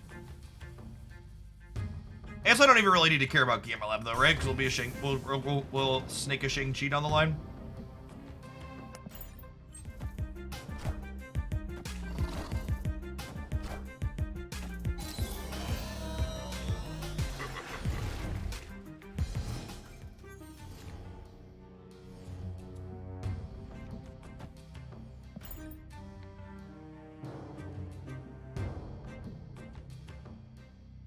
All right, we've got some stats in the middle.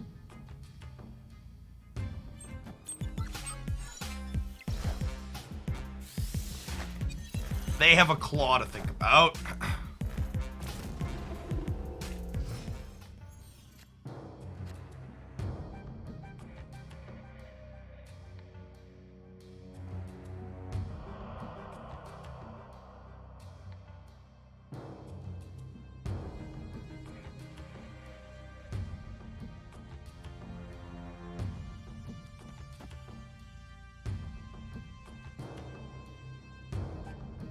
I think I'm just playing Green Goblin and then we're hoping to draw Shang-Chi for the right. This Twitch stream is pre-recorded in front of a live audience. Thanks everybody for hanging out. I appreciate you being here.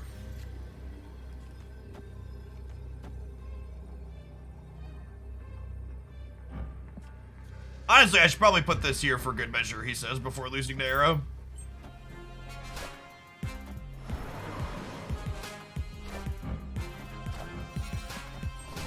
It's me. I'm the problem, it's me. Do do do do do do do do do.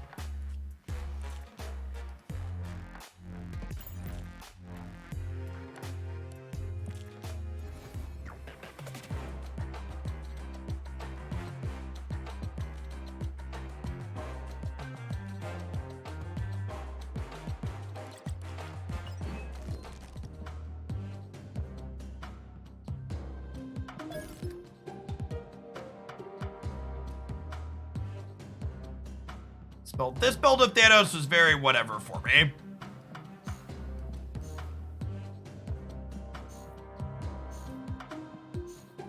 What were we doing in the Thor build? We had Thor's. I had Wasp. Valk is extra good in the Thor build.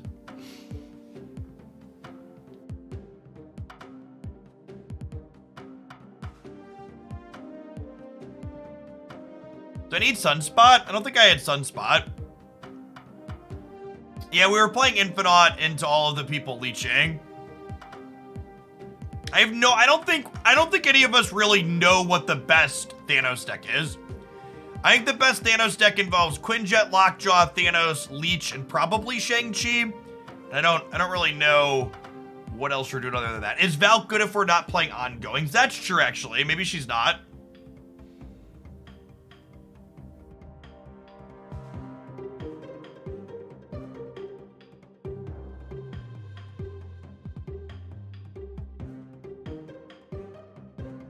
Technically we have what's it called? The one stone.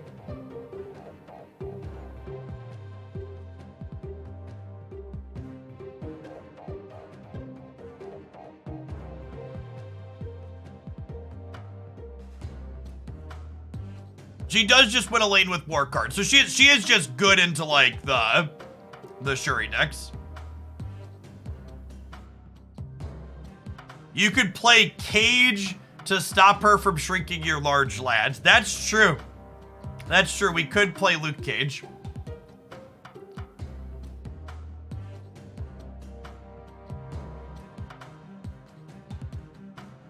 Valk beats Red Skull. Yeah, I'm gonna try. I think Valk's probably fine in the metagame even with minimal extra help.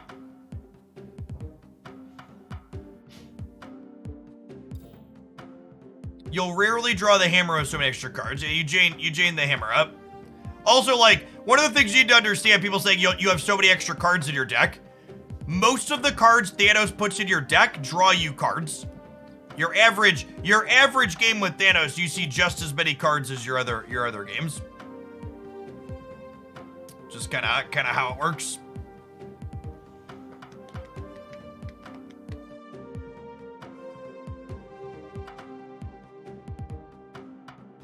We could just play Blue Marvel, yeah. Old Cheeto Fingers is a fine inclusion. Oh, I should infinite split him at some point. We got 500 boosters. We get old Cheeto Fingers inkified.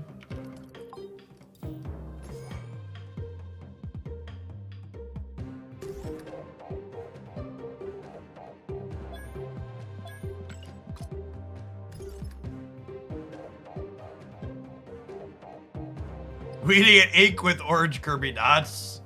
The dream.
Right?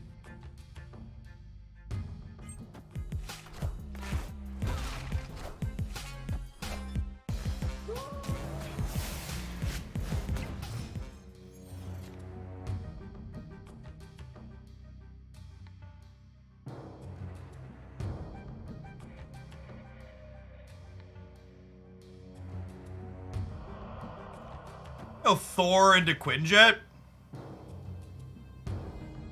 Do I want a Thor right? I don't know. They might not fill there. Valkyrie with 2 other things might be enough to win the right here.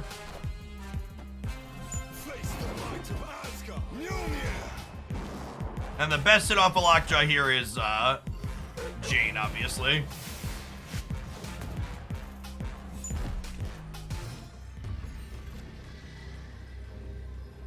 A little late to the party, Jane.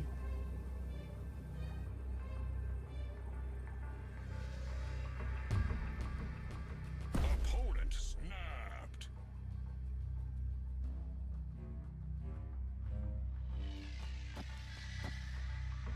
Probably gonna lose to like 5-drop plus 1-drop here, but I think there's a world where worlds exist where this could win.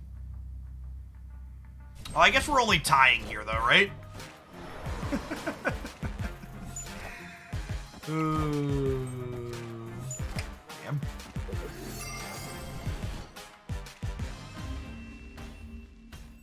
I'm off it, chat. I'm gonna play something else. I can't do it.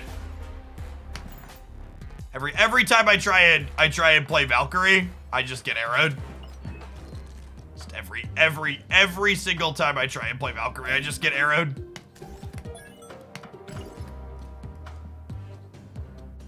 I'm sure worlds exist where she works some of the time, but we're certainly not living in them.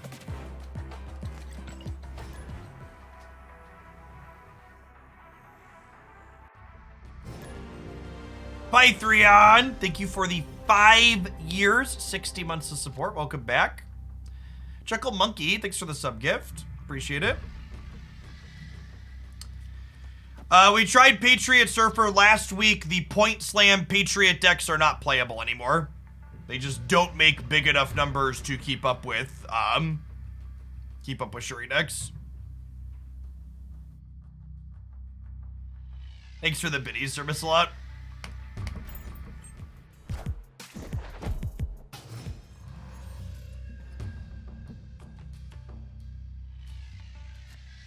What's the best anti-arrow card? Playing your own arrow with priority.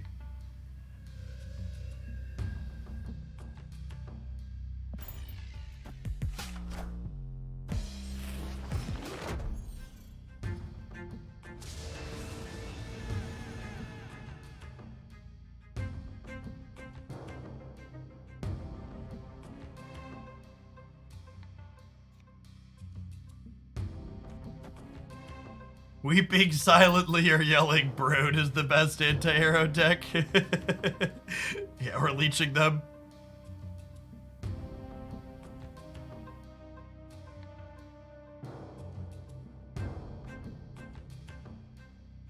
Yeah, Mr. Negative is a pretty good deck. I wouldn't play Mr. Negative personally until the Sandman hype dies down a little bit, because that's a fringe deck that suffers from Sandman, but I think once the Sandman hype dies down, it'll be fine. Why don't I play more Shuri? I just don't enjoy playing mirror matches in card games. If I play Shuri, it'll involve a lot of mirror matches.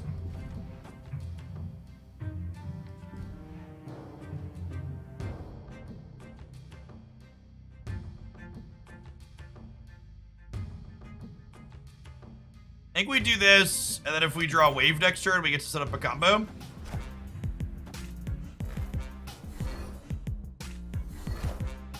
Discarding Shang-Chi is actually a little sad because that card's pretty bad against our deck. It actually doesn't have text.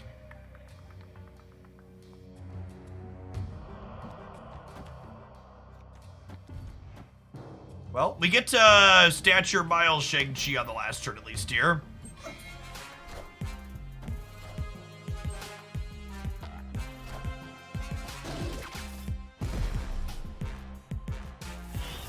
Not that. Shang-Chi looks particularly good against their deck either.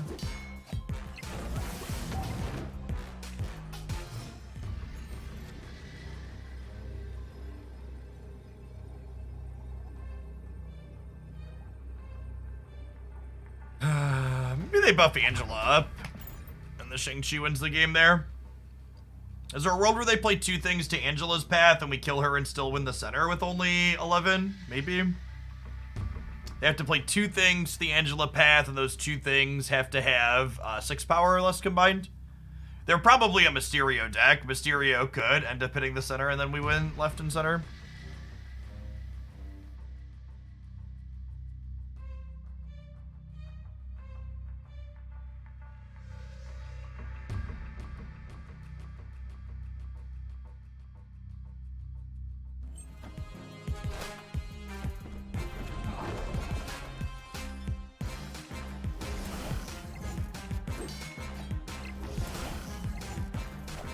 Super Shang-Chi's not good, unfortunately. They're doing kind of similar things to us, but did bigger numbers.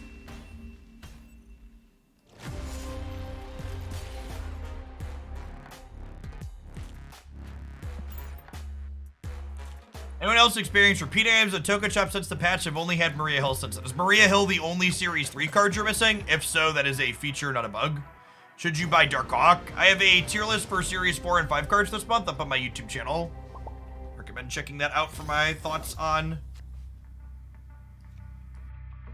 what's it called. Someone asks, is the point of this deck to use the absolute cost setting to break parity of wave? Yes. Did I ever play Artifact? I did, unfortunately, play Artifact briefly. Sometimes I try to forget, but then people like you bring it up.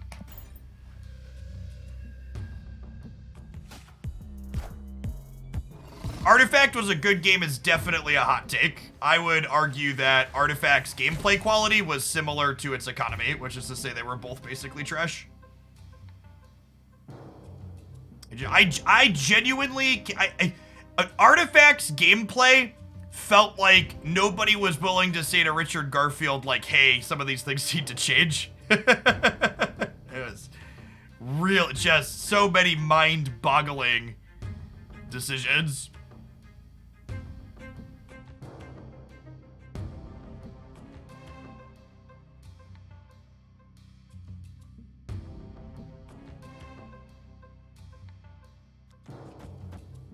Yes, we're doing this.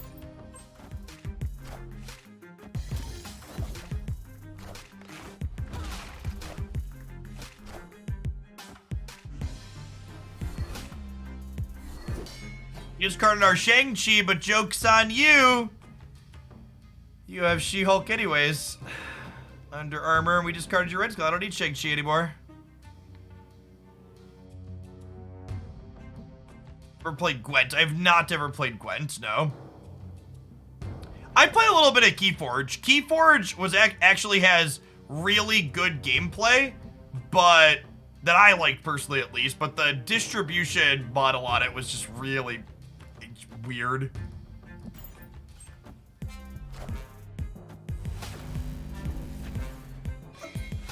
That is incredibly unfortunate.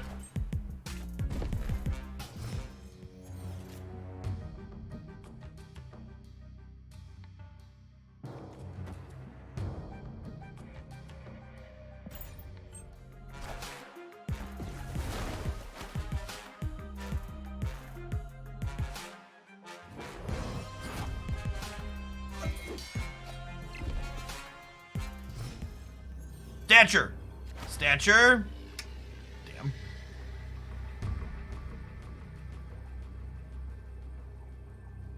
you played Flesh and Blood at all? I have ethical problems with playing a card game where the company leans into artificial scarcity as hard as Flesh and Blood does. Before Flesh and Blood existed, if you would have told me there was going to be a card game company that leaned into artificial scarcity to sell their product harder than Wizards of the Coast did with Magic, I would have fucking laughed in your face, but here we are and Flesh and Blood exists and it's real gross. For people that aren't familiar, at one point, the people that make Flesh and Blood posted a video on their Twitter of them running promo cards through a paper shredder to prove to their rabid base that they were going to be sufficiently artificially scarce after they passed out whatever set amount they had. M Darts, thanks for the prime. I've heard, and for what it's worth, I've heard nothing but good things about Flesh and Blood's actual gameplay, but it's like if someone told me there's this cryptocurrency game that has good gameplay. It's like, yeah, maybe it does, but I'm not gonna bother to find out because it's a crypto game.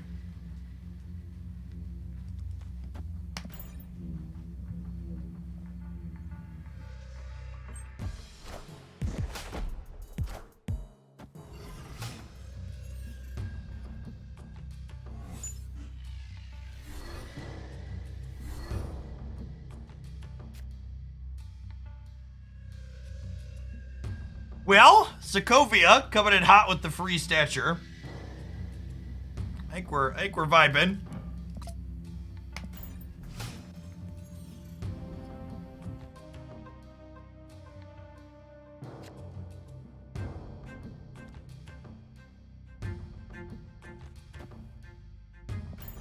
My random card gives me random cards. Love it. Yeah, last I heard on the Gwent friend, Gwent was very much on life support.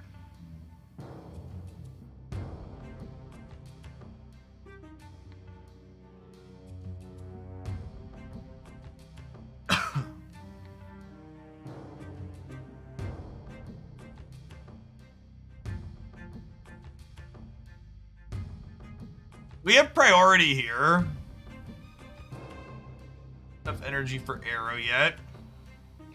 There's a world where we like set up a full location over here, so that way we can sentry down the line. Could maybe be a thing.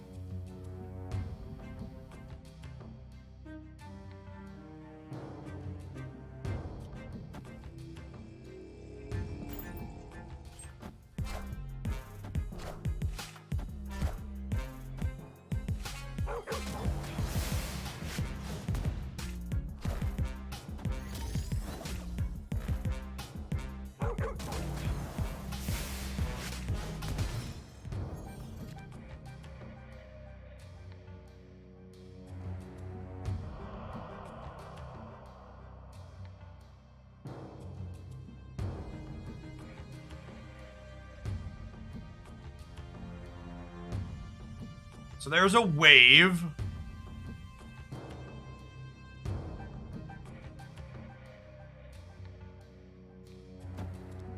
Could do this. Then we get Miles and Arrow next turn. I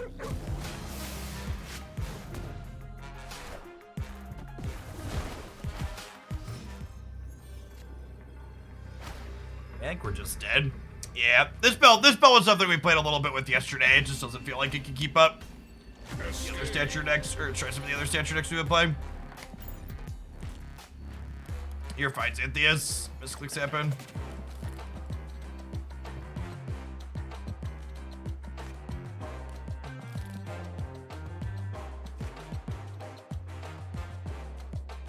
Yeah, let's get this one to try.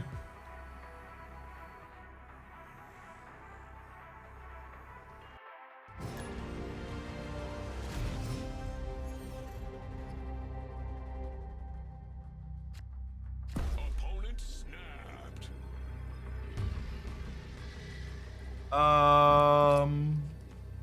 Sure. Hand's okay. I just don't really enjoy playing Galactus. We're gonna play one of the big bads. We'll play some more Thanos, which we might do at some point.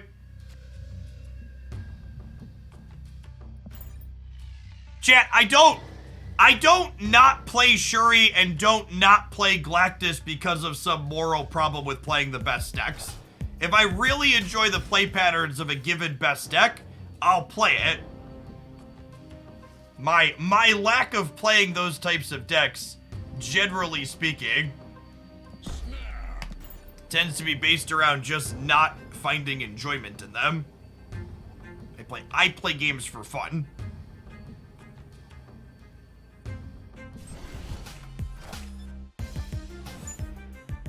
Oh, do they snap because they got a lockjaw from Camp Leia? That's funny.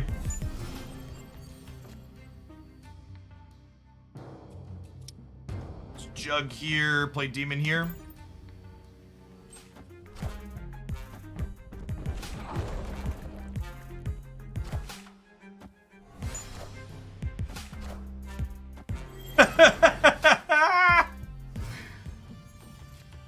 have a big old cup and get fucked over here.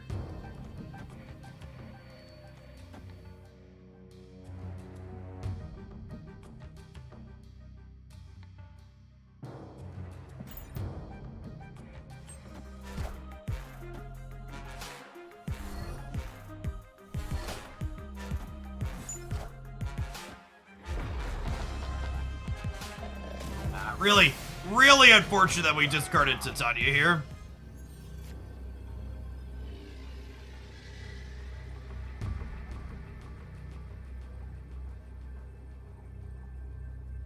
I think I just expect 13 to hold on the right through their lockjaw. And obviously RNGesus could take the wheel and drive the bus off the cliff, but I'm gonna go plus 14 in the middle. Call that good enough.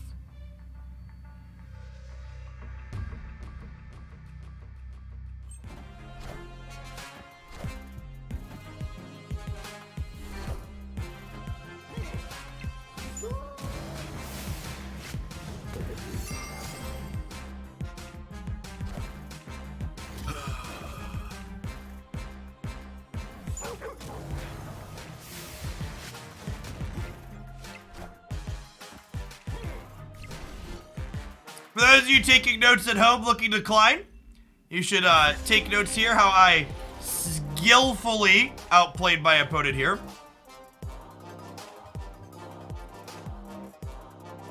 I've had a lot of people try and tell me that these Sarah decks are good.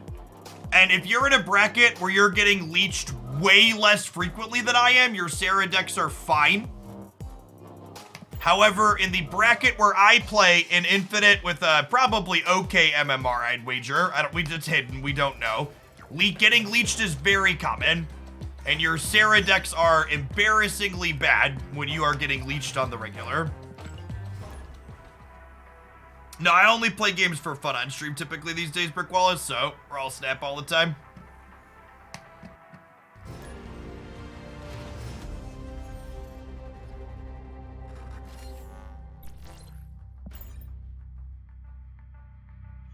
Leech back in the metagame is Patriot a possible gunner. I don't think Patriot could just point slam enough numbers to be competitive. The Shuri deck basically pushes all the other linear decks out of the format because they can't point slam hard enough to keep up with her. Has been my experience.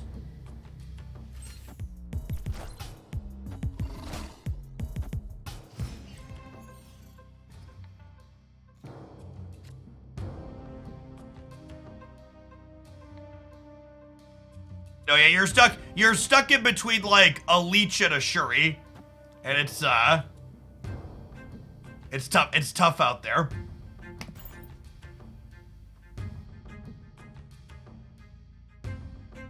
Sadly, you don't have Sauron for a Shuri deck. The best Shuri decks aren't playing Sauron anymore. They've evolved past that. I think the disruptive Surfer decks are okay.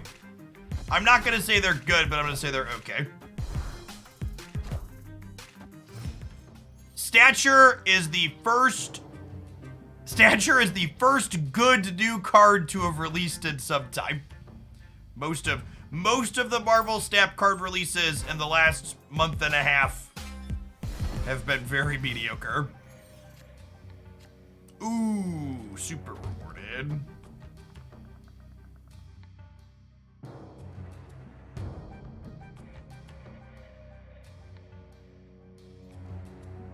Am I playing this turn? What can I draw next turn that makes me want to play this turn?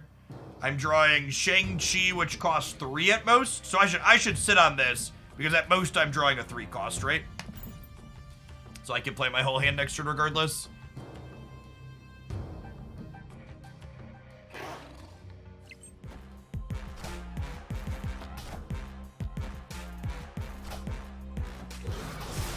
Oh my god, they Sauron'd their Cosmo. And this, guys, gals, and non-binary pals, is why the best Shuri decks are not playing Sauron anymore. Because the Shuri decks had to evolve past only point slamming and become interactive. I was like, wait, why did I get a... I was feeling pretty defeated, I'm not gonna lie, chat. And then this happened, and now I feel fucking great.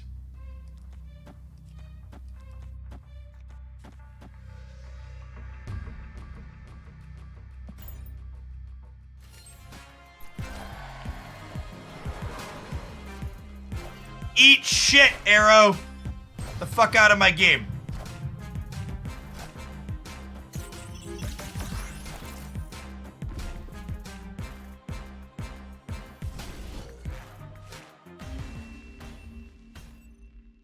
Victory.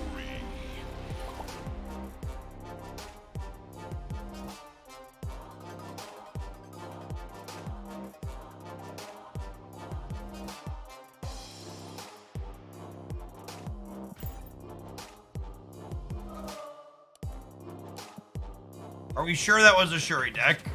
Pretty sure.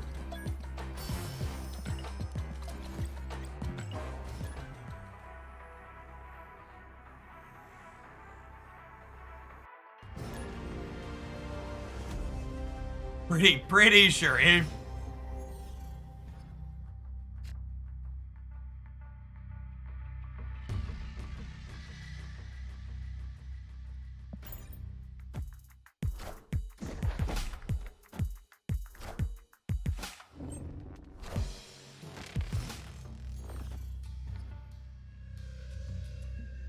A little bit of a diff on the Sakaar.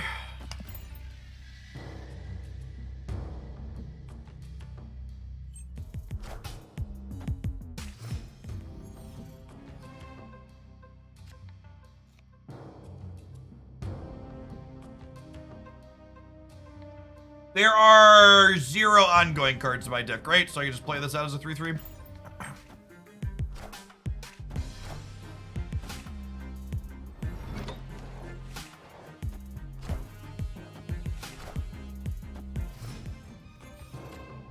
Okay. Okay.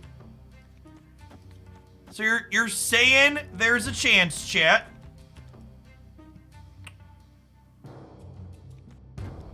Shang-Chi's part of our final turn, right? We're doing this, and then we're black bolting, and then we're going Shang, Titania, Demon.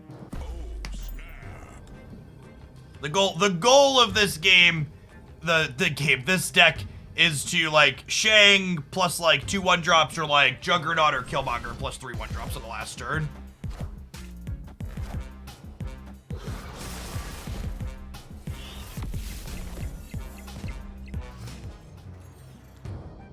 And I probably want to fill this over here to play around an Arrow with their Kingpin. As a random Kingpin, so maybe we don't have to worry about that, but Arrow's in a lot of stuff. Playing for the right also helps us fight for priority, yeah?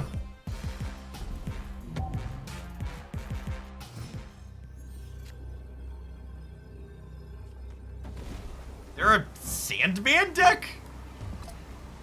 Really? Okay.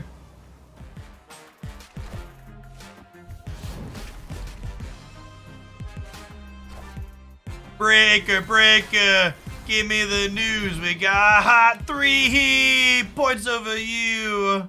Victory.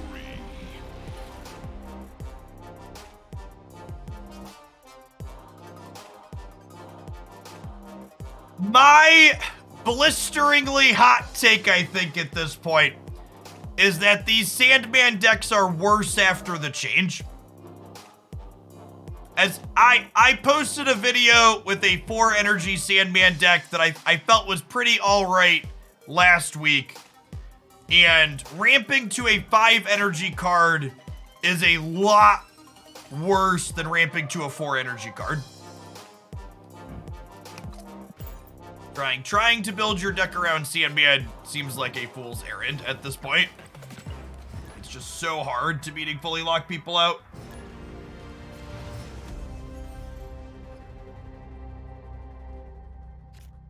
Looking at the decks that are good in this format, by the time you get Sandman down on turn 4 at the earliest, they're mostly done playing their multiple cards out, and generally speaking, they can end the game with just one card and still stay ahead of you.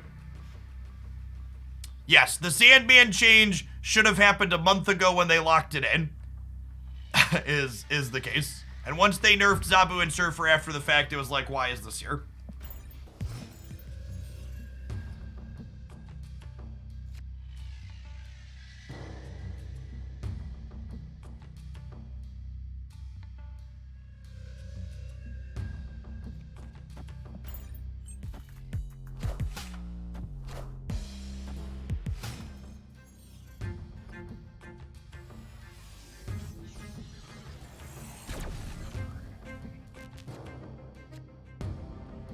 I don't know, maybe this qualifies as a hot take, but again, I think another thing that's important to mention is that I don't think their intention with the Sandman change was to make Sandman a playable build-around card. The Sandman change seems like its intention was to make it a playable tech card, which I think they did. It seems like it's a playable tech card now.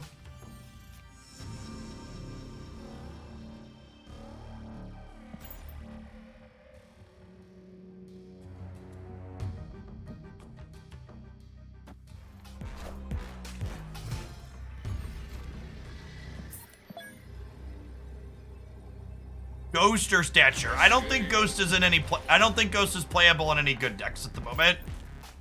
I think Stature is like a solid B+ card. I think her Black Bolt Moon Knight package can go into a few different things, and it feels relatively competitive in the things that it goes in. If you enjoy the idea of Stature and you are an end game player who has regular access to tokens, I think she is a great card to pick up.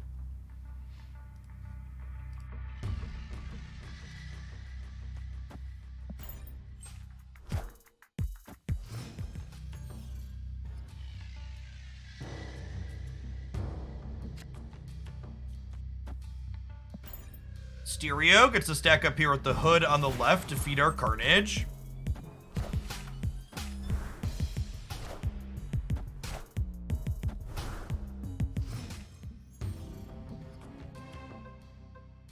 We played some Namor earlier today. It was a ton of fun. You can expect a Namor highlight up on my YouTube channel tomorrow.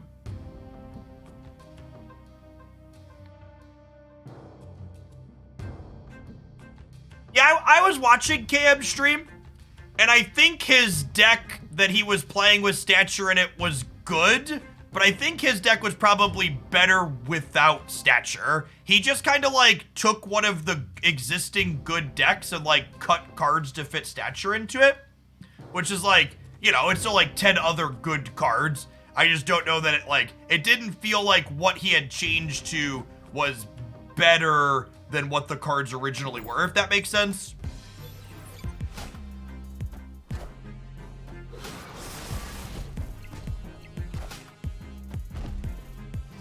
I'm worried they're gonna keep dropping cards to Series 3 faster than I pick them up. It's not possible. The fastest they drop cards to Series 3 is 5 a month on the long months, and you get 10 plus per month. Can I show a good Agatha deck? I cannot show you a good Agatha deck, and nor can anybody else.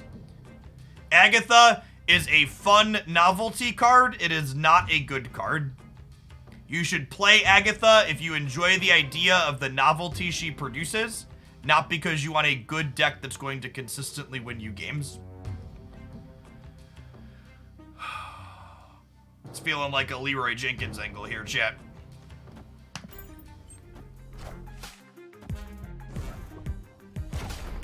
Damn it, Bobby!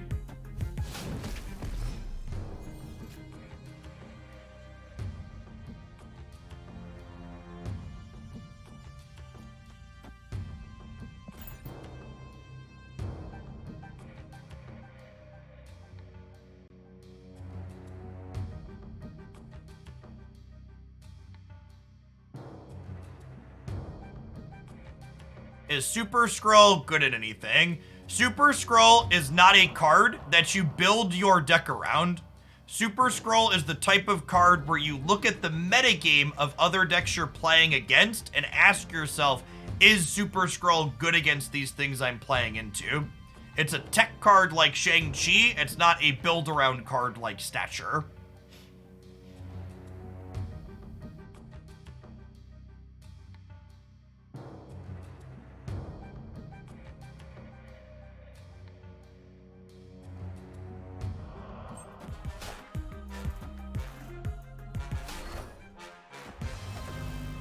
They're also a Killmonger deck. Interesting. Shang-Chi lets us compete on the right, which is nice. I almost feel like I'm just not supposed to play Titania outright because we have priority here. Seems sketchy. They're going to drop to 9. They might just feel safe over here. Maybe we do this for the sake of it. I'm only going to 9. Although if they play here, we probably just win, right? I guess we lose to Dr. Doom right with this line.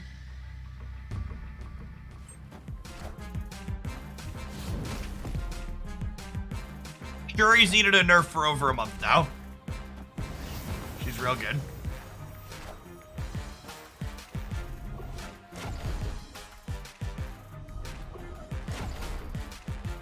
Got him. Is there any chance of a Guardians of the Galaxy deck being good? No. There are characters in the Guardians of the Galaxy that are playable.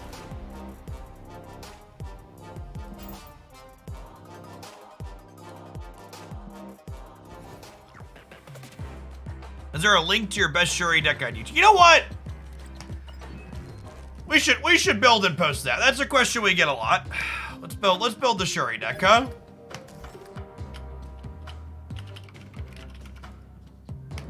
What does the Shuri deck look like? I'm sure we're gonna build it and then get stuffed a bunch here because that's how variance works.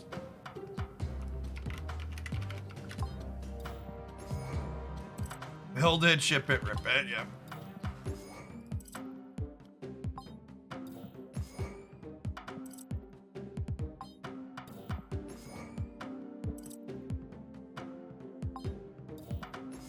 Thanks, love.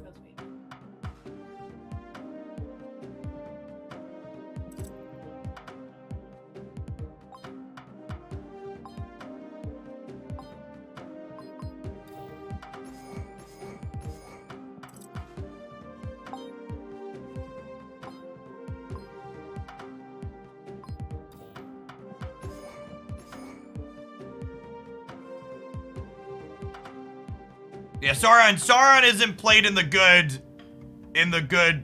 Shuri list right now because the good Shuri lists need to play Armor and Cosmo. A lot of them have moved away from Zola too. Sunspot's all right. Sunspot and Polaris could be good last couple.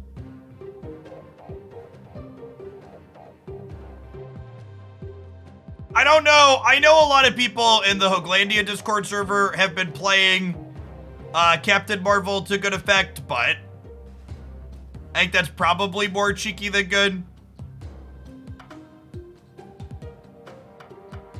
I don't know. I don't know that I want to go on the record recommending that what I think is the best build. If you play Sunspot and Polaris, this is KM best list exactly. All right, we're just gonna copy him then. But do you see how like chat I sat down without ever having seen KM's Shuri list? And I was just like, okay, these are the 10 cards I want to play.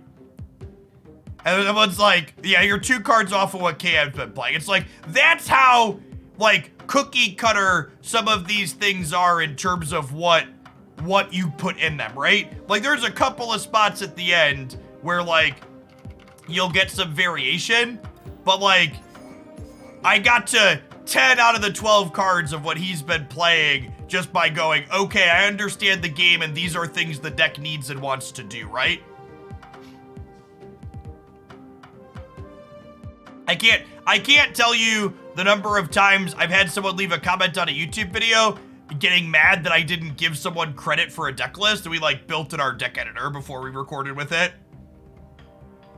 The developers of Marvel Snap built most of the Marvel Snap decks. The rest of us are just out here building with Legos trying to find them.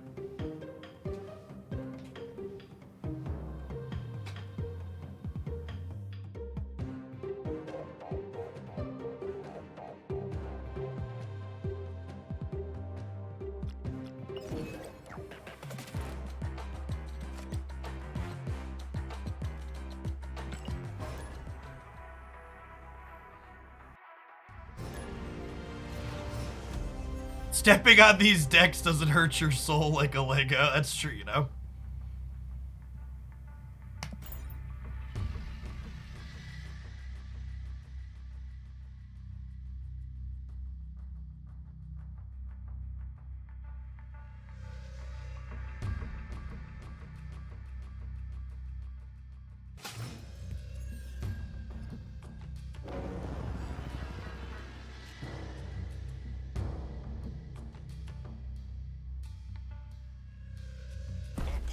Hey, J-Pox.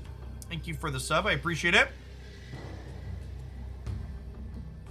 Or definitely staying in for the snap. I think this is just like 0 into Polaris, into Shuri, into Red Skull, into stuff, right?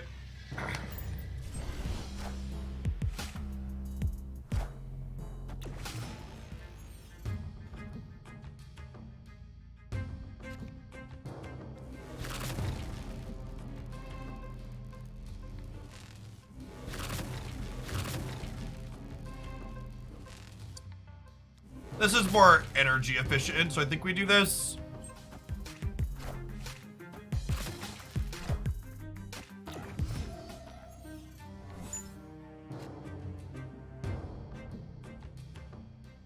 Is this Galactus?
It is Galactus?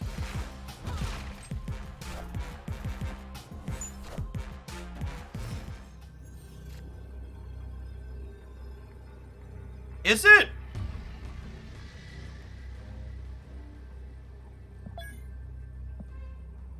Huh.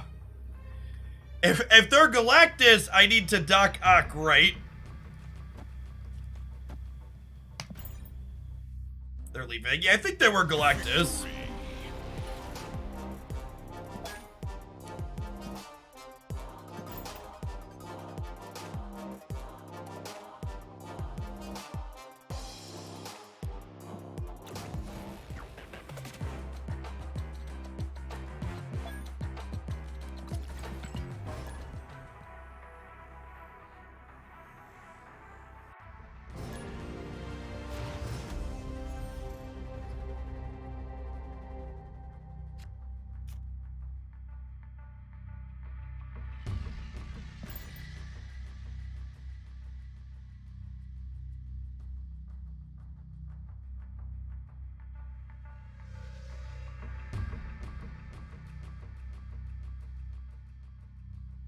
We switched to a good deck, chat. Now the game's been broken.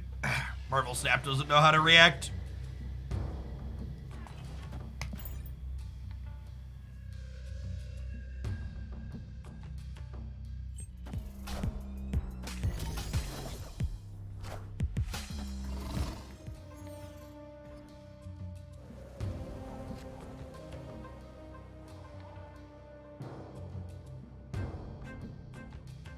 should probably snap them here, right?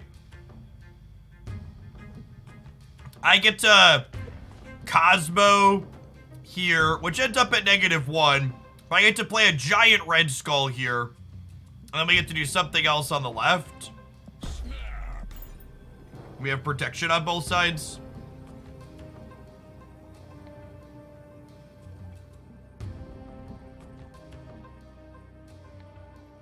Victory.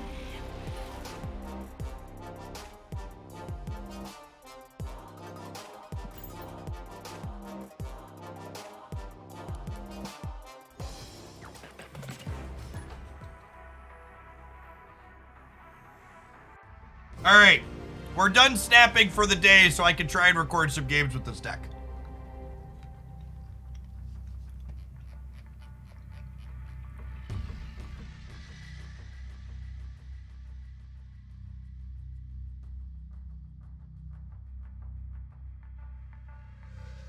Infinite, the last 4 seasons, stuck at 80 this one. I'll just play more games. Make sure you're playing good decks. Pause champ. Yeah, the server. Anybody else having server issues?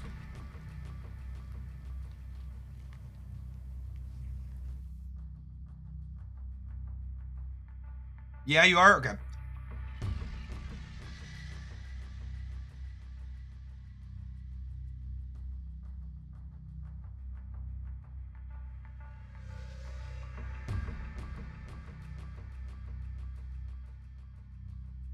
All right, I'm gonna hit an ad roll and restart my client here really quick. BRB. The game is very confused that we're trying to play Shuri.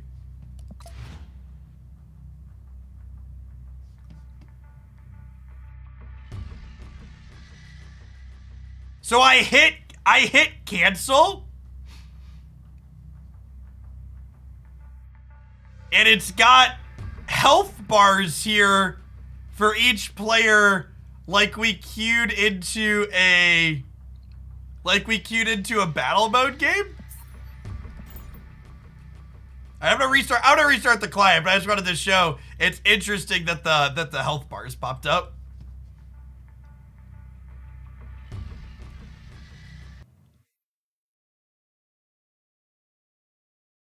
It just happened to you too. All right, yeah. Mom spaghetti, knees weak, arms are heavy. There's vomit on the server case already. But you keep on forgetting what Brode wrote down. The whole crowd roars so loud. You open your mouth, but the arrow nerf won't come out.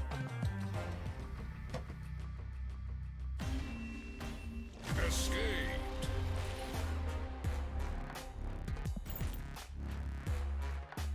Apparently the game got through 2 turns before we left.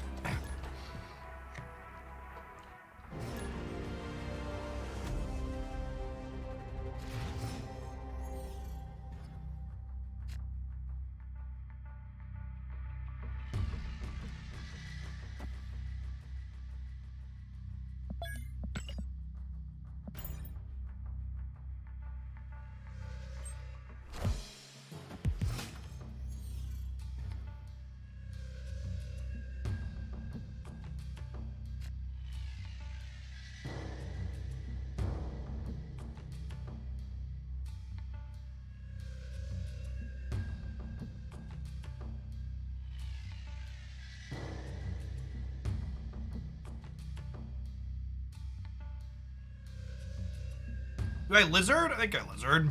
I don't really have anything to ramp into at the moment. Maybe I'm supposed to 0 into the lizard?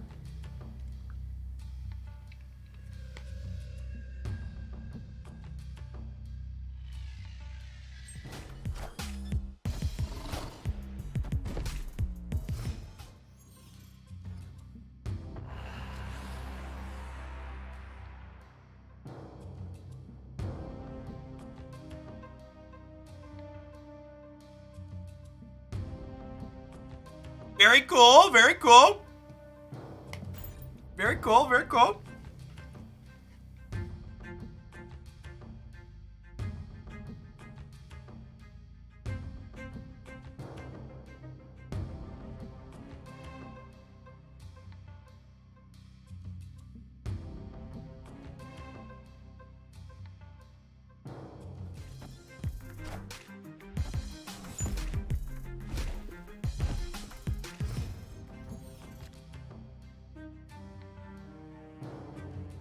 It's the arbor waiting room. Right.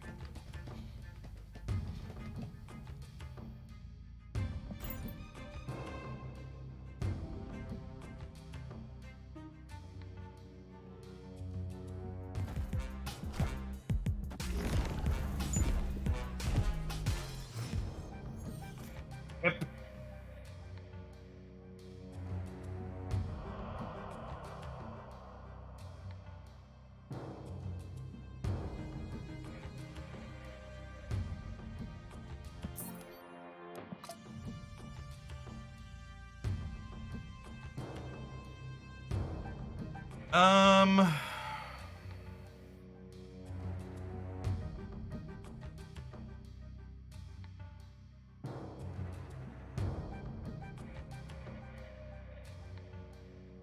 Hey, Dick, thanks for the third of a year.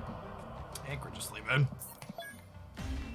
We could have got like a Polaris tuner maybe, or an armor. We could have maybe done something here.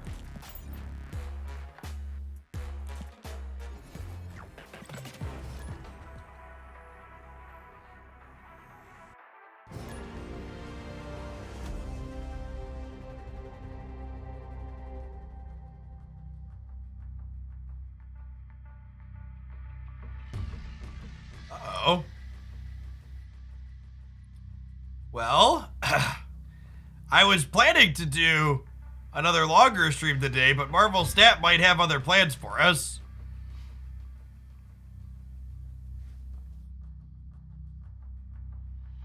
Shuri is much better than Darkhawk. I think it's still up in the air whether or not Darkhawk is playable in the current metagame.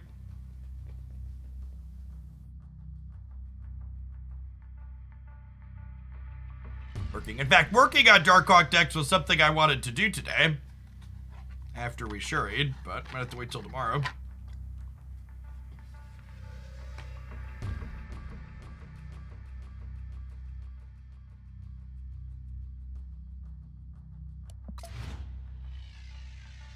Yeah, this is the exact same thing it was last time. Where it, like, put the health bars up underneath and here. And then when I reloaded, it got us back into a game where 2 turns had passed already. Maybe they're hot fixing Sandman, maybe. Yeah, a couple other people said they were having server issues. Maybe US West is having some problems today. What am I eating? Frozen veggie loaf meal. I had some peas and mashed potatoes next to it.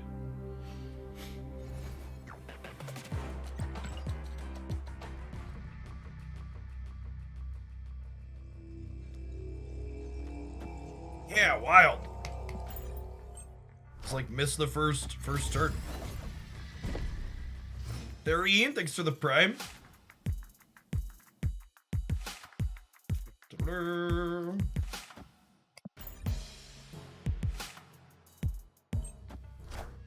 Frozen veggie love user reader. I don't think that's what they actually call it. I don't know what the official name is offhand.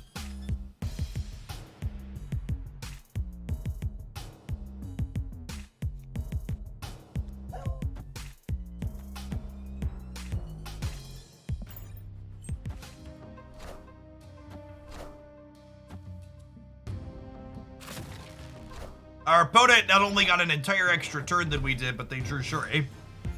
This is part of the reason why I don't play a lot of decks like this, because the mirror match is just so dry. Escape. We just like point slam each other and maybe somewhat arrows at the end of the game. There's not a lot of intricacies or interesting things that go on. My brain doesn't feel tickled afterwards. It's just like we did some stuff.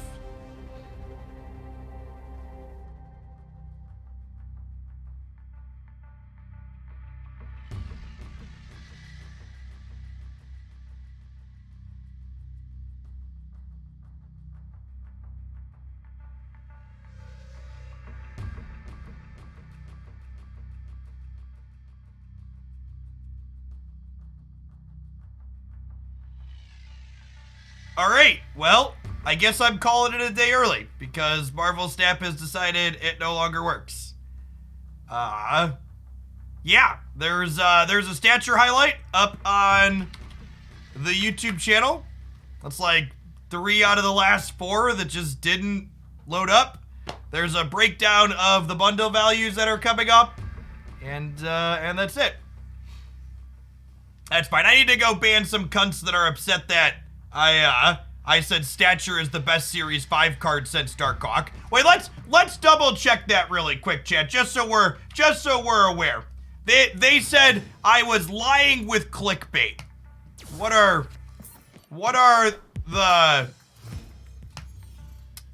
the Series 5 cards that have released? Source/pool 5. Filter. So we've had, since Darkhawk, we've had Null, Dazzler, Sauron, Ghost, Shadow King, Shada. Like, maybe this one? Yeah, Null was before Darkhawk, right? Also, like, Null is, like, only good inside of Galactus. So I think you could even argue that stature is better than Null. These are the only 2 that are close. These are the only 2 that are close.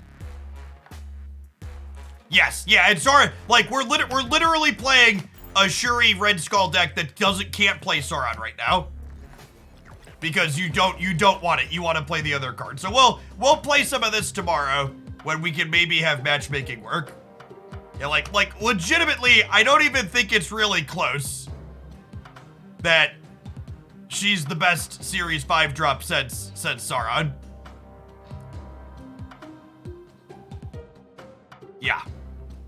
Like, some of these other ones are like Dazzler and like Shadow are like, okay. And you could like maybe not feel completely terrible if you play that. But I think this card's actually good.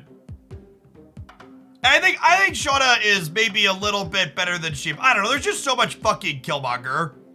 Like in a world where like a bunch of best decks aren't playing Killmonger, maybe she's fine, but I don't know that I've ever lived in that world in Marvel Snap. Yeah, alright. Alright, I'm off. It sucks. I was planning to stream for a couple more hours today, but Marvel Snap has decided that's not allowed, so